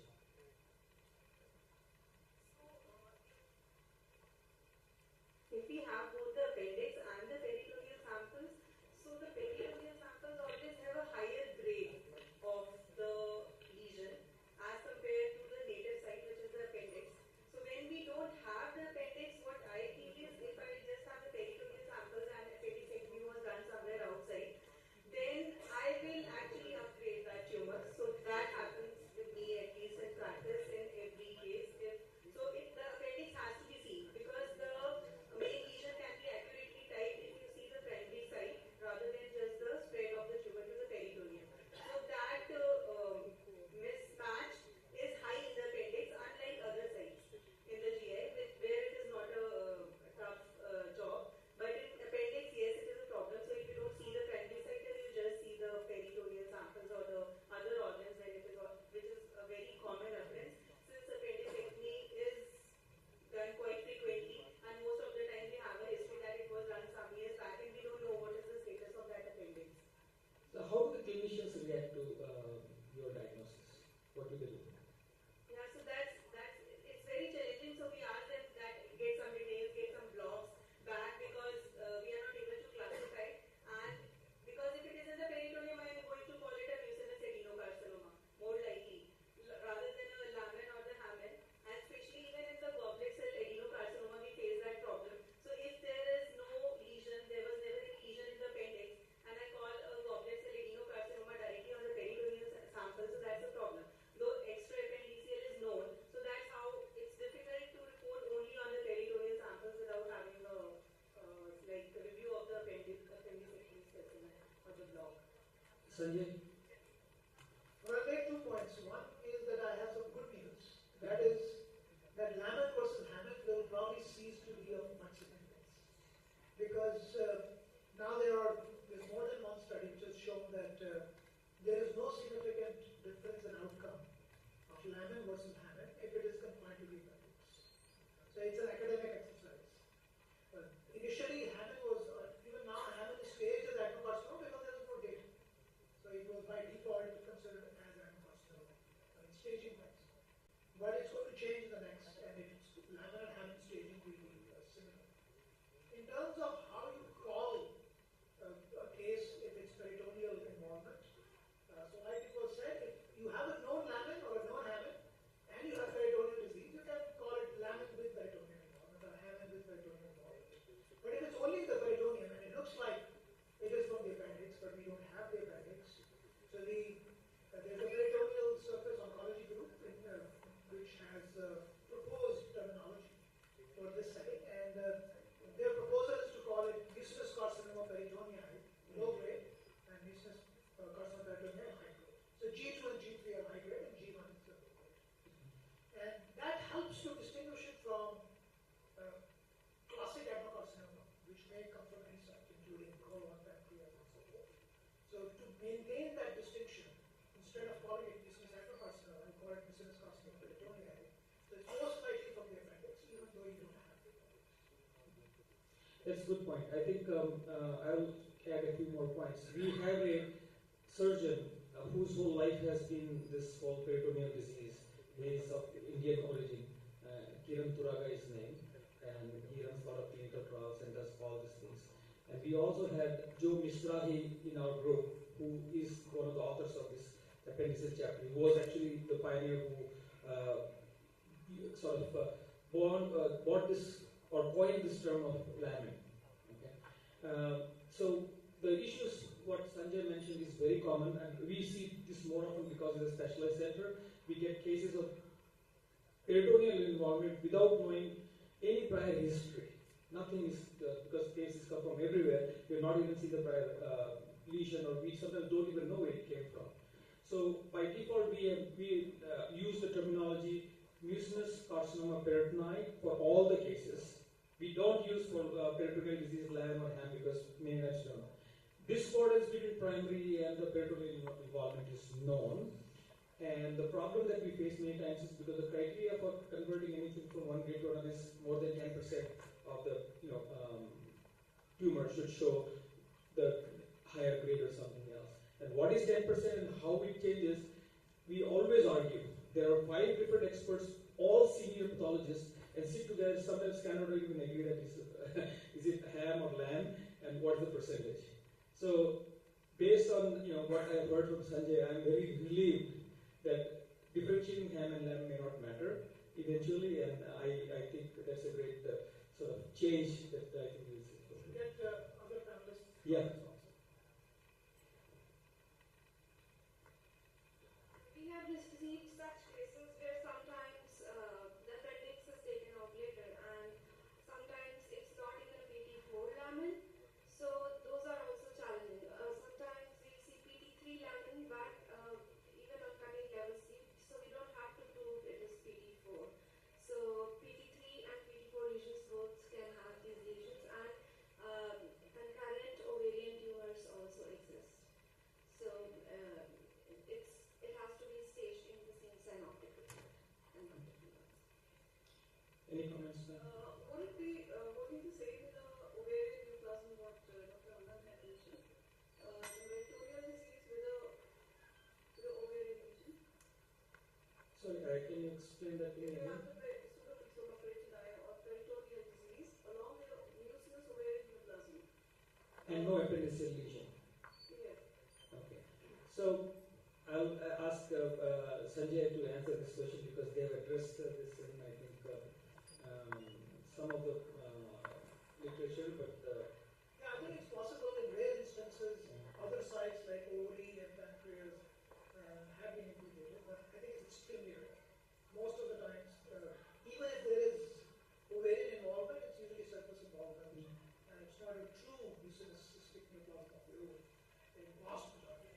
Statistically, more than 95% are considered from appendiceal origin, whether you see it or not. So, anybody else has any comments? Our time is up. I thought we had some more case scenarios to discuss, but we don't want to take the time away from other speakers. Any final comments or any other thoughts from our panelists or?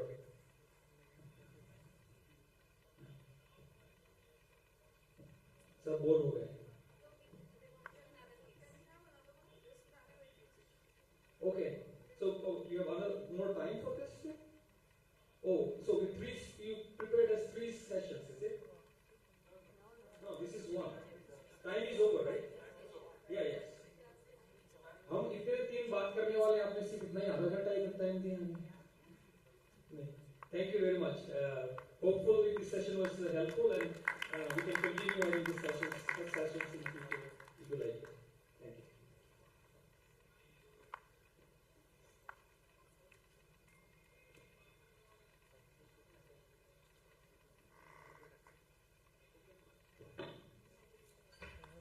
Thank you everyone for your participation, and thank you Chairperson for tolerating us and allowing us to speak so much. Thank you, Dr. Sanjay, Dr. Dhanpal Jain, and Dr. Amanpreet for bringing by the terms, or rather introducing the terms which are often overlooked, just as you said. Thank you so much. My sincere thanks to the speakers and the chairperson for chairing this session. May I now request our worthy speakers, member of organizing committee, Dr. Kulmeet Kaur Bagga, Dr. Navjot Kaur, Dr. Jaspreet Singh, to kindly come up on stage and felicitate our worthy chair speakers.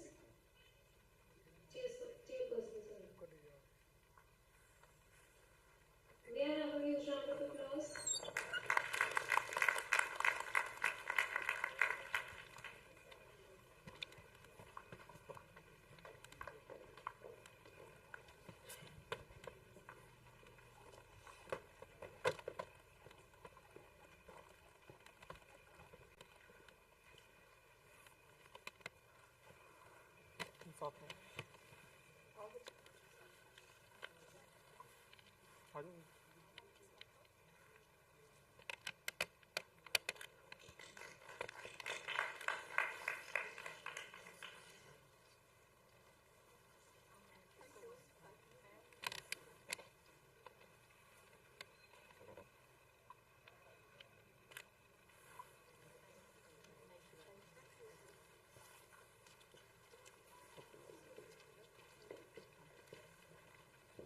Cytology, the science of cells, is where the story of disease often begins. With just a tiny sample, it unveils early clues of cancer and other disorders long before they manifest clinically. Techniques like pap smear and fine needle aspiration make diagnosis quick, precise, and they are minimally invasive. Today, empowered by immunocytochemistry and molecular advances, cytology doesn't just disease detection, it also helps in shaping the targeted treatment. Truly, it is the art of leading with diagnosis from smallest of cells. So let us dive deep into the world of cytology. It is now my privilege to invite our esteemed chairpersons for the session, Dr. Suresh Babu, Professor and Head, Department of Pathology, King George's Medical University, Lucknow, and Dr. Ram Naval Rao, Professor, Department of Pathology, Sanjay Gandhi Postgraduate Institute of Medical Sciences, Lucknow, to kindly grace the stage.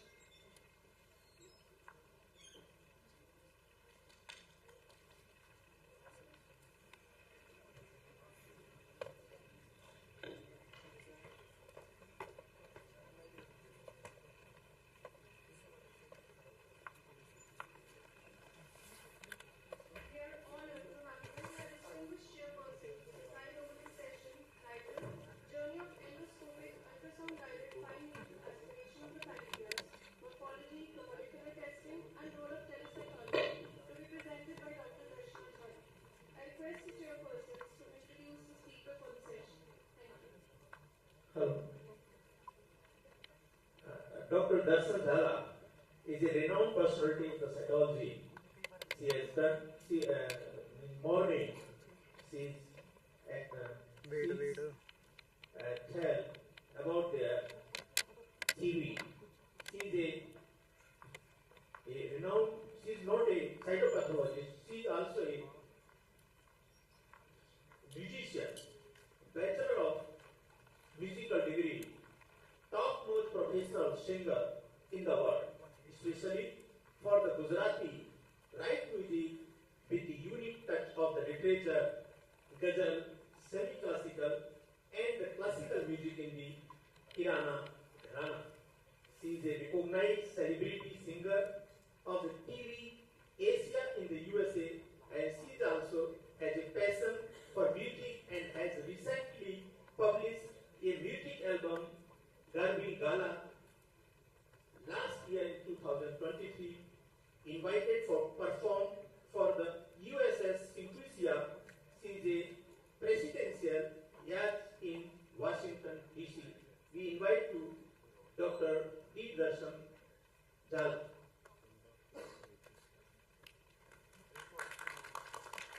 How's everyone doing? Wide awake. I would love for trainees to come in front. I don't bite, don't get afraid. I really want you guys to come in front. Do I have trainees or no trainees? Do I have trainees? I think I see some movement. Please, यहाँ आगे आ जाइए, please. Can you hear me? I think you can. So I would be moving around. I don't give lectures in a traditional way where I do PowerPoint and you listen to me, the morphology criteria.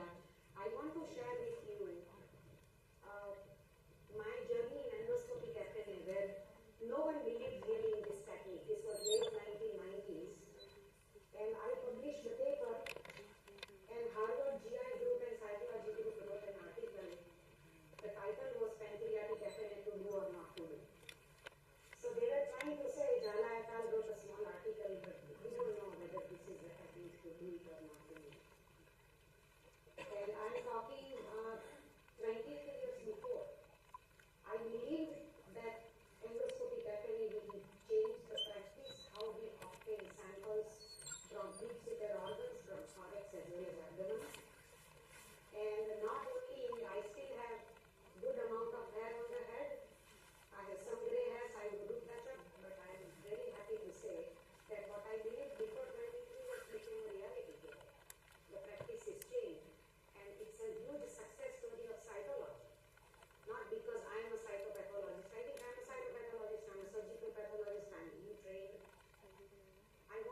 germline testing. And I will come back to it, why germline testing is required even in the patients in which there would be no question entertained about hereditary disease. So I use this as to make a light case in point that you guys can take. So I was in Japan, invited to give a lecture in 2008, and I saw this mountain. This is Mountain Fuji. I come out of the lecture hall. I'm standing in the hallway, and people ask, "What brings you here?" I said, "Cytology conference," and they said, "Oh, Scientology." So for a minute I thought, I'm so lucky, the whole world knows cytology. But then I at once realized they are talking about Scientology, which is used by the Bollywood actor and actresses. And I was talking about cytology, science of cell and cytoplasm. I think the case in point is what your brain doesn't know, your eyes or ears cannot recognize. So if you don't have a sound morphology, whether it's your cytology or surgical path or impact, it's not separate. If your basic knowledge is not adequate, you really cannot comprehend what you may have in front of you under the microscope, and this applies all across, not only to cytology. We published this article in 2001. We are talking today about GI contamination. That concept was founded by Dr. Neeraj Jala and I, where we saw the contamination of GI linings, and College of American Pathologists took that as an educational exercise and circulated to the whole country for participants to learn about challenges that we face using GI contamination. We also mentioned that this will soon become the standard of practice. Although remember, there was a lot of debate going on all across USA. Obviously this is our endocrine article, which created a lot of debates between Harvard and Penn. At that time I was not at Penn. And finally, this is the past, present, and future of endoscopic FNA that a Japanese group put together. And the same article that Harvard GI group said, whether it makes sense or not, meaning by if you read between lines, they were not sure if endoscopic FNA of pancreas would have any role. Same article, Japanese group said, that article of Jala et al. Is a pivotal article for the future development. So, when something generates argument back and forth and you are doing something, obviously keep yourself open. You may have a need to improve, or maybe it's something good that may come out, which was the truth in our case, fortunately. And based on what we published, 2006 NCCN changed the guideline that any hypoechoic mass in the pancreas should be explored by endoscopic FNA. So the truth came out. Now we know that cytology, whether sharp core biopsy or FNA, that's the gold standard to explore pancreatic cancer. In past days, we used to do frozen section, which is a nightmare to diagnose well-differentiated pancreatic CF. We all know as a surgical pathologist. What we wrote about contamination, as well as the small samples of US FNA, POS Cytology Atlas took that concept. CAP took our paper as an educational exercise. And then I think this endosonography book is an awesome book. Should we practice endoscopic FNA sample, because it's written by gastroenterologists and cytopathologists. Endoscopic FNA is one area, like your soft tissue tumor, which is not based only on morphology. It is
where we have enough for ancillary studies, enough for molecular testings.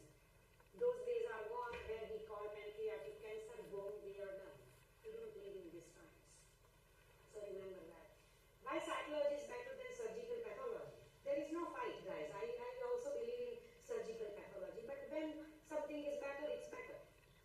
Why I'm saying cytology is better? Cytology samples are fresh samples. And if you see here, where it says FFP, that's your formalin embedded paraffin section block. FN is a fresh sample. And look at the DNA yield in the last two area. It's a small, fresh cytology sample. DNA yield is so high, that means you will be able to get the molecular testings bingo, even from the small sample. Tumor profiling will give you certain mutations, and I will tell you what's the importance. So, according to NCCN guideline, they recommend tumor profiling and germline testing for every pancreatic cancer patients. Why? Because in some patients where tumor profiling may generate QNS sample because of the necrosis, germline testing will give you HRR mutation that will help decide platinum-based chemotherapy for pancreatic cancer patients, to which they respond so beautifully. Even if you are giving 4 months more to a patient and say, you have 4 months more to see your grandchild or to make your will, that's a priceless 4 months you are giving to any patient, remember that. I have no intention of reading these, these are the things which play part. P16, TP53 in pancreatic cancer patients. And you can see here, there is an ATM mutation and FANTA mutation in these pancreatic cancer patients. They are HRR mutation, and they will benefit with platinum-based chemotherapy. I was invited to write last word summary by Journal of NCCN, which is really a true honor because they select one person from the globe to write. And what I did was, I did write obviously about the role of cytology and such that, but I'm a true believer that if the task is given to lab, we need infrastructure support. We need staff, we need money, we need resources. So I'm a believer that we should have a genetic counselor if they want us to do molecular profiling, and we should talk about it. So that's what the hexagon and paper is about. You can read. Second case, nice hypoechoic mass. You can see the needle. And let's see. Does this look like the first case picture? Yes or no? No. Excellent. You are opening up now. Is it in group or single cell? Ah. Great job. So single cells, are they of the same size or you see some variation? Polymorphous, somebody said, I think you guys are ready to roll. So if you see here, you can see actually a large cell in the center and then your medium-sized, small-sized polymorphous lymphoid appearing population. What is your definition diagnosis? Either it is a reactive hyperplasia or follicular central cell lymphoma. Do not entertain any of the older textbook or anybody says, sitting on microscope, oh, I think this is hyperplasia or lymphoma. I have seen so many legal cases. I have handled so many cases where people have been wrong. You require 3 things, flow, and flow. Somebody has to say this is monoclonal, period. There is no debate. Here there is no tissue architecture. These are FNA samples where you don't see, you cannot see whether you have a germinal center and they are same size, no same size. So you need flow. And that doesn't mean on endoscopic FNA you are not able to subtype lymphoma. That is also not the truth. That is an unfinished business that you would provide if you don't do that. You require morphology, flow, cytogenetic, and then you are going to run flow. I'm going to go faster. This is my case from 2009, where in USA the diagnosis, it was rendered atypical lymphoid population. And I said, this is a garbage diagnosis. Atypical lymphoid population, what do you do with the patient? You call back the patient, put under anesthesia again. So then I took a QI project, and I said, we are going to do the flow. I want 3 passes from the clinical team, and I want to run a full panel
melanoma, germ cell. You guys are rocking. You opened up. You are going to gain the most if you participate. So what would you think? What strings I should run on this? HEP45, cytokeratin, LCA, right? Our usual panel, correct? And then it was run, and obviously it came. You can see the staining pattern: CK negative, LCA negative, melanoma positive, and that's my algorithm, which also shows. And then obviously you do BRAF mutation, that was positive too. And the cool thing with this case was, this case had a duodenal biopsy in GI before a month. And the diagnosis rendered in surgical pathology side was poorly differentiated carcinoma. So when I had this case, I called such path and I said, my staining for melanoma is positive. I think you should run a stain. They ran a stain. It was melanoma. They put an addendum. Patient was saved from 2 different diagnoses. Always have a nice relationship with your colleagues. What you give, you get it back. Our world is too small. I showed you 3 masses, correct? All of them different diagnoses: pancreatic adenocarcinoma, melanoma, and lymphoma, right? They all have different workup, different molecular pattern. It's a teamwork with your endoscopies. You and endoscopies, it's a teamwork which leads to good patient care. My interest in digital pathology started 1990 when I moved to USA. So we were looking at the efficacy of the drug Ensoprazole, which is now over the counter, millions of prescriptions were sold, and now it's OTC. We were looking at serotonin, somatostatin, endocrine cells in GI, and we were measuring the nucleus size, everything like what we call today as AI and which path. And we were using floppy disk then. And then it's a history, success story. The drug became even over the counter. So in 2002, when we were handling endoscopic FNS specimen, I said, these are such a time-consuming specimen. One sample, right now, these people are in luxury time when they have sharp code. They have no idea. They haven't seen FNA. We used to spend 3-4 hours after one case. So we said, let's use telecytology and see how it does. Telecytology did great. We didn't have to go to the endoscopy room, and we saved time, no error in the diagnosis. We published the paper, but we did say that those three-dimensional cluster needs to be handled in a different manner. What we know now today is called what? Z-stacking, correct? So we published the paper, and this is our EUSFN International Group, coolest conference in the world, where we do patients, not only PowerPoint. We do 3 to 4 patients a day. We start at 7:30. They are doing patients in the EUS suite. We are 6 streets away. Every time it's in Florida. And we would sit on the stage. We would have 1,000 people. And then in real time, they would show the image and we would interact and give diagnosis over there on site. So that's our group. And this is the telecytology where you see the needle is going right there. And then you would see, hopefully, the mixed areas. It came out. It's a single cell population. If you look carefully, plasmacytoid, no, macronucleolide, that's your neuroendocrine cell. I'm going to skip those 2 to save some time. In COVID times, we realized the role of digital pathology. Till then, the whole world was going here and there. That's the secretary of VHA who came and gave me Medal of Honor for my work in COVID times. But at that time, the US government said, we want you to take the lead on digital pathology for the whole United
to have a separate guideline for telecytology. We cannot use the same one what is used for surge path. So we wrote a letter to the editor, it's published in archives, and then before 2 years, the president of American Society of Cytology is a very good friend of mine. I called him and I said, let's create a global group so that we can come up with our own criteria. So we created a global group in an hour. We worked together, and our criteria for telecytology is already published that you can look on the internet. You need at least 60 cytology cases for you to validate, and then there are other sub-classifications too. These are some of the useful references, and this is the checklist that I use if I'm using telecytology, so that you don't forget anything, what needs to be included if you are remotely evaluating the case. That was the first time diagnosed pancreatic cancer cells into the duodenal lavage in University of Pennsylvania. Handwritten note right there, you say in Penn in 1949. And we have advanced so much now that we are being able to use all these fantastic ancillary techniques and testing of endoscopic FNA samples. These are some of the references that is handy and useful if you are interested. And yes, I am Sangeet Pishar and I love singing. I collaborated with the Associate Music Director of Gandhi. I sing with him in USA as a child. I sang with him in Mumbai, Ahmedabad in India. I am an approved AIR artist. And we had the pleasure of visiting South India before an year or so. And India is beautiful. And thank you so much for your time.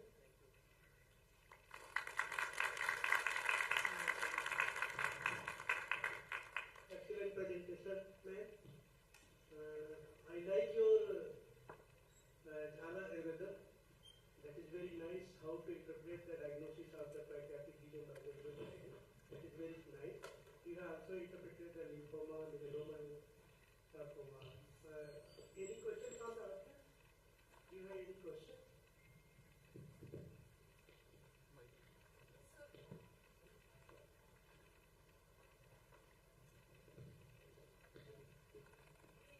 We get a lot of pancreatic FNAs, and but now many of the gastroenterologists are just doing sharp codes and not sending us any, not calling us for the psychology suite. Some gastroenterologists still call us, but then quite a few are just doing codes. So what is your experience because of the sharp code needle? Are you seeing a drop in just the FNAs? Where do you think the future is? Will it just be the core biopsies now that we have a better technique to take those? Thank you. Good question, Megha. So I think at present, there is a decrease in FNA in certain category of the tumor. For example, in pancreatic adeno-CA, you see some decrease. At PAN, we don't see decrease. They absolutely want the FNA as well as biopsy together. And I will tell you why. We had a liver grant and liver trial funding. So was pancreas. And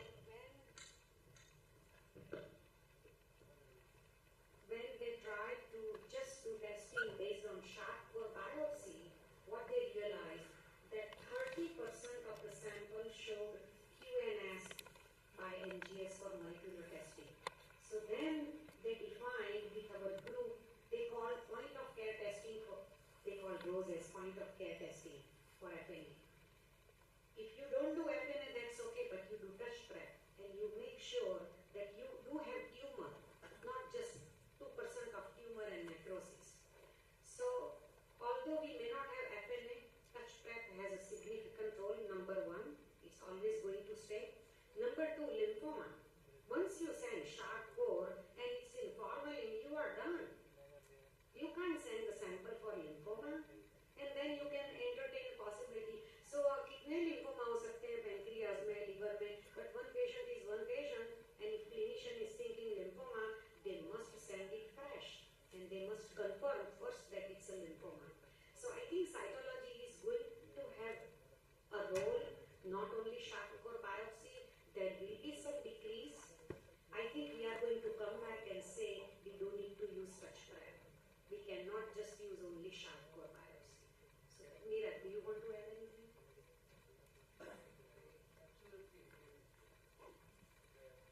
और वो दर्पण मेरे से हंस रहे हैं, हमेशा मैं एग्री कर लेता हूँ। वो भी वाइफ से एग्री कर रहे हो इसलिए हंस रहा हूँ, बाकी आपसे भी किया आपने भी अभी कर लिया। You are absolutely right. With sharp core biopsies or you use the other modality or acquired needle or other needle types that you are using it, the number of cytology samples have reduced. But everyone forgets that core biopsies were never used to make the diagnosis of pancreatic tumor. They also have higher rates of adverse events that we don't realize. You only say it is both with the sharp core needles or with acquired needles, there is a 4% chance of bleeding and additional adverse events that may happen. That you never take into account because it doesn't come back to gastroenterologist. You never figure out the lymphoma in the fashion. So I do agree, but this is the expansion on what the pros and cons are.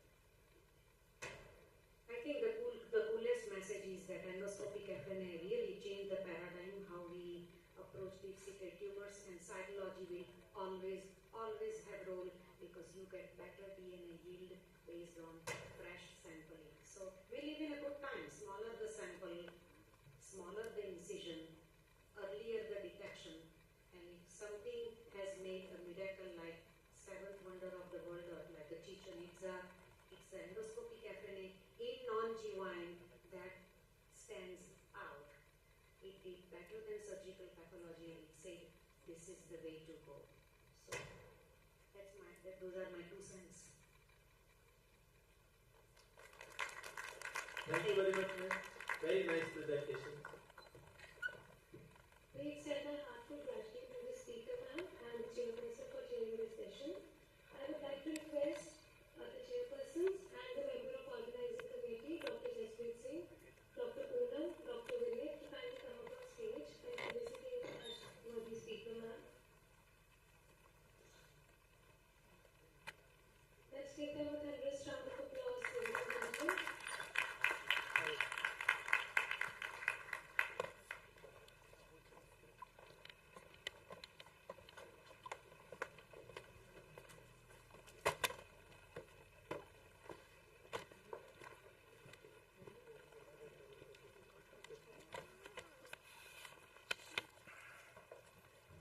Technology.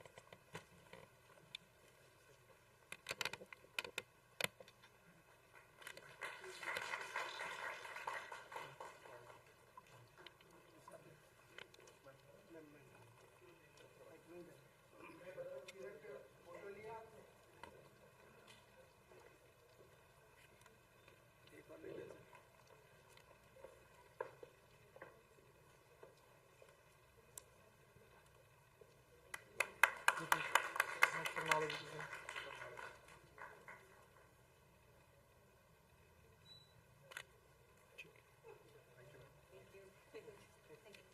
Now I request members of organizing committee to felicitate and worthy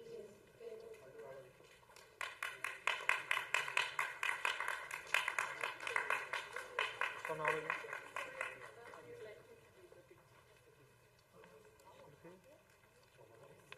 ನಾಳೆ group ಬಿಡೋರು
Chandra, Professor and Head, Himalayan Institute of Medical Sciences, Jolly Grant, Dehradun, to kindly grace the stage for this session, titled What is New in Surgical Pathology, Decipher and Other Adjunct Assays, to be presented by the distinguished pathologist, Dr. Megha Joshi, President of APRA.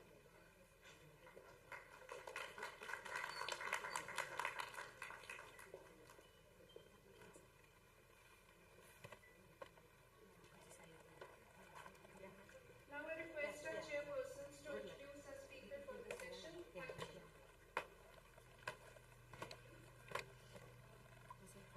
I would like to introduce Dr. Megha Joshi, but I think Dr. Megha Joshi has been there with us in the stage since morning. But even then, you can see the major achievements which has been noted in PPT. And since we are really going only out of time, I would request Madam to please start the session. Thank you.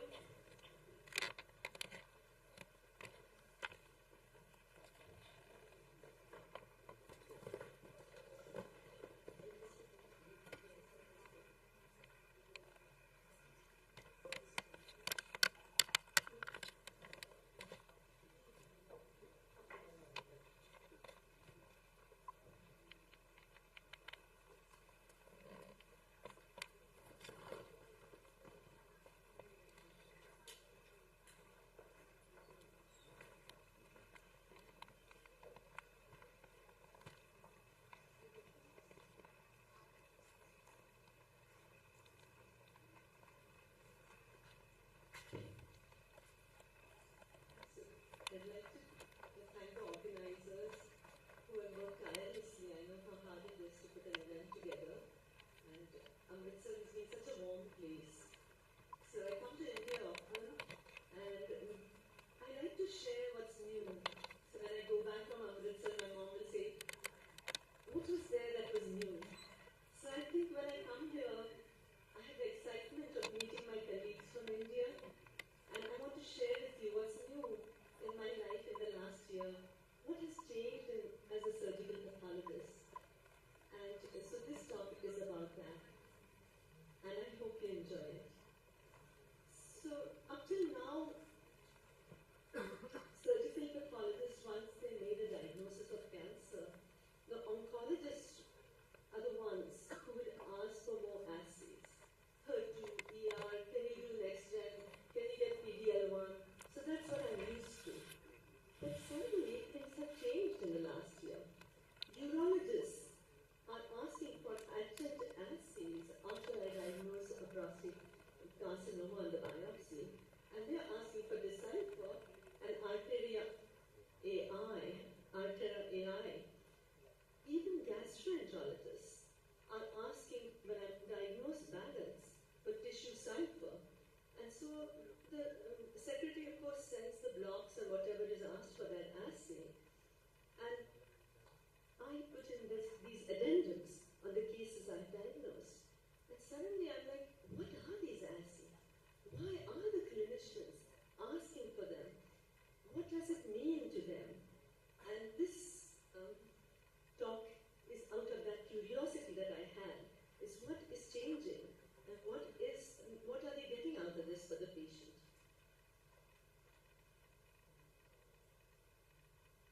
So I work in Winchester, Massachusetts. It looks pretty here, but actually it's covered with snow and ice, and I've fallen so many times this winter. So it's really, really nice to be here in Amritsar.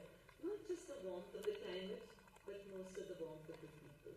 So thank you for having this ITNA conference here.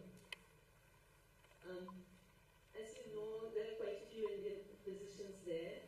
Some reports say that 25% of physicians in America are of Indian origin. In my department, it's even higher, 50%. So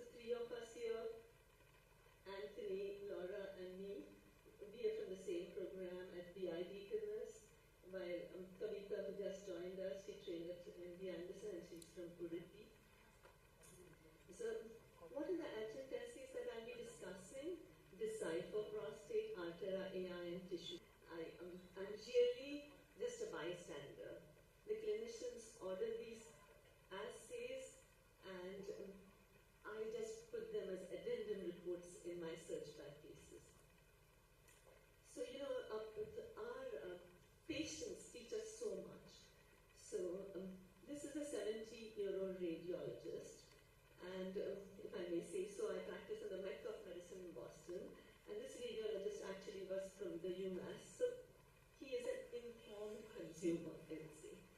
His father had prostate cancer in the 80s, and he presented because he had an elevated PSA. So the next thing that happens, at least in the US, is they get an MRI, and there were lesions there. That was followed by a biopsy, which showed quite high-grade group 5 disease, about 76%, with perineural invasion. So because of this high NCC and high-risk group, he underwent a prostatectomy in December of 2022. And his PSA became undetectable.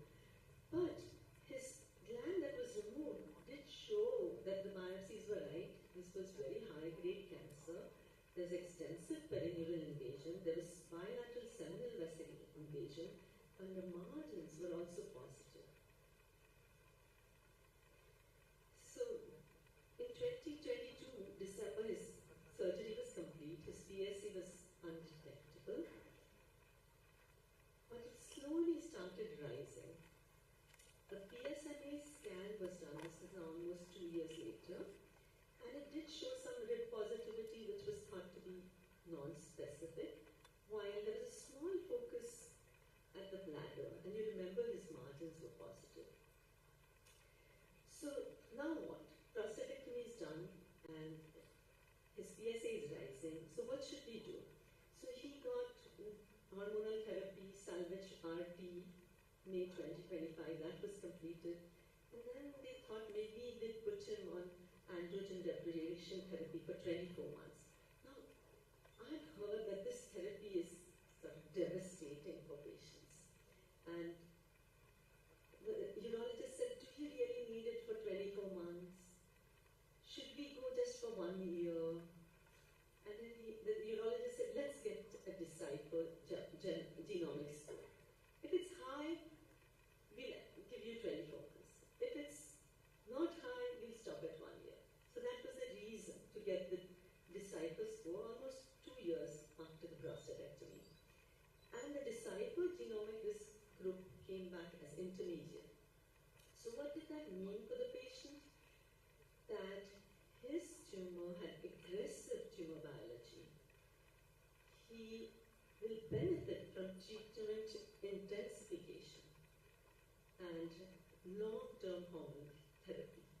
So I did do a deep dive in EPIC to get all the information, to see who was ordering it, what was the reason to order it, and then also understand what is this test that does this risk stratification.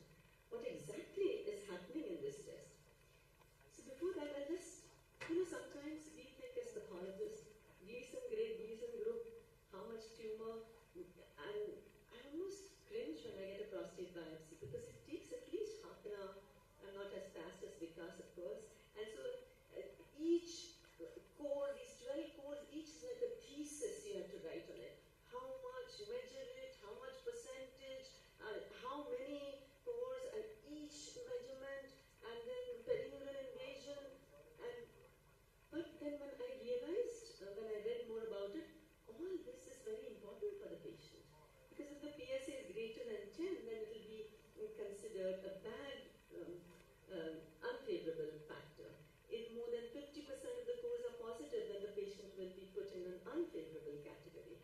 Again, we know these in grade group 4 and 5 cores would put them into high risk group. But all that matters. So it was reassuring that I'm writing these theses and that information is actually taken to put the patient in an NCCN risk group. So why is it important? Because we have realized that we are over-treating prostate cancer. And so the very low and favorable intermediate risk groups are now getting active surveillance. And the other ones are getting intensive therapy, such as a radical prostatectomy, or they may go for radiation therapy. So what is this risk score? This is how the Decipher report looks like, the actual report. And you can see it was intermediate risk. And what it tells the patient is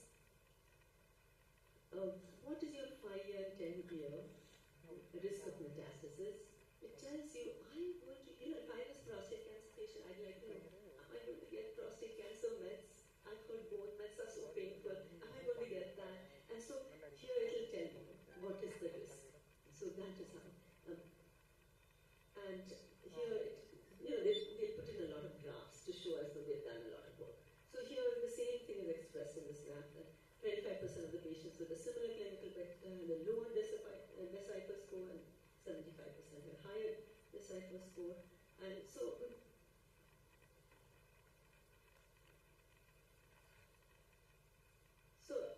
I'll show you another patient. So here I felt that the clinician had ordered the Decipher score for a reason, and management was based on the Decipher score. Now let's look at another patient. He's 73 years old. He doesn't have any family history of prostate cancer. And though we say PSA is not ideal, PSA is not ideal, you can see it's being used clinically from 2013 to about 10 years, and slowly you can see this rise of PSA. And then he, of course, gets an MRI, and of course, then he gets a biopsy. Luckily, his Gleason, it's grade group 1, and this patient has pursued active surveillance. And here is his biopsy, and I hope Vikas agrees with the Gleason scoring here. So usually, if I can draw a line around these, then I say, oh, it's Gleason 3 plus 3. But about 9 months later, and this is what we are seeing, patients on active surveillance then get biopsies again to see, is the cancer deteriorating or how is it happening? And here you can see that it's slightly higher grade. It's not 3 plus 3, now it's 3 plus 4. And there is perineal invasion. So this is directly from the EPIC chart. So the neurologist told him your repeat biopsy does show slightly higher Gleason score. You could either go on active surveillance, or you could proceed to surgery or radiation. Let's do Decipher. Okay. So then Decipher score here came low risk. Okay. And what did that mean? That the tumor biology was less aggressive, and active surveillance is okay for him. Okay. So what did the patient do here? He continued on active surveillance. So what is this Decipher? That is the question I asked. What is it? How did it assess the aggressiveness of tumor biology? I was curious to know that. And here it studies 22 content genes with an oligonucleotide microarray, and then gives a score. And how were the probabilities determined? Well, they looked at, this is a big number, 116,971 patients with non-metastatic prostate cancer with Decipher scores. And then this was a multi-country, continent trial, US, Canada, and Europe, and also used some meta-analysis from 9 previously published studies, and with that they came up with this probability. There are other ones that are used. I remember Oncotype used to be used before, but now I'm seeing requests for Decipher. So, what does NCCN says? As of 24-25, Decipher is the only gene expression test prominently featured in their guidelines. And they say that yes, you can use it to see, do you want to continue active surveillance, or do you want more or less aggressive treatment? Okay, so I think in my hospital, I think this was appropriately used. This was NCCN guidelines were followed, and patient management was, what shall I say, determined based on the Decipher score. So what did this sort of deep dive into looking at Decipher do for me? I felt, okay, I'm comfortable with putting this addendum in my report. I understand and I believe in it. And so let's move on to something else. So the winters over there are a little too harsh, so I have to bring my flowers in the winter. And I'm so happy to see all this hibiscus come out right in time for Ganpati, because this is the flower that I guess Ganpati likes the most. And being of Marathi origin, Ganpati is big where I am. So now I'm moving on to Artera AI, and this just blew my mind. If you think AI is not coming into medicine, please, AI is coming. In different forms and different, in my life at least. I will ask Vikas Mehta to talk a lot more about it. He's a specialist in prostate cancer, but I'm talking from a community practice pathologist of you. So let's look at the patient history. A 64-year-old cardiologist, he saw his urologist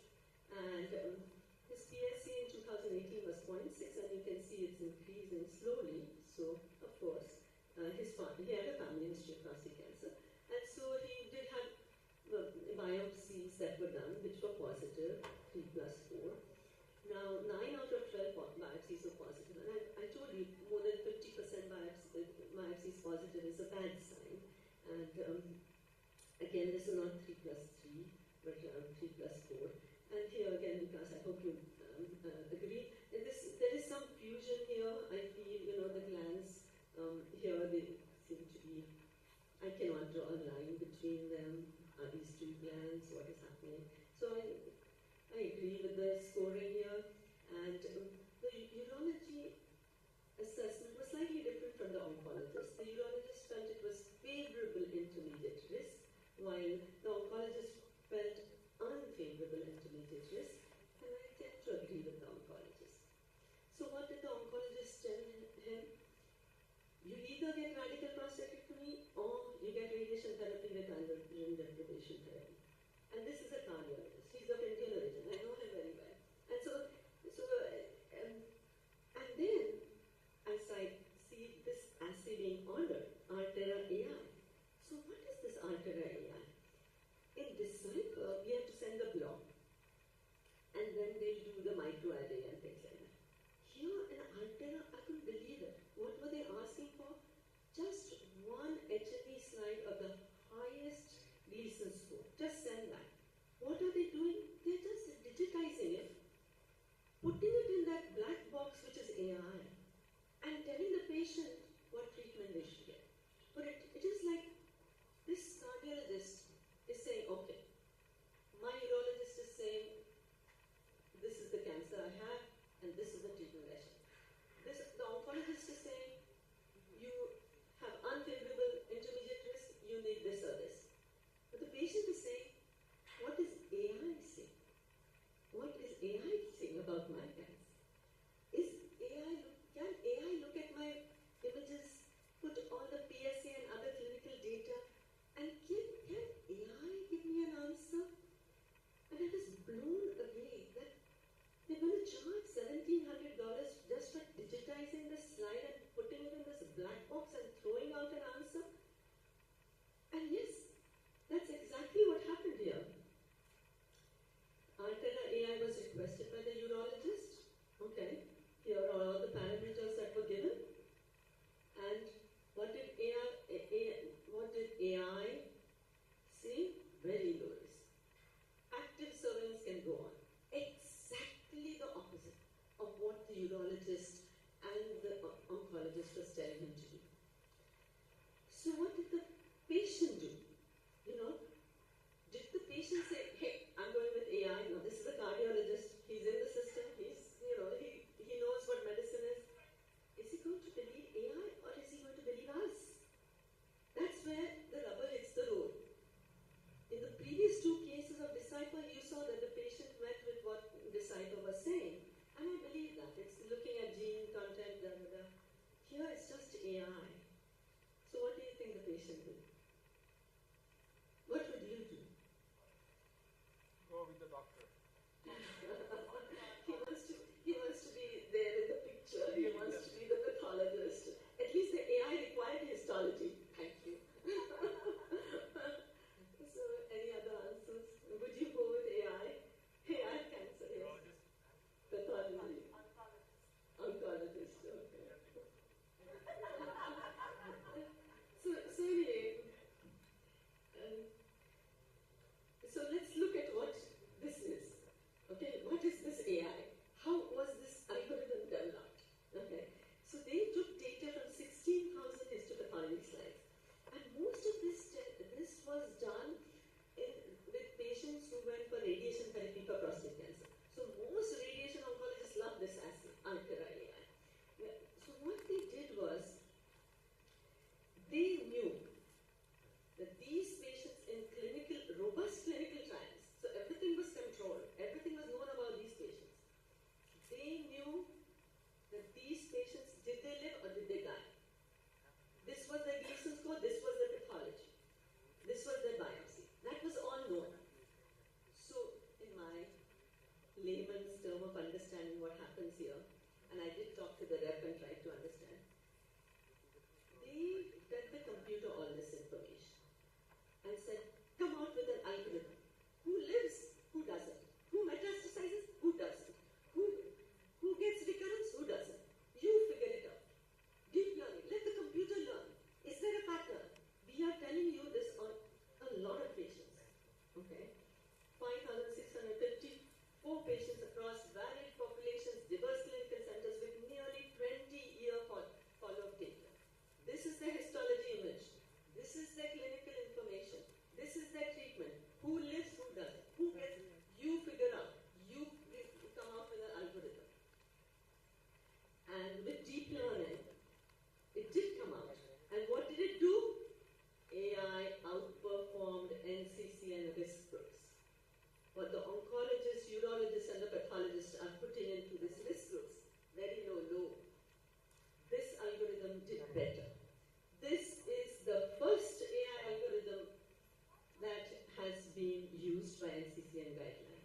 okay?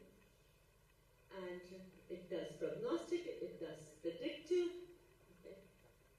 And what does it do? Analyzes digital images of tumor biopsies.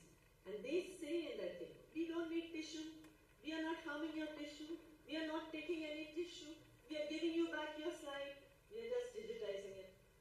So, and it helps identify patients who can safely avoid androgen deprivation therapy and its associated side effects. So, here we see a shift to AI. The inclusion of Altera AI highlights the shifts towards incorporating AI in addition to traditional molecular genomics like Decipher to refine personalized care. So what did the patient do?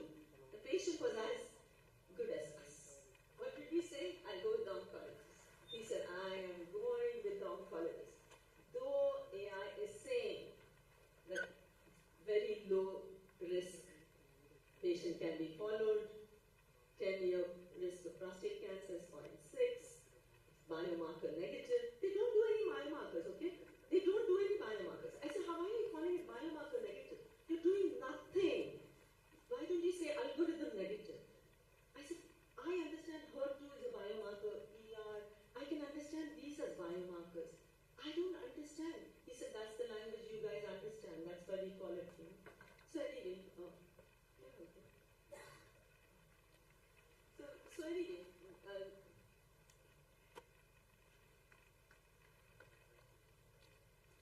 so the patient, while he's fixing it, the patient did follow the oncologist. So when I talked to Vikas, he said he gets a lot of orders for Altera. And while he, okay, I'm here, okay. So the patient did proceed with radical prostatectomy. So Decipher and Altera AI are now considered crucial evidence-based tools within the NCCN guidelines to navigate intermediate to high-risk prostate cancer dissidents.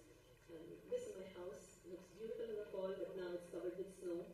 And I have to shovel, if you believe it, I have to shovel the roof. So do you think I'm happy to be in AMRITSAR? Yes. So how are we doing with time? Oh, I have a few minutes. So because you can talk later, because I have these two GI people, I want to trouble them also. Okay.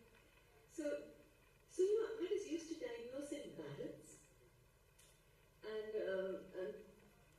I mean, 2/3 of my sign out is GI. I like GI, it goes fast. Prostate, 5 biopsies, and I'm like, oh my god, when am I going to get up? So we do like 20,000 surgicals, when only 3.5 people half the time are here, so you can imagine. We do 15,000 maps, we do everything, FNA, cytology, so we are a busy department. But anyway, so I'm pancreatic biopsies, of course, and a lot of breast biopsies. But anyway, that's my life. So I saw these reports being ordered, tissue cycle, in a case of Barrett's by the gastroenterologist. And I had the same curiosity, what is this? So let's look. This is a 68-year-old male patient. And I'm 68. So I know, just say it, you don't believe I'm 68. Thank you. So anyway, the 68-year-old male patient, he had a history of long segment Barrett's, and here he was for surveillance. When I looked at all his diseases, I said, oh my god, I was really lucky. I don't have any of this. No GERD, no diabetes mellitus, not on Ozempic, no asthma, no COPD, no bleeding of pelvic ulcer disease, no, I have hyperlipidemia. My knees do complain a little. I don't have depression. And he also had prostate cancer. He also had knee arthroscopy. He had a family history of colon cancer, mother at 60s, and he of course had some polyps.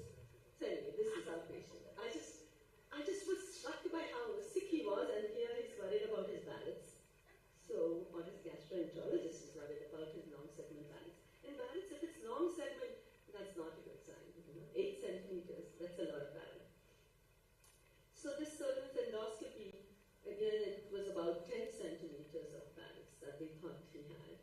And they did a lot of biopsies. And here, again, I hope the specialists here agree that my poor community hospital pathologist, I diagnosed this as Barrett. And many of the biopsies show Barrett's. We do an ultrasound stain. I know many people don't think it's useful. Some in my group don't think it's useful. But sometimes, when I'm going very fast, I like that ultrasound stain. Oh, miss this focus. So I use it more than that. Anyway, but I didn't think there was dysplasia. Okay? So the gastroenterologist, she ordered tissue cycle. So for this assay, what did the lab have to send? 8 5-micron sections, otherwise you can send the block, of course, from the non-dysplastic Barrett's diagnosed on the biopsy. So then it gave up again a score. It said 5-year progression, 1%, risk class, low. He's right here, if you see that, okay? So the patient then we followed. So what I found was, once I'm diagnosed with Barrett's, and then I'm getting these biopsies, and I know Barrett's can progress to high-grade dysphagia, low-grade dysphagia, cancer, I'll be worried, right? So this assay then comes in and says, don't worry, you don't need to be seen every year. You have low risk. Don't worry about it. And so the gastroenterologist also is more comfortable prolonging the intervals. So again, the patients are classified low, intermediate, and high risk for progression to high-grade dysphagia, using passing more than 5 years. Again, it's AI-driven algorithm, which uses whole slide digital images. But what I liked was, at least it did some additional assay. It studied P53, P16, AMRITSAR, HER2, CK20. It even added some inflammation markers here. You can see CD68, CD45.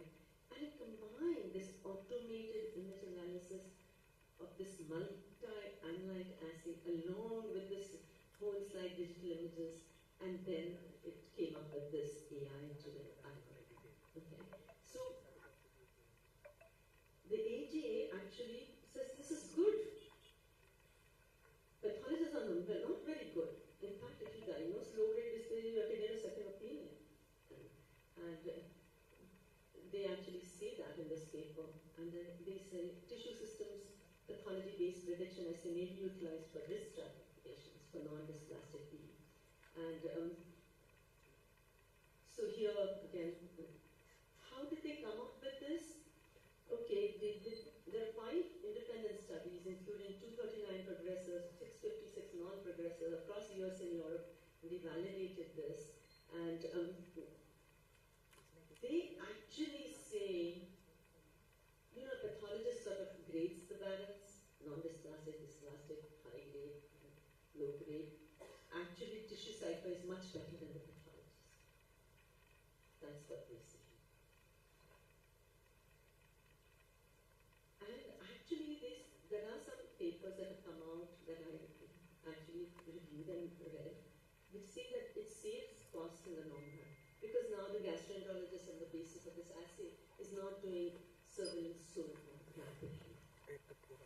The gastroenterologists do change their management and screening guidelines based on tissue cycle tests. So with this, I am going to reflect all the questions that you have to Vikas Mehta on Artera AI and here on tissue cycle. I really want to learn from you. What do you think of this? Do you see this being ordered? And is it good? Is it bad? Thank you. Thank you, Dr. Mehta, for such a nice presentation and telling about the advancements in AI algorithm, etc. So, if there is any question from the audience, Dr. Vikas.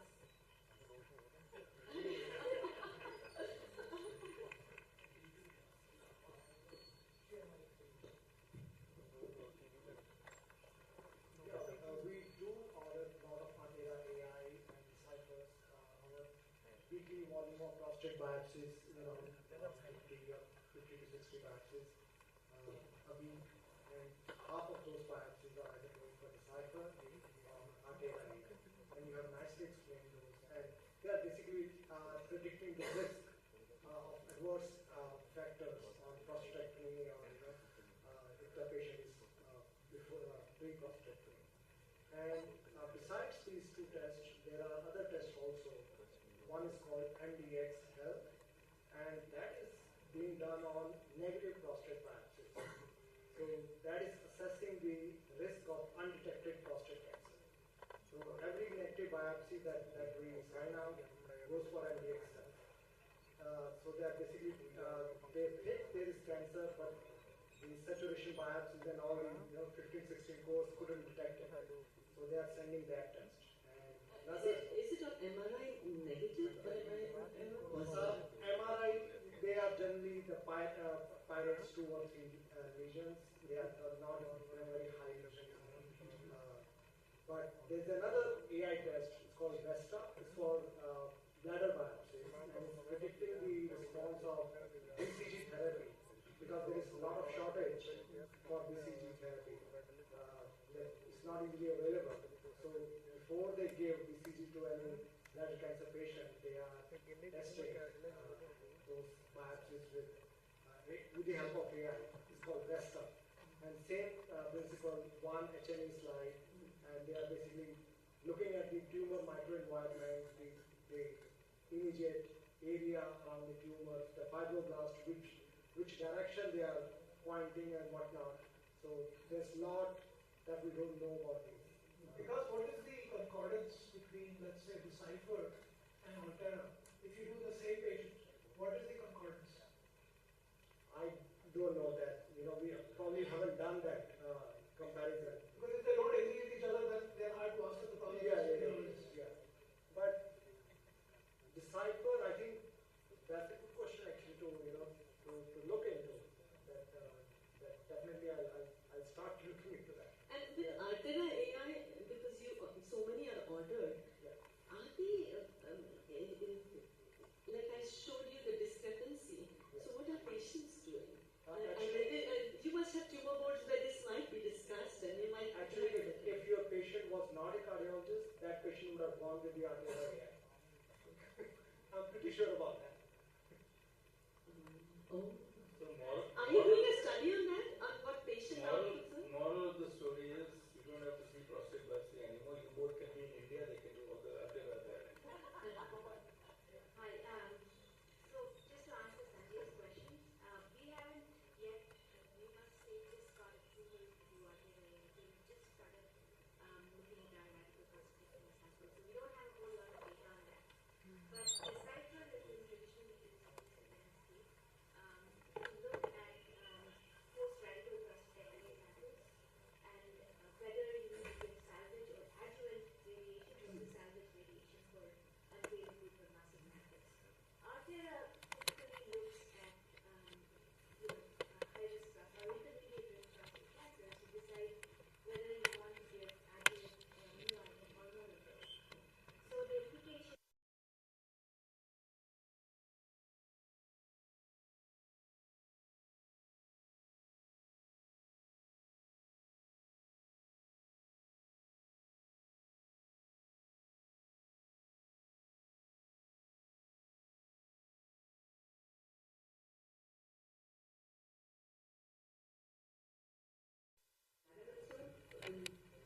I know they are there in the market, but are there orders and requests for that? We haven't seen that. We are seeing VESTA. That's BCG therapy. So you have to understand, Altera AI is quite new, right? 24, 25. Yeah, that's when it has been, and it's come into the NCCN guidelines. So it's a relatively new AI, just an AI test on prostate cancer. When Medicare stops paying for it, it'll come back to a pathologist. Actually, that's a very, very good point. Because the Medicare is paying for that. The insurance companies are paying for that. That's why they're offering all that. So I looked into the cost basis. So Decipher is like 4,000 and Altera is 1,700. So they say they are cheaper. I think it's a matter of time that more AI-based tests are going to be available for the same decision-making process. And this story happened in liver fibrosis, where they started doing fibroscan, and liver biopsies went down. Then they started doing other non-invasive tests, and then fibroscan and those tests don't agree with each other, and they went back to doing liver biopsies. Right. So I think the problem, one problem with us understanding or feeling comfortable with these multimodal AI integration tests is it's like a black box, like Dr. Joshi said.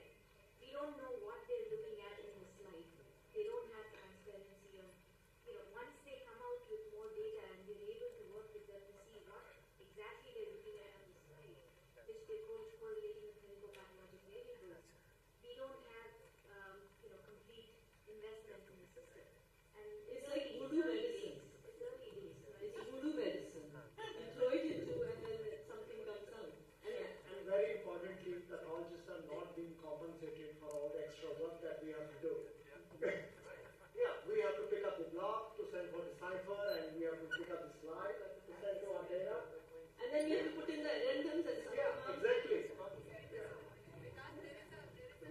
finally you are talking.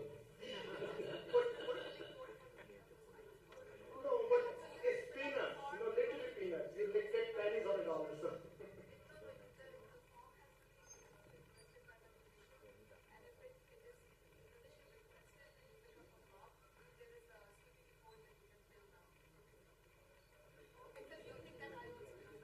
So, There is a book. Can we have a word on tissue cipher? Do you see it being ordered? I haven't seen it a lot, but I saw a couple of GI pathologists' presentations who participated in that study. There was a study with US and European pathologists. So I did hear a lot of enthusiasm about it. It's very expensive, and of course they market themselves. So the case that you showed, 8 centimeter parrots. Yeah. So I assume one biopsy was sent for tissue cycle, right? Yeah. So what about the others? So they are making prediction based on one, but whatever. If you do, let's say, 5 biopsies and you get different results. Yeah, quite a few biopsies were done for the 10 centimeter long segment parrots. Tissue cycle will be one. Yeah. It's very expensive. So I think we don't have the full data yet, and It's relatively, but AGA is saying, yeah, it's good and all. It's like, oh, it's sanctioned there almost. So now we end this session. And, sorry, sir. Thank you, Dr. Megha.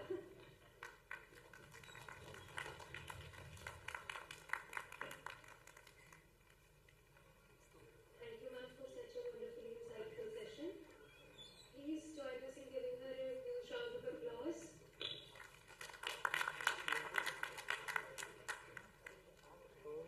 I take this opportunity to request Dr. Buchanan and Dr. Smitha to kindly remain seated and moderate the next academic session.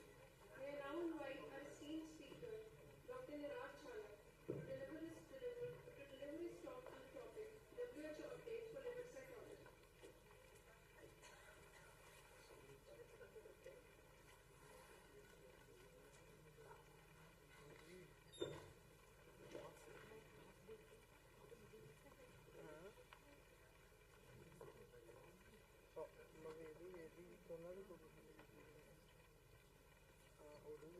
I request the chairpersons to introduce the speaker for the session. Thank you. Sir needs no introduction, I think, and we should start the session. So we can move forward.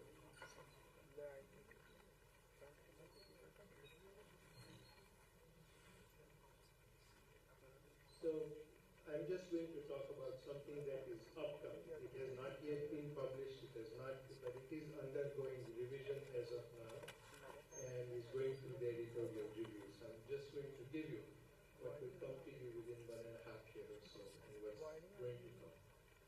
I'm going to give you the WHO update on liver cytology. And recently we were in Taiwan, and I didn't know where the liver existed, so this was from 15th century. One of the dynasty physicians was trying to put together what is going on in the body. And he was trying to make up what is medicine, what is holistic way of practicing medicine, and what is the culture. And I took this picture, and I had no idea what that meant. So I did the Google Translator, and figured out where the liver was in the body. Everything, kidney you can figure out, this is the liver. So according to them, the liver doesn't exist on this side, it exists on the other side. Things have changed over a period of time from 14th century. Now we know where liver is located. In my exposure to hepatitis, some of it you saw in the morning. These are the additional paper clippings at the time in 1984.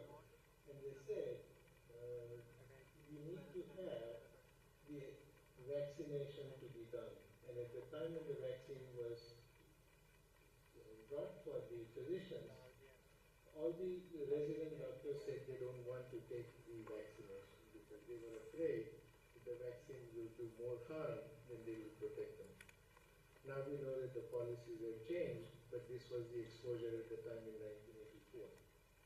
And at the time it was called Australia antigen, and I didn't know where it originated till the time when one of the virologists from UCSF wrote me the entire viral hepatitis booklet at the time that was created as a symposium.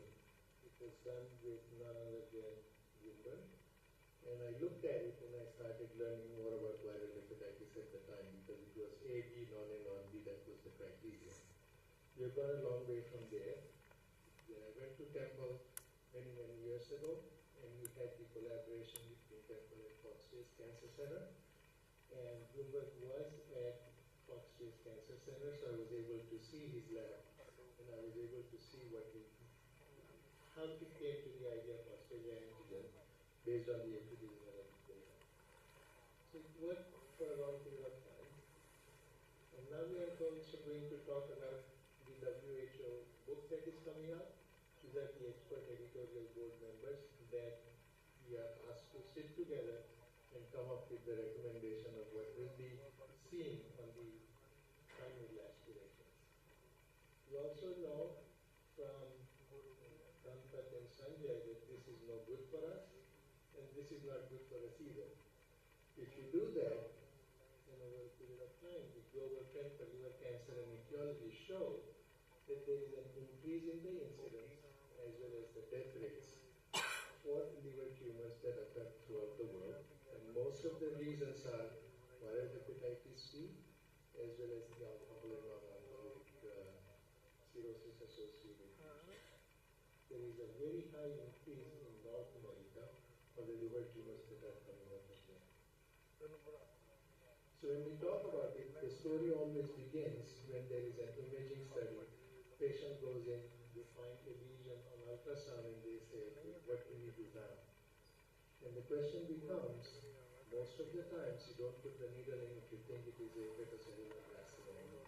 The imaging studies have become so good that they don't want to see the tissue, they can start doing the therapies associated with the imaging study. The radiologists have come up and they have organized very well, and they will see a lesion and they will say we'll categorize them into different types, right? So US 1, 2, 3, VISC and US 3. They've created the surveillance criteria on their reports, and you'll know exactly what are the next steps that they will recommend on their biopsy or on their impressions.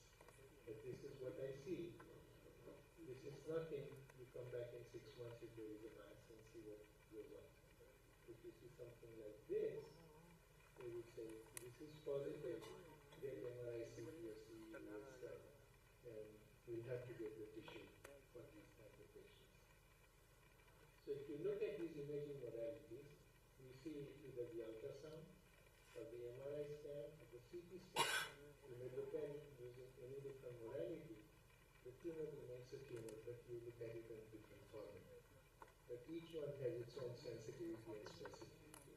Once you see this, the question becomes, are we enhancing lesion on CT scan, and what do you do with it? In this particular case, when I started looking at this case, I think this was 8 months ago, I had seen this case, and then we said, okay, I see this, I see this, I see this, what else? Why am I getting the tissue? The reason I got the tissue of the FNA and FNB was because there were multiple lesions in a non-cirrhotic liver. So they started thinking of metastasis, and they wanted to know not only the diagnosis, but also the molecular profile of the tumor that was there. And that was the reason they put the FNA in the CNB units. So why cytology? So by cytology, when you do the imaging studies, if it's a classic HCC, they don't want to do it. If it is infiltrating HCC, they don't want to do it. If it's an indeterminate lesion on imaging study at the time, they will say, put the FNA, look at the cytology samples, and cytology samples were helpful in 14 of 19 cases. And that is why they said this is very, very useful, and we should pursue this further.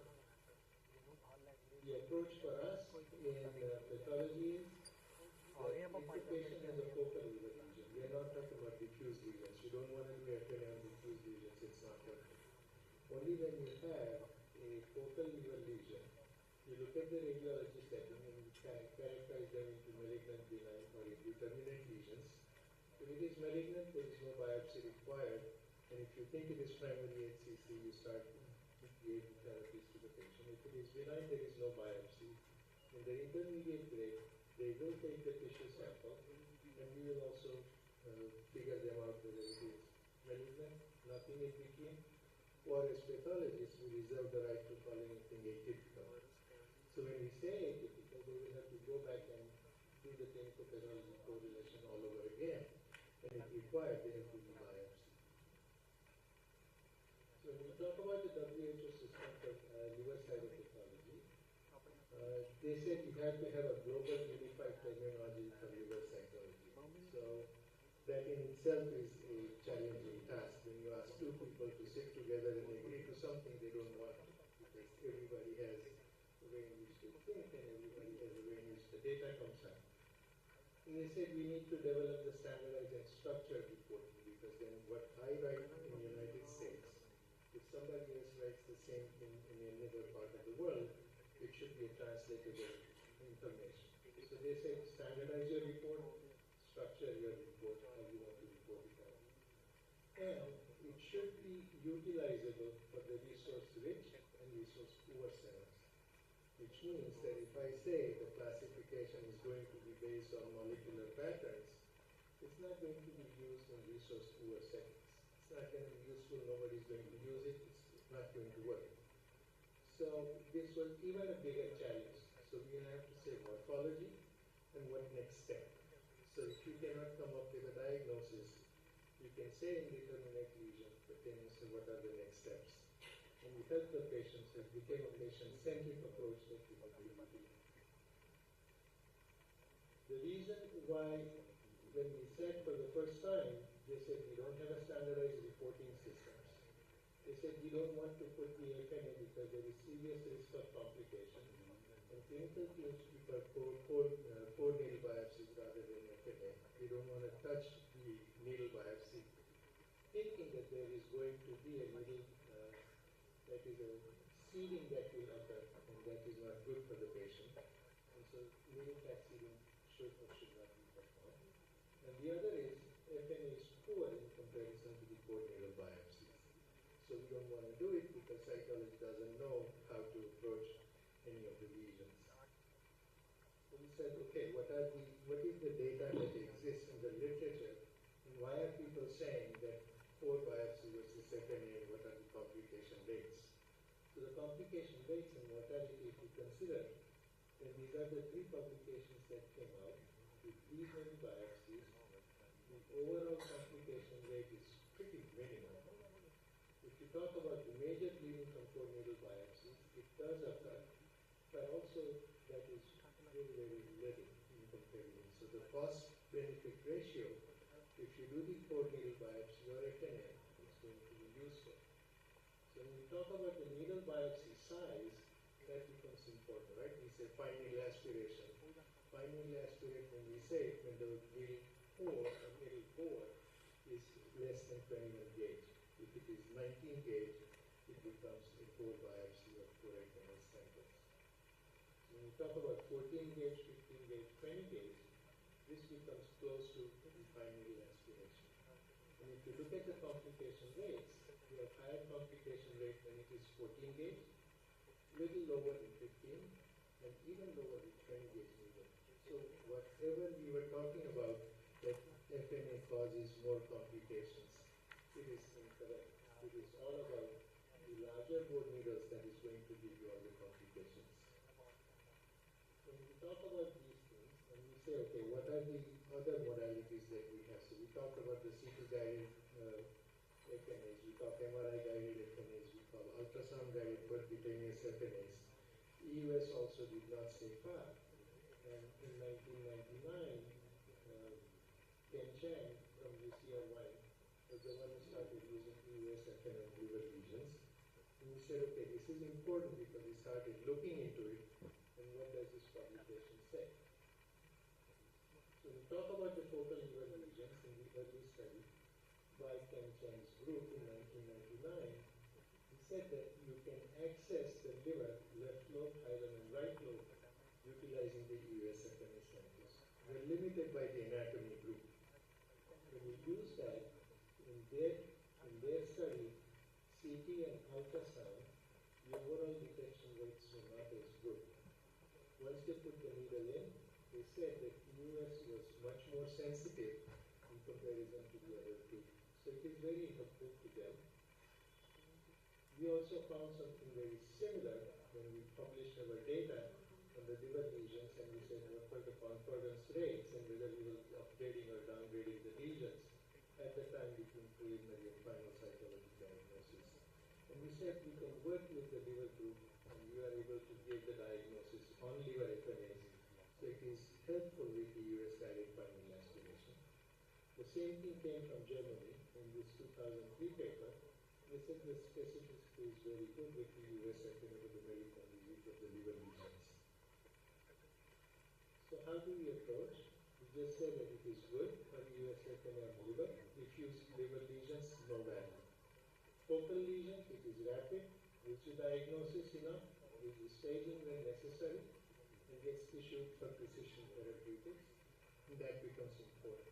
And here is what the Can Change group said, that when they did the EUS FNA on the 14 patients they had, they said in 7 of the 14 patients they were able to avoid additional surgery for the patients, and they upstaged the tumor in 57% of cases and had the 100% diagnosis in most of the lesions. That was important. So it appears that the EUS FNA, if you put the final aspiration, this applies not only to EUS, but I believe that you can also use CT guided or MRI or whatever modality you want to use.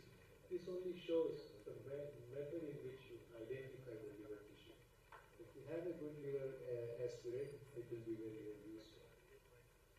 The advantages of FNA over core needle biopsy, I don't have to go through all this because everybody in this room will know what are the differences between core and the aspirations.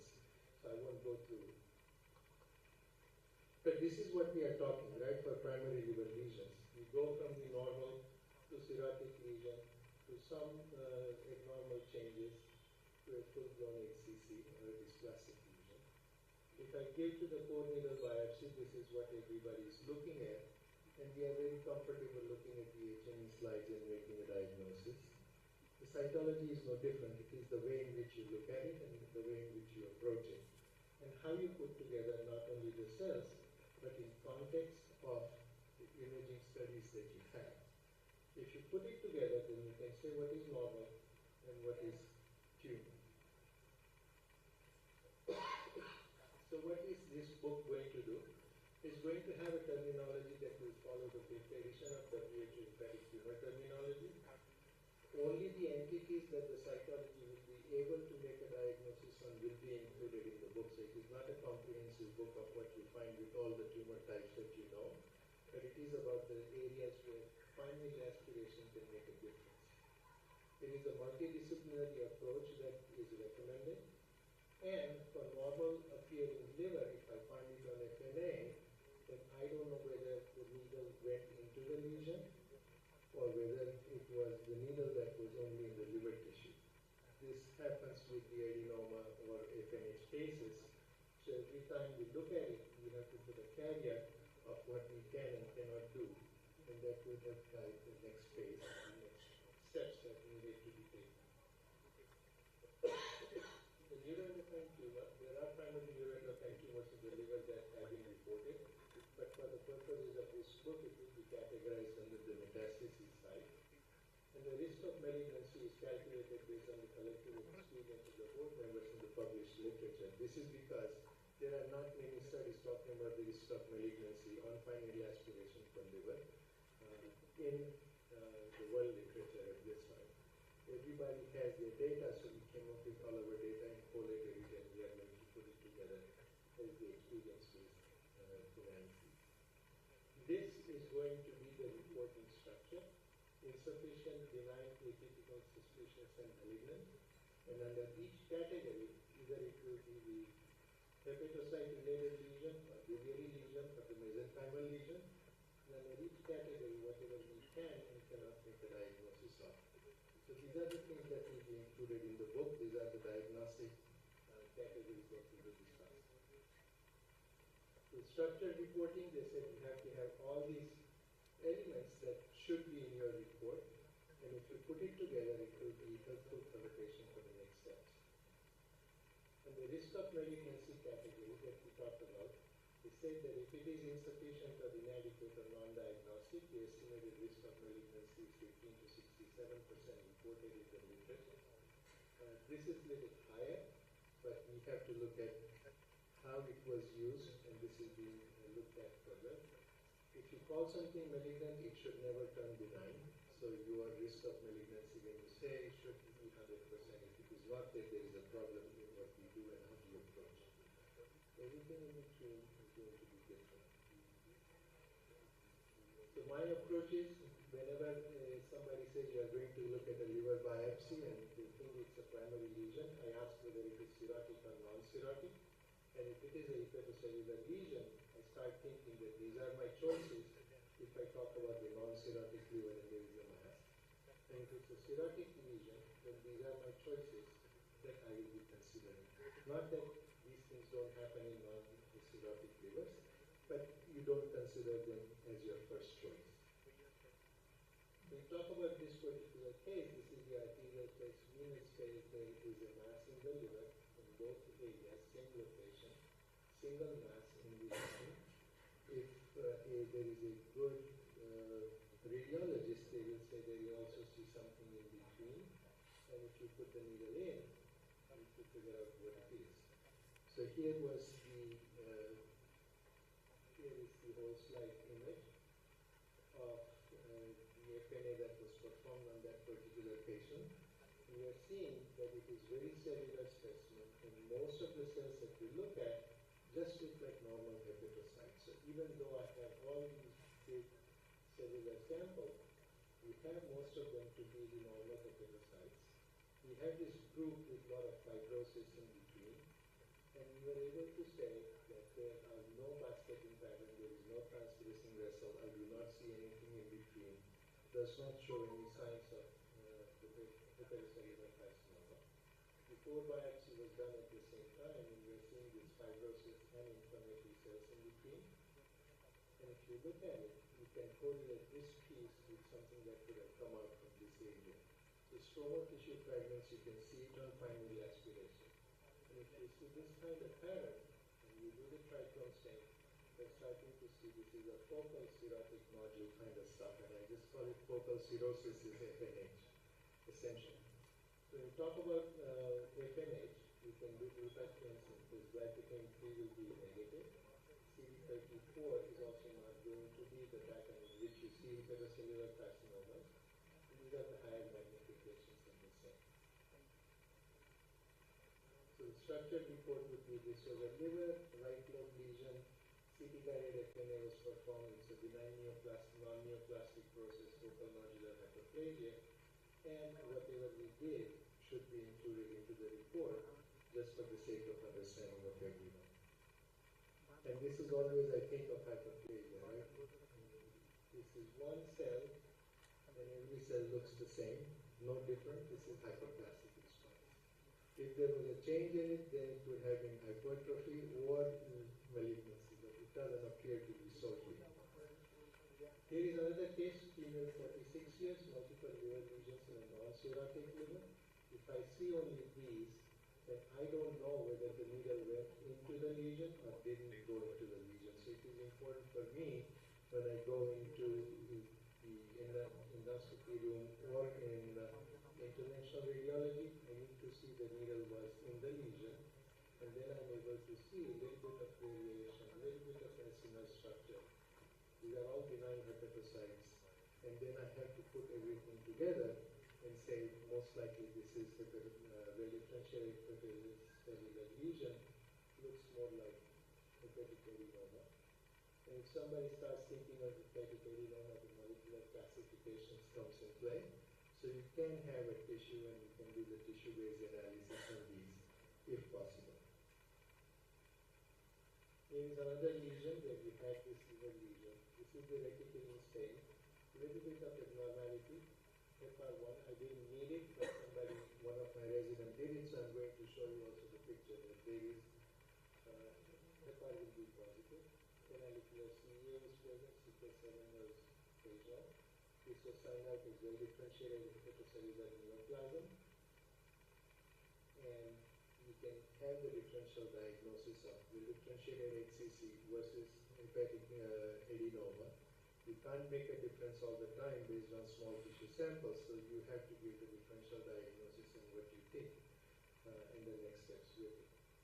And I always like this picture. I was at the University of Alabama at Birmingham. You always think of differential diagnosis, right? So when I saw this person, I said, this looks like Gandhi, right? Morphology is very similar. There is nothing here, nothing here. Both of them have big ears. Both of them have horn-rimmed glasses. And then I figured out that this person, the only difference is this is a stethoscope, and this is a truth seeker who has to look under the microscope, but most of the time he carries a stick. The differential diagnosis is, this is Tinsley Harrison. So you have all heard about the Harrison's textbook of medicine. He was the first chairman of medicine over in Birmingham, Alabama, and that's his bus that they have created in the University Island. You go to this case, ultrasound, CT scan, there is a mass in the liver. Right? The liver is going through here. This is your post-light imaging. Now you start to see this transgressing vessel pattern. Now you are able to see that you can have variability, the naked nuclei, atypical naked nuclei on the side. You are seeing the basketing pattern. These are all the features associated with hepatocellular carcinoma. Here is another case to illustrate the same thing, that you have atypical cells, and you can have basketing pattern. You can have the abnormal cell pattern that you can see on cytology. And if you see these things, the diagnosis is very easy to make of hepatocellular carcinoma. And these are the criteria that will be published in this book.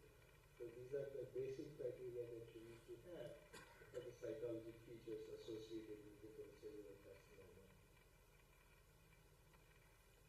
When we talk about it, I showed you glypican 3 on FNH did not stain anything with the tumor, it will keep on staining. Arginase is positive. You don't need arginase or reticulin in this particular case because I know what is going on in those biopsy samples. But for the sake of completion, it is important to show here.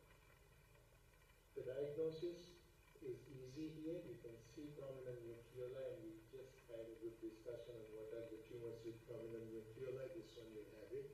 This can also have intranuclear cytoplasmic inclusions.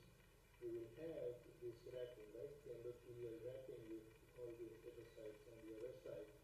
This is a basketing pattern with hepatocellular carcinoma in abnormal nuclei that we will be able to see.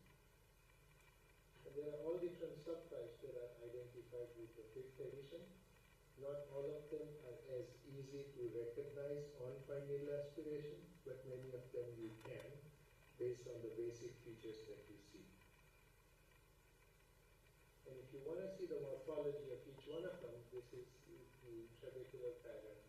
This is the acinar structure. This one is the small cell morphology. This one is the clear cell pattern. So you can see it on cytology, all the features that you see on tissue sections. You always have to recognize them. And this is the giant cells that you may be able to see.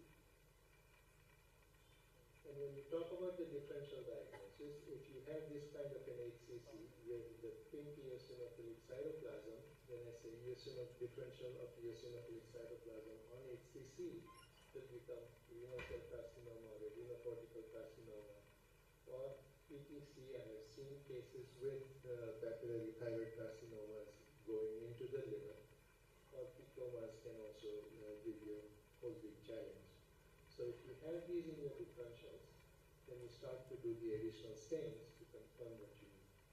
If you talk about the discoesive lesions, right, then your differentials can be small cell lymphoma, or large B-cell lymphoma when you have the naked nuclei, or you have the neuroendocrine neoplasm that you have to look at. So depending upon the morphology, your differential changes, and you pick out whatever immunohistochemical stains you need to based on your findings. And separating HCC from reactive hepatocytes, oftentimes we use CD34, alpha-fetoprotein. I don't use it no more. I keep it here because if it is positive, then it is HCC. But most of the times it is a very unreliable marker. Glypican 3 and glutamic synthetase can be utilized. And we are into the age of emerging molecular testing and therapeutics like all other organ systems. And this is important because newer therapies are getting identified every time. And so then what is the best tissue type that you use? So this is the data coming from VA and University of Pennsylvania along with the investigators from Yale. And they said when you talk about, when you get a liver biopsy, that this is one pass, second pass, third pass, and they look at the variability of the passes, even with the core biopsy. Sometimes you may get nothing, sometimes you may get only a small focus. And so sometimes you may get only a small focus of a tumor cell, or it may be 100% tumor cell. You don't know what is coming through. So these investigators said this is the point of care material, and I think Darshana is on this paper, and they say the quality varies widely. And if you're talking about the NGS and proteomics data that you want to use, and it is important to do rows, make sure you have adequate material, otherwise you will have to again call the patient for doing those ancillary studies. Here was another case that I had. We got the FNA, and this looked like the HCC. On the other side, the core biopsy was done simultaneously, and they did this mucocarbine stain that was positive, and HCCs generally don't tend to have mucocarbine positivity. So we didn't know whether this is HCC versus cholangiocarcinoma in this particular case. So we had to reconcile somewhere, but we just said this is positive for tumor. It could represent both tumors together. It came out, and you can see there are two different tumor types on gross examination. You take a section, you do CK19, it is seen on the cholangio portion of it, and if you look at the HCC piece, then the CK19 is negative in this area. So this is a collision tumor that can be seen.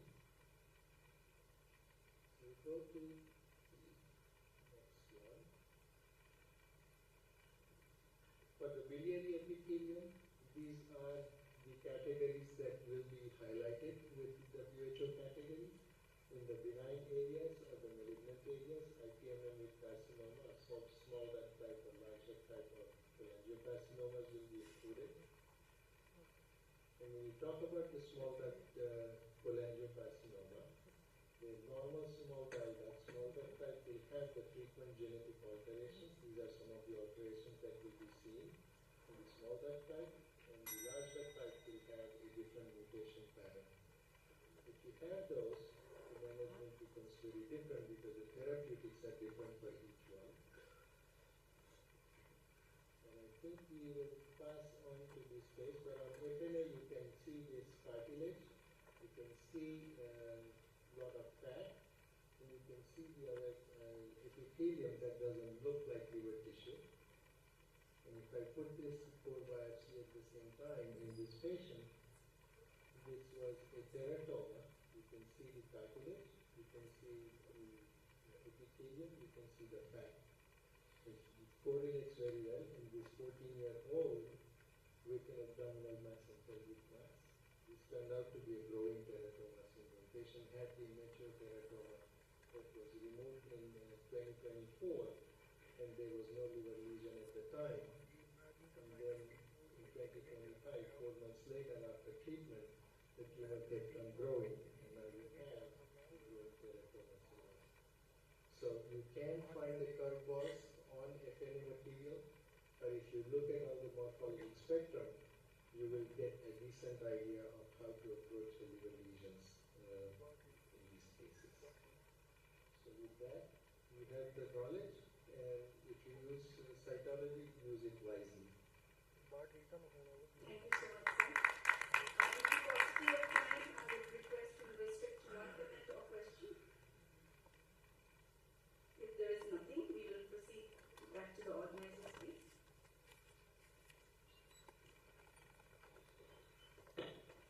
We are truly grateful to the speaker and the chairpersons for an engaging academic discussion. Please join me in giving them a huge round of applause.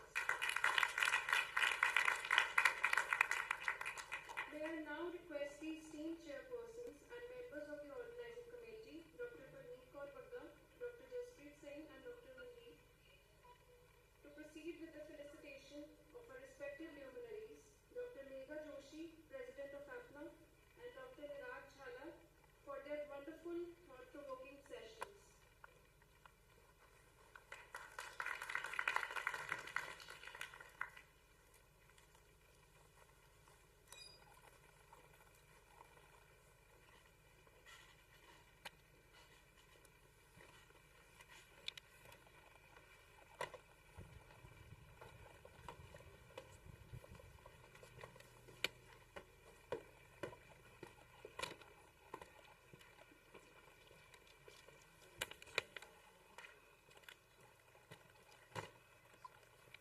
Technology.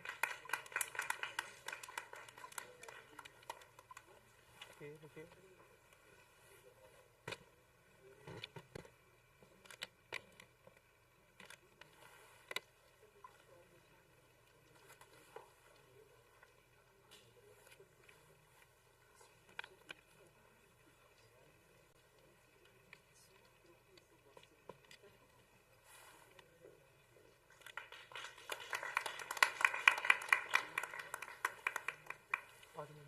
Ma'am साथ में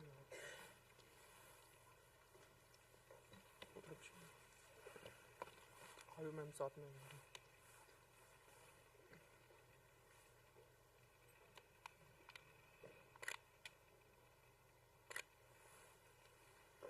Now I request the members of the organizing committee to honor the chairpersons for the session.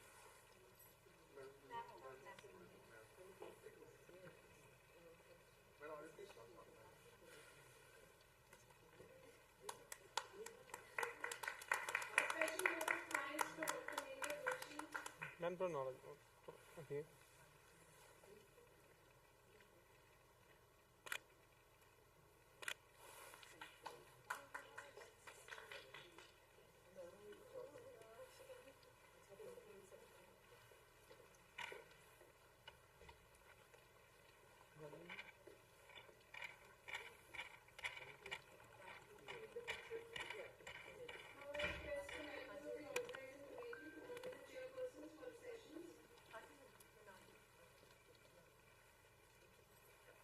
Okay. थोड़ा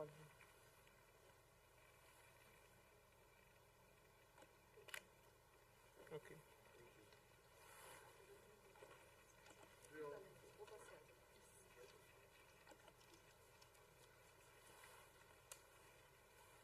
ma'am साथ में okay ma'am रुकिए ma'am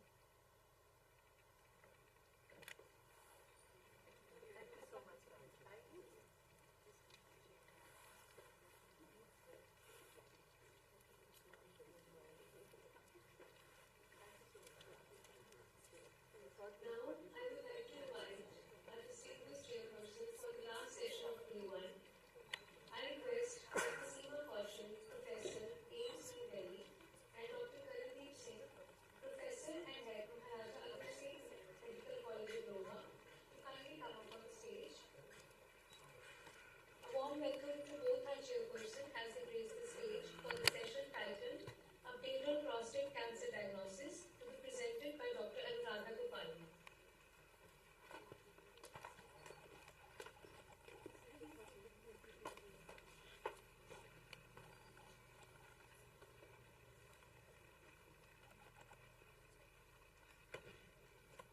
I request the chairpersons to kindly introduce the speaker for this session. Thank you. Good afternoon. We are the last leg of the session, and I really appreciate the audience with their heads up and eyes open. And trust me, the bag was already open with Dr. Megha's very vivid discussion on prostate cancer and the upcoming AI and all. And now we have Dr. Anuradha, who needs no introduction. She's a dear friend and a very warm person, and she has huge experience from various work catching, and her expertise and her wisdom will enlighten us with the basics in the prostate and the updates in the prostate cancer diagnosis. Over to you, Anna. Hello everyone, and thanks for staying till the very end. Thank you to Ratna and ICT for inviting me to speak, and thank you very much to Parneet and the GCP for being such excellent hosts. So I will first 2 points that I'll talk today, recent pattern 4 quantification and introductory and uniform patterns in prostate cancer, essentially deal with risk stratification, how we use morphologic tools to risk stratify prostate cancer, and I'll provide some clinical updates. The second 2 topics deal with advanced metastatic prostate cancer, where I'll go over the spectrum of morphology that you see, especially in the context of androgen deprivation therapy, and then focus a little bit on treatment-related neuroendocrine prostate cancer, where I'll go over some morphologic features as well as some novel biomarkers that are not known. So the concept of grade grouping was first proposed by Dr. Stein and colleagues at Johns Hopkins circa 2014 or so. And they did this because there were certain aspects of the Gleason system that were confusing. One was that both 3+4 and 4+3 prostate cancer are both 7, right? Gleason score 7, but they're prognostically very different. And the second is that the Gleason grading, or Gleason score, starts with 6, or the scale goes from 2 to 10. So those aspects of the Gleason system itself are confusing to a lot of pathologists. So this large study was a multi-institution study which studied over 20,000 patients, where they looked at BCR as the and it was a radical prostatectomy cohort. And you can see that when you stratified the radical prostatectomy, top right Kaplan-Meier curves, when you stratified radical prostatectomies by Gleason grade groups, there was a significant difference between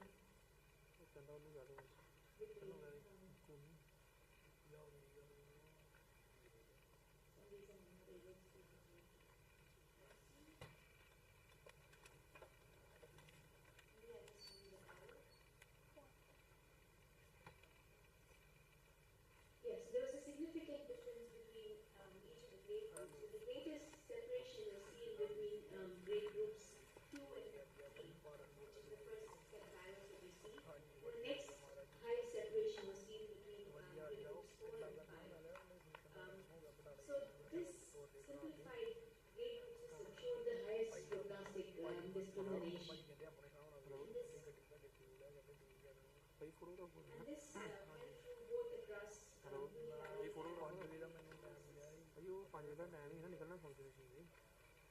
So while the new grade grouping system improved prognostication, there's still a lot of heterogeneity. So cancer with 5% Gleason pattern 4 and 1.45% Gleason pattern 4 are both graded as 3+4 equals 7, but they're both quite significantly different in terms of clinical implications.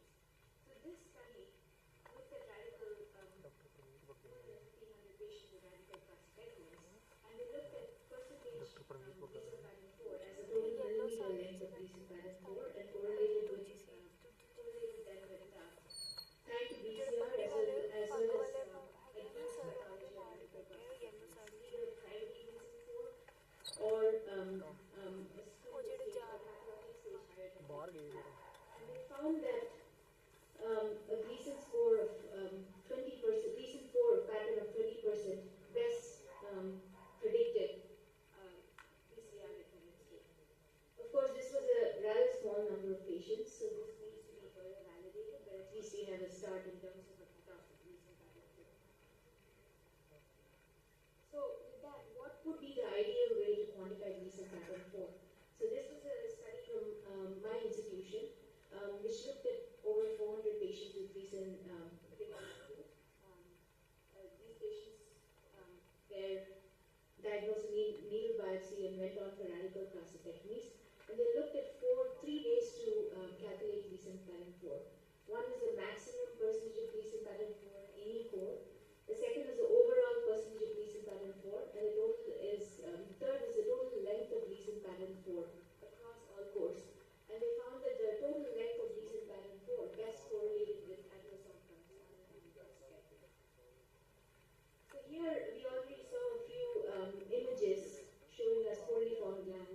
pattern 4. So that's one thing to keep in mind.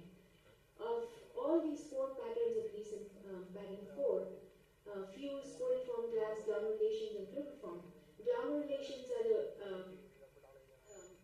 easiest way to diagnose recent pattern 4. The rest have some degree of inter-observer variability. I just want to take a minute to illustrate these histologic entities because they have overlapping terminologies which cause some confusion. On the top left, you see an invasive cribriform cancer, which is basically an expansile proliferation which has sharp sieve-like spaces inside it. And the definition of cribriform cancer is you should not see basal cells. So you have irregular, angulated, large expansile spaces lacking basal cells. On the bottom left is an intraductal cancer where, in contrast to cribriform, you see a clear lining of normal prostatic lining epithelial cells. So this is an expansile proliferation inside the duct, which on the surface looks like the cribriform cancer, but by definition has basal cells. One should not confuse intraductal with the ductal morphology, which is essentially a phenotype which comprises about 2 to 3% of prostate cancer. It's not common at all. Where you have papillary proliferations, which are very complex inside the duct, and you basically, when you look at the lining epithelial cells, they're called columnar and stratified, mimicking the look of endometrioid cancer. So this would be a typical appearance of the ductal phenotype, and by definition, this is rated as grade group 4, or 4 plus 4 equals 8. And at the bottom right, you have the usual conventional acinar adenocarcinoma, which is recent grade group 4, or 4 plus 4 equals 8, where you have small glands which are fused. So when you look at the morphologic features that define intraductal carcinoma, it typically has malignant cells filling large acini ducts. There is a retention in the basal cell layer that you can see here that's compressed along the periphery. Keep in mind that sometimes these compressed cells along the periphery could actually be stromal cells. And if you find difficulty in identifying basal cells, then you can do a pin-4 stain. And I'll go over some of the reasons to do a pin-4 stain in different scenarios. So this morphology correlates with high grade, high volume, and locally advanced prostate cancer with a high risk of biochemical and clinical progression. So this was included formally as an entity in the WHO 2016 version. So in terms of other definitions of the intraductal morphology, you have expanded ducts, and you can see here the pin-4 stain highlights the basal cells nicely. And other features are solid growth pattern, where you see it completely filling up the ductal lumina. Again, you can see the layer of basal cells. And the fourth feature that you see, and you may not see all of these features together, they could be in combination as well, is a dense cribriform pattern where you have essentially the whole ductal volume filled up by these cells with cribriform spaces. As an essential requirement, one needs to have nuclear atypia, and the original Bowen Epstein criteria define nuclear atypia as nuclei 6 times the size of normal cells. However, it's not, over time we've seen that nuclei fitting that description are not easy, or not consistent, they're not easy to spot. So this degree of nuclear atypia, which is in excess of the atypia that you would see with high-grade PIN, qualifies as nuclear atypia for the purpose of diagnosing intraductal carcinoma. Again, a close-up of the nuclear atypia that you see, and you can see here that the amount of atypia is far in excess of what you would see with high-grade PIN.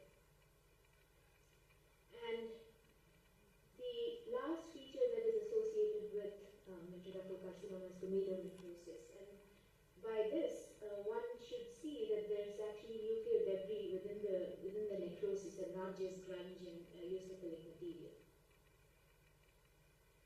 So here, in contrast with what we saw in the previous slide, this is a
carcinoma, it's moot because the cancer is already a high grade group.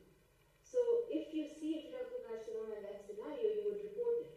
But you do not need to perform IHC because it does not change the risk group. The most important groups of the grade, where it would be important to report intraductal carcinoma as grade group 2 or 3, where there is a controversy if you would do IHC to report intraductal carcinoma, because reporting it would change the Gleason score of the grade group. And the reason for that is the 2019 ISUP and GUTS consensus conference, which sort of differed on the usage of immunostains to diagnose intraductal carcinoma. So the ISUP consensus conference would include intraductal carcinoma in the grade group, and they would grade it as Gleason pattern 4. So they would report intraductal carcinoma in that scenario without the use of immunostains. Whereas GUTS advocated that intraductal carcinoma would not be included in the Gleason score, but you would report the presence of intraductal carcinoma. And they advocated that IHC should be performed for intraductal carcinoma only when in the presence of grade group 1 prostate cancer. And I'll show you the reason for that in a minute. And more recently, in the last year or so, there was a consensus classification again between both groups, ISUP and GUPS, where they sort of came to the conclusion that generally it's better to grade intraductal carcinoma in the presence of invasive carcinoma in the biopsy.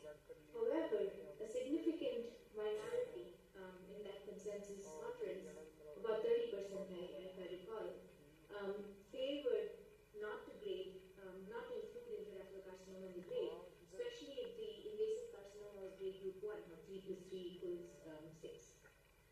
There are other conclusions as well, which I'm not going to go into now because of lack of time. Why is it so important to include intraductal carcinoma in the diagnosis of a biopsy? So this slide sort of shows one of the largest studies that concludes that intraductal carcinoma and cruciform carcinomas are bad actors. This was a large multi-institutional study which included over 900 patients with radical prostatectomy, and they stratified it by outcomes including BCR and metastasis. The prevalence of intraductal carcinoma or cruciform carcinoma was 20% of the group. So over 200 patients in this set of 900 patients had intraductal or cruciform carcinoma. And they saw that the presence of either one of those two features significantly increased the risk of metastasis in BCR. The presence of intraductal and cruciform carcinoma also correlated significantly with NCCN intermediate and high-risk categories, also with a high clinical stage and high Gleason grade, or grade groups 3 to 5 in radical prostatectomy. In addition, there is also associated with all unfavorable genomic features as POC mutations, DNA damage repair gene mutations, chromothripsis, and a high percentage of the genome was altered in these patients. So overall, this is important to report, and now it's included in the NCCN guidelines as well.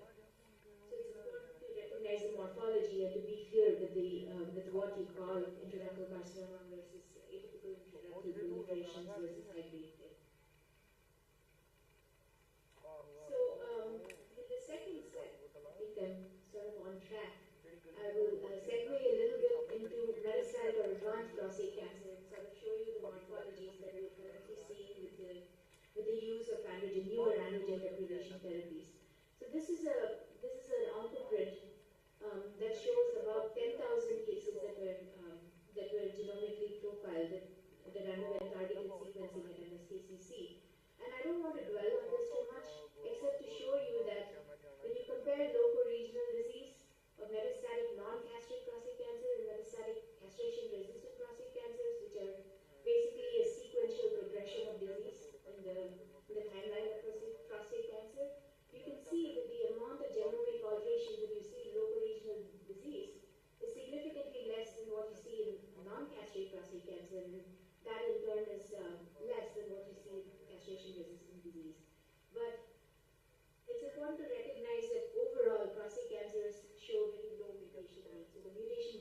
not too high in prostate cancers overall. And the bottom panel sort of shows you the various morphologies that you see in the metastatic setting. Here you see almost a grade group 5 type of prostate cancer, which simulates what you see in Gleason pattern 5 on biopsies. Again, some signature cells, single cell filing, amyloidecrosis, and fusion and largeness with a microacinar growth. Post-ADT, we see a different set of morphologies that are apart from the classical acinar type of adenocarcinomas. Here you can see a squamous pattern, which is typically not seen post-ADT. It's usually more common post-radiation. This was a case which had a primary with a Gleason pattern 9, multiple bone mets post-ADT, Lupron. This state was a castrate-sensitive metastatic state, so the patient was still getting androgen deprivation therapy, and this was a pelvic soft tissue mass. And just to highlight that squamous differentiation in this setting is unusual. Here's the same example where you see the keratinization inside the tumor cells. And when you do an ERG, in contrast to primary prostate cancer or non-castrate prostate cancer, you see a more focal pattern of ERG distributions. And sometimes this can be very focal and weak. And this is something to keep in mind, because if you're trying to diagnose a prostatic origin on a metastatic biopsy, which is from the liver or the bone, and if you don't have any of the prostatic markers that are expressed, which is common in the post-ADT setting, right? Because androgen control and the androgen axis is suppressed, and so any downstream markers of androgen, including PSA, PSMA, and NKX3.1, are not expressed. So you're relying on ERG, which is present in about 50% of prostate cancers, to diagnose prostatic adenocarcinoma, but you just see a very focal ERG distribution. So this is a caveat, and it is better to perform FISH in such cases when you see a weak and focal distribution of ERG. You can also see more anaplastic features, such as you see here, very pleomorphic, poorly differentiated, hardly recognizable as prostate cancer. And these are all morphologies to keep in mind when you have more than one primary prostate cancer. The patient might have bladder cancer as well as prostate, and you're trying to figure out where this came from to direct therapies. And it's important to recognize that there's morphologies beyond what you see in conventional adenocarcinoma of the prostate. So this tumor was negative for all the AR-related markers, PSA, PSAP, NKX3.1, chromogranin, and synaptophysin. And this ERG is very weak in focal positivity, but the FISH and Archer assay, which is basically a targeted RNA sequencing assay, positive for ERG rearrangement. So this sort of brought home the point that this is of prostatic origin. So just going on to neuroendocrine tumors of the prostate, which are basically, when you look at advanced prostate cancer, you have either an AR-dependent phenotype, an AR-expressing phenotype which still gets androgen deprivation therapy, or you can have neuroendocrine prostate cancers, or you can have double negative prostate cancers, which are both AR-negative and neuroendocrine negative, which is also a group that we see that's expanding in recent times with more advanced ADT treatments. So these, I'm not going to dwell on the classifications. These were classifications set forth by the Prostate Cancer Foundation and the WHO in 2016, which are essentially the same. You can see all the listings in the various categories. I just wanted to update you on the 2022 WHO, which sort of groups all of these neuroendocrine morphologies into treatment-related neuroendocrine prostate cancer now, because it is now recognized that despite this being a relatively uncommon manifestation of advanced prostate cancer, it is mostly related to androgen deprivation therapy. So they are all grouped under the rubric of treatment-related neuroendocrine prostate cancer arising in the context of prior ADT. So if you look at normal neuroendocrine cells in the prostate, they're very scant, just an occasional cell. They lie in the basal layer, and they usually have interdigitating processes which secrete peptide hormones and secrete them into the lumen, and they affect the target cell by various mechanisms. And it's not possible to recognize these on morphology alone. One has to do a neuroendocrine marker to recognize these cells. So when we looked at the morphology of differentiation in our population. And this was essentially the categories that are listed in the WHO that I showed you a couple of slides earlier. I just want to highlight a few summary points from this table. The majority of neuroendocrine differentiation in our series received post-therapy, so we had very few de novo cases. There were two categories, which was this one, the combined adenocarcinoma and small cell carcinoma, which were seen predominantly in the primary setting, that and the Paneth cell-like morphology. Whereas the pure small cell carcinomas and prostate cancer with diffuse neuroendocrine differentiation, or what is called the amphicrine carcinomas, were seen predominantly in the metastatic setting. So those are the take-home points that I want to highlight for you from this table. In the next few slides, I'll just go over the range of neuroendocrine morphologies that we see. This is a classic, you can recognize this as a classic small cell neuroendocrine carcinoma, which is seen in every organ system, the lung, bladder, etc. Sheets of near high-grade cells, very little cytoplasm. It has molding, nuclear molding, and high mitotic and apoptotic rate that you can see here. But you just remember that, although this morphology is seen in the vast majority of small cell carcinomas, there is a small number of cases that may show more cytoplasm, or they may show prominent nucleoli. Typically, the Ki-67 proliferation index for these tumors, as you know, is upwards of 90%, so that could help you as well. And large cell neuroendocrine cancers and carcinoma in the prostate is very rare, and this is an example that we saw in our set, where the morphology is slightly different in that you have large nucleoli, which you typically don't see in small cell carcinoma. You have more abundant cytoplasm as well. And when you look at it with low power, you'll see the basaloid palisading around the nest of these cells. And if you look at the Ki-67 index, it's not as high as a small cell carcinoma. It tends to be in the 60 to 70% range. And synaptophysin is diffusely positive.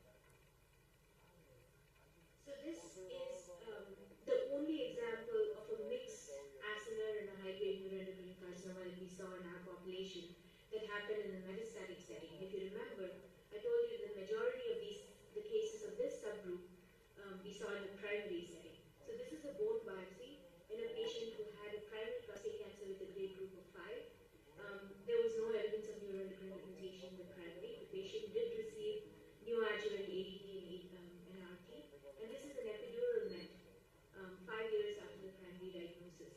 And you can see that there's a mirror image in terms of the neuroendocrine and the prostate markers. So the neuroendocrine component, which is here, stayed positive for synaptophysin and negative for PSA, and the acinar adenocarcinoma component, which is here, is very positive for PSA and negative for synaptophysin.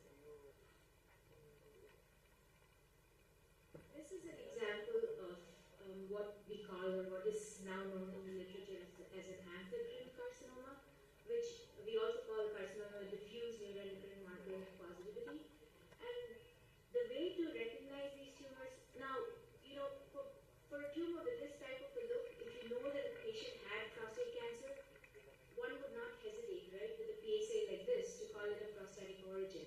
But there are certain features in this cancer which sort of raise suspicion for neuroendocrine differentiation. One is it's diffusely in sheets. Secondly, there is a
panel as well to look for any evidence of AR downstream expression. And you could do any combination of this. We usually do all of these. With the exclusion of AR, we just do all the other 4 markers. There are 2 caveats here. The problem is that AR and downstream markers in the castration-resistant setting, they're variably expressed, so they can even be absent. Commonly, they're absent. So a negative IHC panel for AR markers does not rule out prostate cancer, whether in the presence of neuroendocrine or neuroendocrine prostate cancer. So you can, you should do the markers, but it does not rule out prostate origin if it's negative. So you can do the ERG IHC as well, the prostatic origin, but remember that ERG translocations are only seen in about 50% of prostate cancers. So an ERG may be weakly present or it may be absent as well, as I showed you in the other case, even in the presence of a genomic radiation in about quarter of CRPC. So FISH is recommended in those settings. Now, we know that neuroendocrine cancers, whether in the prostate or elsewhere, have P53 loss and RB loss as well, either by deletion or by mutations. So the question is whether RB-IHC has a role in the workup of castration-related prostate cancer. In our experience, and others as well in some published literature, RB is lost in 20-30% of regular asthma prostate cancers as well. So just the presence of RB loss is not going to sort of establish neuroendocrine differentiation. And you can see here that this cancer, which is otherwise typical for prostatic adenocarcinoma, it has a microacinar growth pattern, prominent nucleoli, diffusely positive for NKX3.1, negative for synaptophysin, has also loss of RB. So that alone does not establish neuroendocrine differentiation. So just quickly, I have 40 seconds and I have 2 or 3 slides left. So these are, I just wanted to bring your attention to these new transcriptional markers which were first described in small cell lung cancer. You might see mention of this in more recent literature. The markers, the genes are ACL1, NeuroD1, and PAU2F3. So typically ACL1 and NeuroD1 cancers also have diffuse chromogranin and synaptophysin positivity. Now if you see a cancer that otherwise looks like neuroendocrine prostate cancer, and you do not have expression of chromogranin and synaptophysin, you could do PAU2F3, which is it's present in a very small number of cases, but it's typically positive. It's a nice nuclear stain, and it's typically positive in all the conventional neuroendocrine markers are negative. Just quickly, delta ligand 3 or DLL3, which is a marker that's expressed on the surface of neuroendocrine cancers, first described in small cell lung cancer. And the reason this is important is that there are novel treatments, like antibody-drug conjugates, which are basically antibodies that are linked to cytotoxic payload, which is a chemotherapy, and it directly targets antigens and spares normal cells. And this is positive in most small cell carcinomas, whether it be of the lung or prostate or bladder. So that's an important biomarker. And this is just an example of the case. A liver biopsy in a patient. You can see here that the patient had prostate cancer. It also had multiple bone mets. And you can see here that the tumor has small nuclei and sort of amphiphilic type of cytoplasm. It was diffusely positive for chromogranin as well as DLL3, which is a cytoplasmic marker. This nicely correlated with the PET image, which showed DLL3 positive lesions in the liver. But the problem was there were other PSMA positive lesions which are highlighted by the arrows. So this is just to illustrate that in a patient with advanced or metastatic prostate cancer, you can have combination of neuroendocrine and acinar adenocarcinoma. So it makes it very difficult for the oncologist to treat the patient with just ADT or just cisplatin. So what they do is, taking the entire clinical picture in consideration, they give them a combination of platinum as well as they continue the ADT so that the different lesions respond. So just some take-home points. I just showed you that the total length of these 4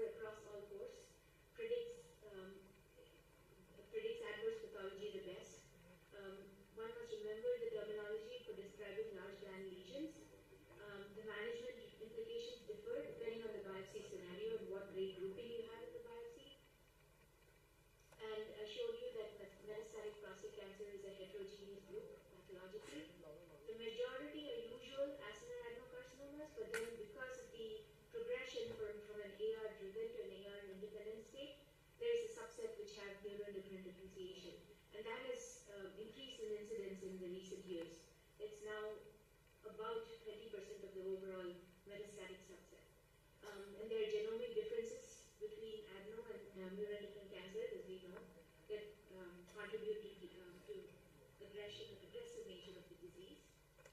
I also showed you a pattern of neuroendocrine phenotypes, and to remember that nomenclature is important to assist in management of the disease. That's all I have. Thank you very much. Thank you, Ma'am. It was a very insightful session, and we have learned a lot from your expertise. We have one or two questions.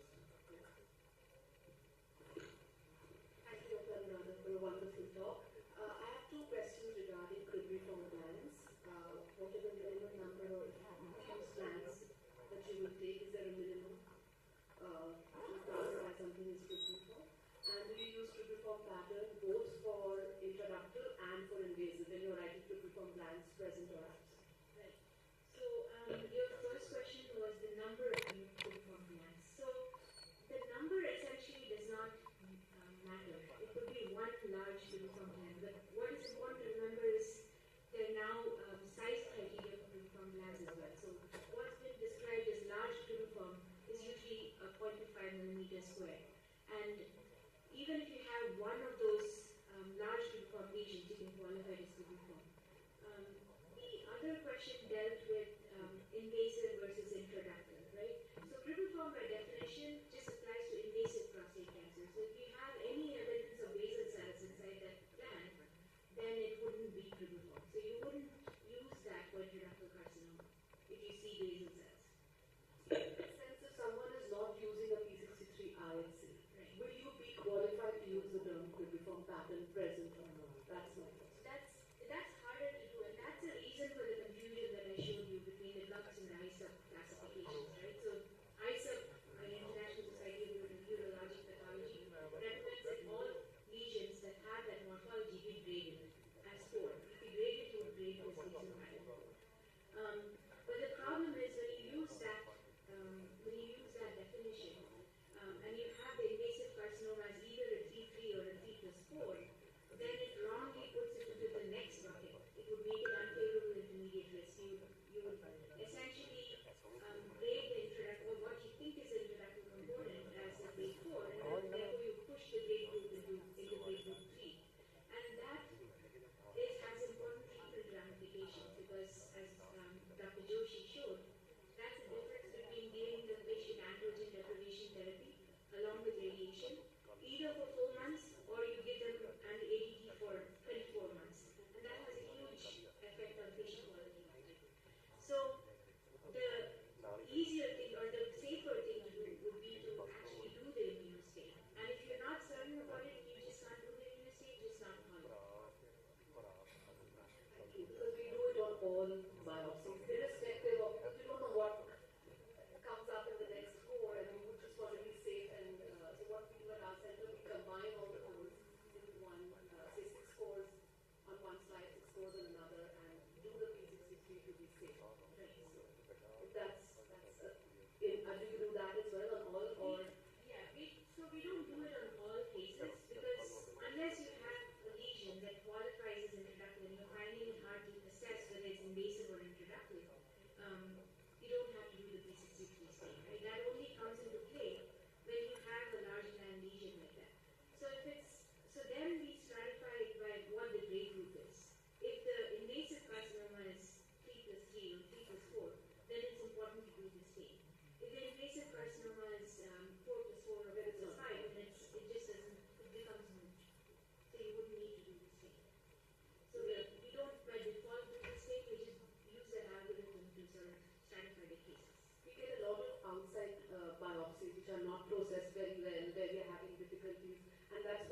So, in that setting, I would consider the diffuse neuroendocrine differentiation of the amphibian carcinoma, which expresses both PSMA as well as neuroendocrine markers. But you said your neuroendocrine markers are negative, No, right? ma'am, neuroendocrine markers were positive, but LDH 3.1 was a negative on IC.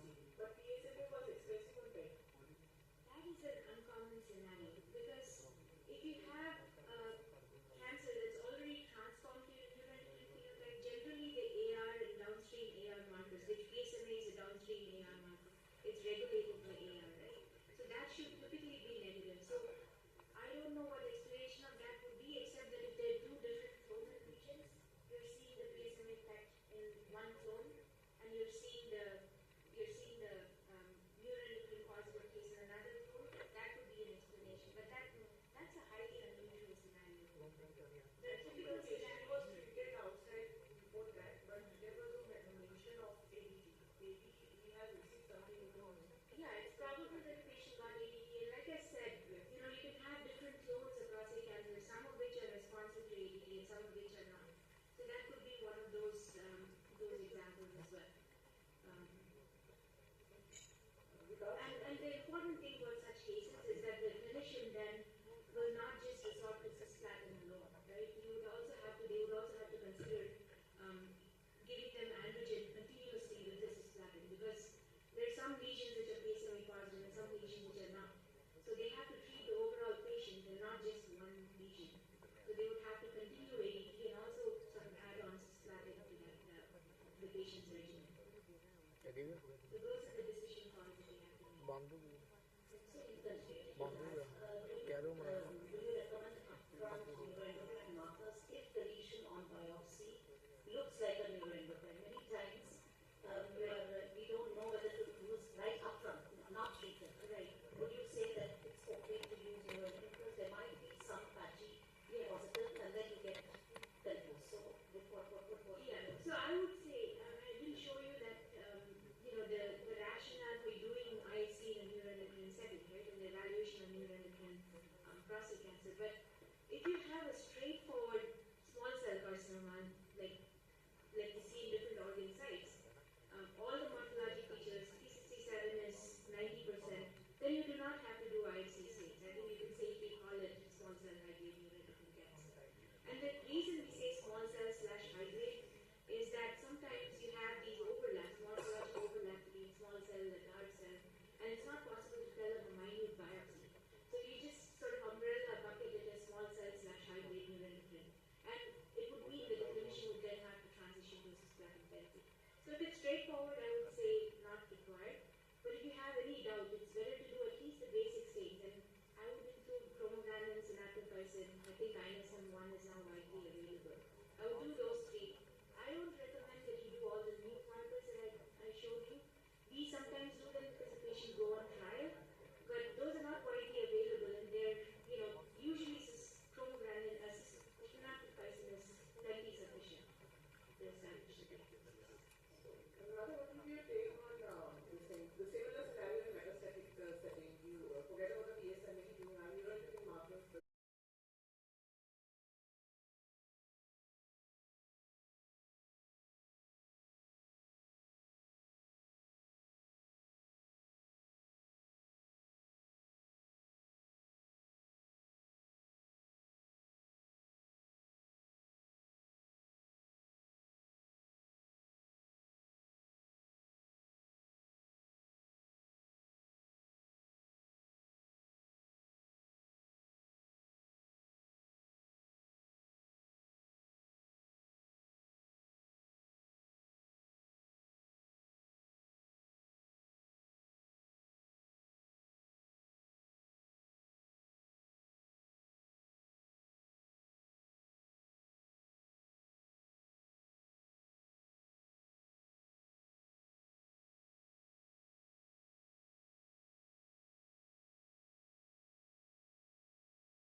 ना जी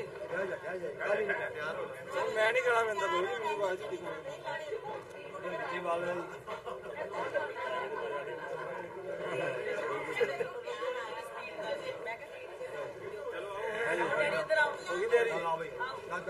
शिव भाजी ਨੂੰ ਆਈ ਦਿਓ ਪਾਸੇ शिव भाजी किसी ने शिव भाजी आ जाओ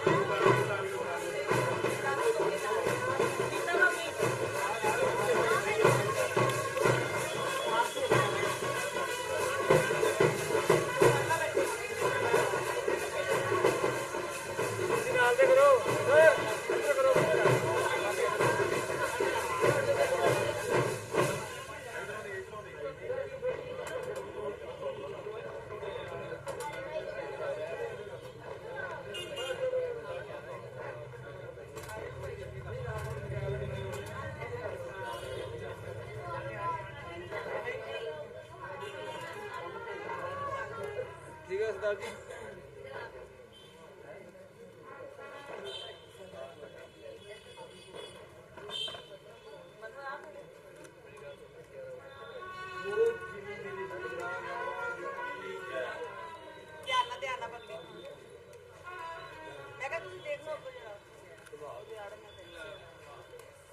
खिंच तो मरा यार वाह वाह वाह चल बाले ना पा दो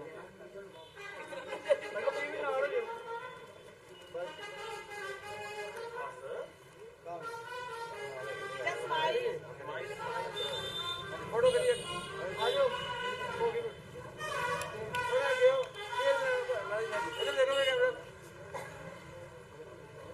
भाई फैमिली फोटो हंस के क्या बड़ी स्माइल हाँ ये बात इधर को हाँ जी इधर देखो एक फोटो लाला जी थोड़ा सो बाबू जी इधर देखो लाला जी इधर देखो सर सर जी फोटो देख रहा हूँ मैम देखियो मैम फोटो नहीं करवा रहे प्लीज मैम एक्सक्यूज मी ਤੁਸੀਂ ਇੱਕ ਮਿੰਟ ਰੁਕ ਜਾਓ ਤੁਸੀਂ ਕਰਾਓ ਲਾਲਾ ਜੀ ਹੱਸ ਕੇ ਖੁਸ਼ ਹੋ ਗਏ ਹੱਸ ਕੇ ਹਾਂਜੀ ਇਹ ਯਾਰ ਚੁੱਕੇ ਦਾ ਪਕੜਾ ਸਟਾਈਲ ਯਾ ਓ ਵੈਰੀ ਗੁੱਡ ਨਿਕਲ ਓਕੇ ਜੀ ਓਕੇ ਸਤਿ ਸ੍ਰੀ ਅਕਾਲ ਯਾਰ ਕੁਛ ਰਾਤ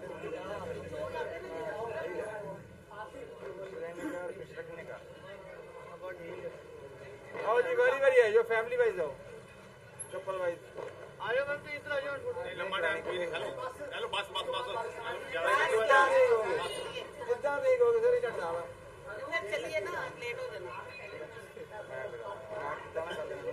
हाँ जी फोटो देख रहा हूँ मैम नहीं तुम देखे नहीं सामने मेरे मैम सर रोहित जी तो बोलो मैम फेस डाउन करो हाँ जी सर रोहित सर आ जाओ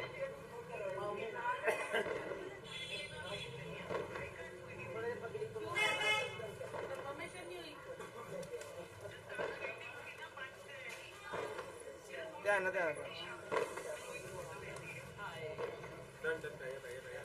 ओके आ जाओ जरा साइड हाँ जी थोड़ा ओके हाँ जी रोहित सर देखो दे मेरे कैमरा चिन डाउन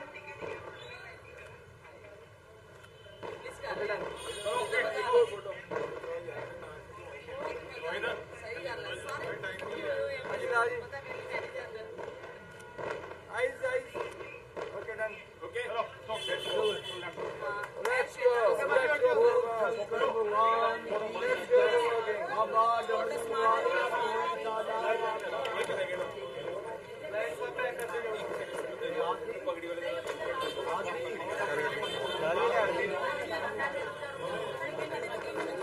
मोटे बैग मोटे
पीछे पीछे ना रखियो। अच्छा भाभी कितना कंफर्टेबल फील कर रहे हो। भाभी कहाँ से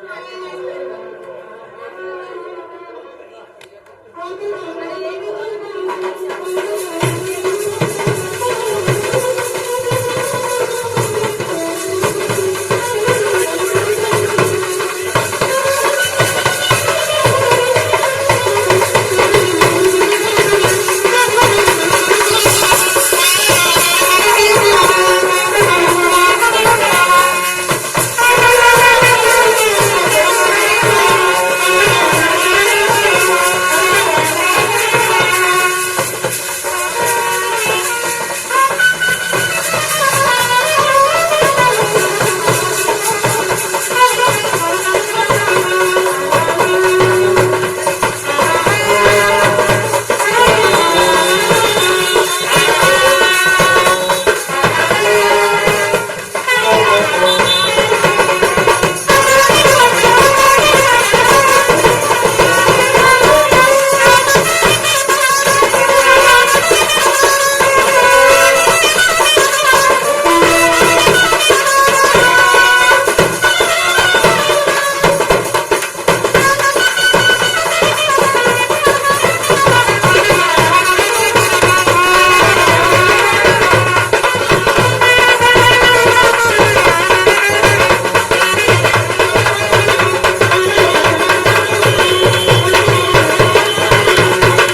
हाँ लुड़िया वाले प्राता मंदिर नाल पसंद है सिनेमैटिक हो रही है रोहित भाई सर चुप करके ध्यान दो अब बंदा ने मिस हो गया है आ जाओ थोड़ा पीछे आ जाओ थोड़ा पीछे आ जाओ ओके ओके ओके देखो मैम हाथ ला के फोटो खिंचाइए रोहित सर सामने ध्यान दो wait wait wait wait wait बेटा बड़ा हाथ ला के फोटो खिंचाइए बेटा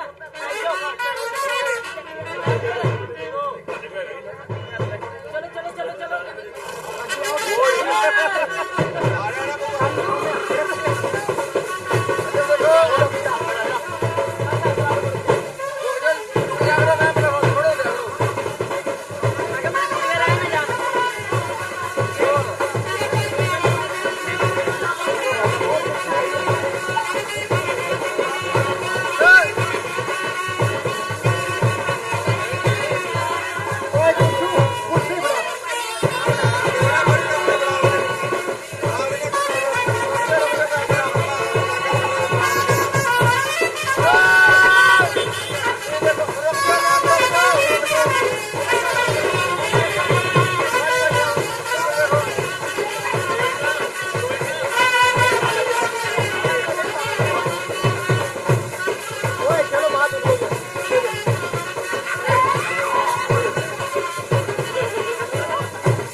कितना चार्ज करना चाहिए मैडम ये बड़ी जान है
Thank you.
यार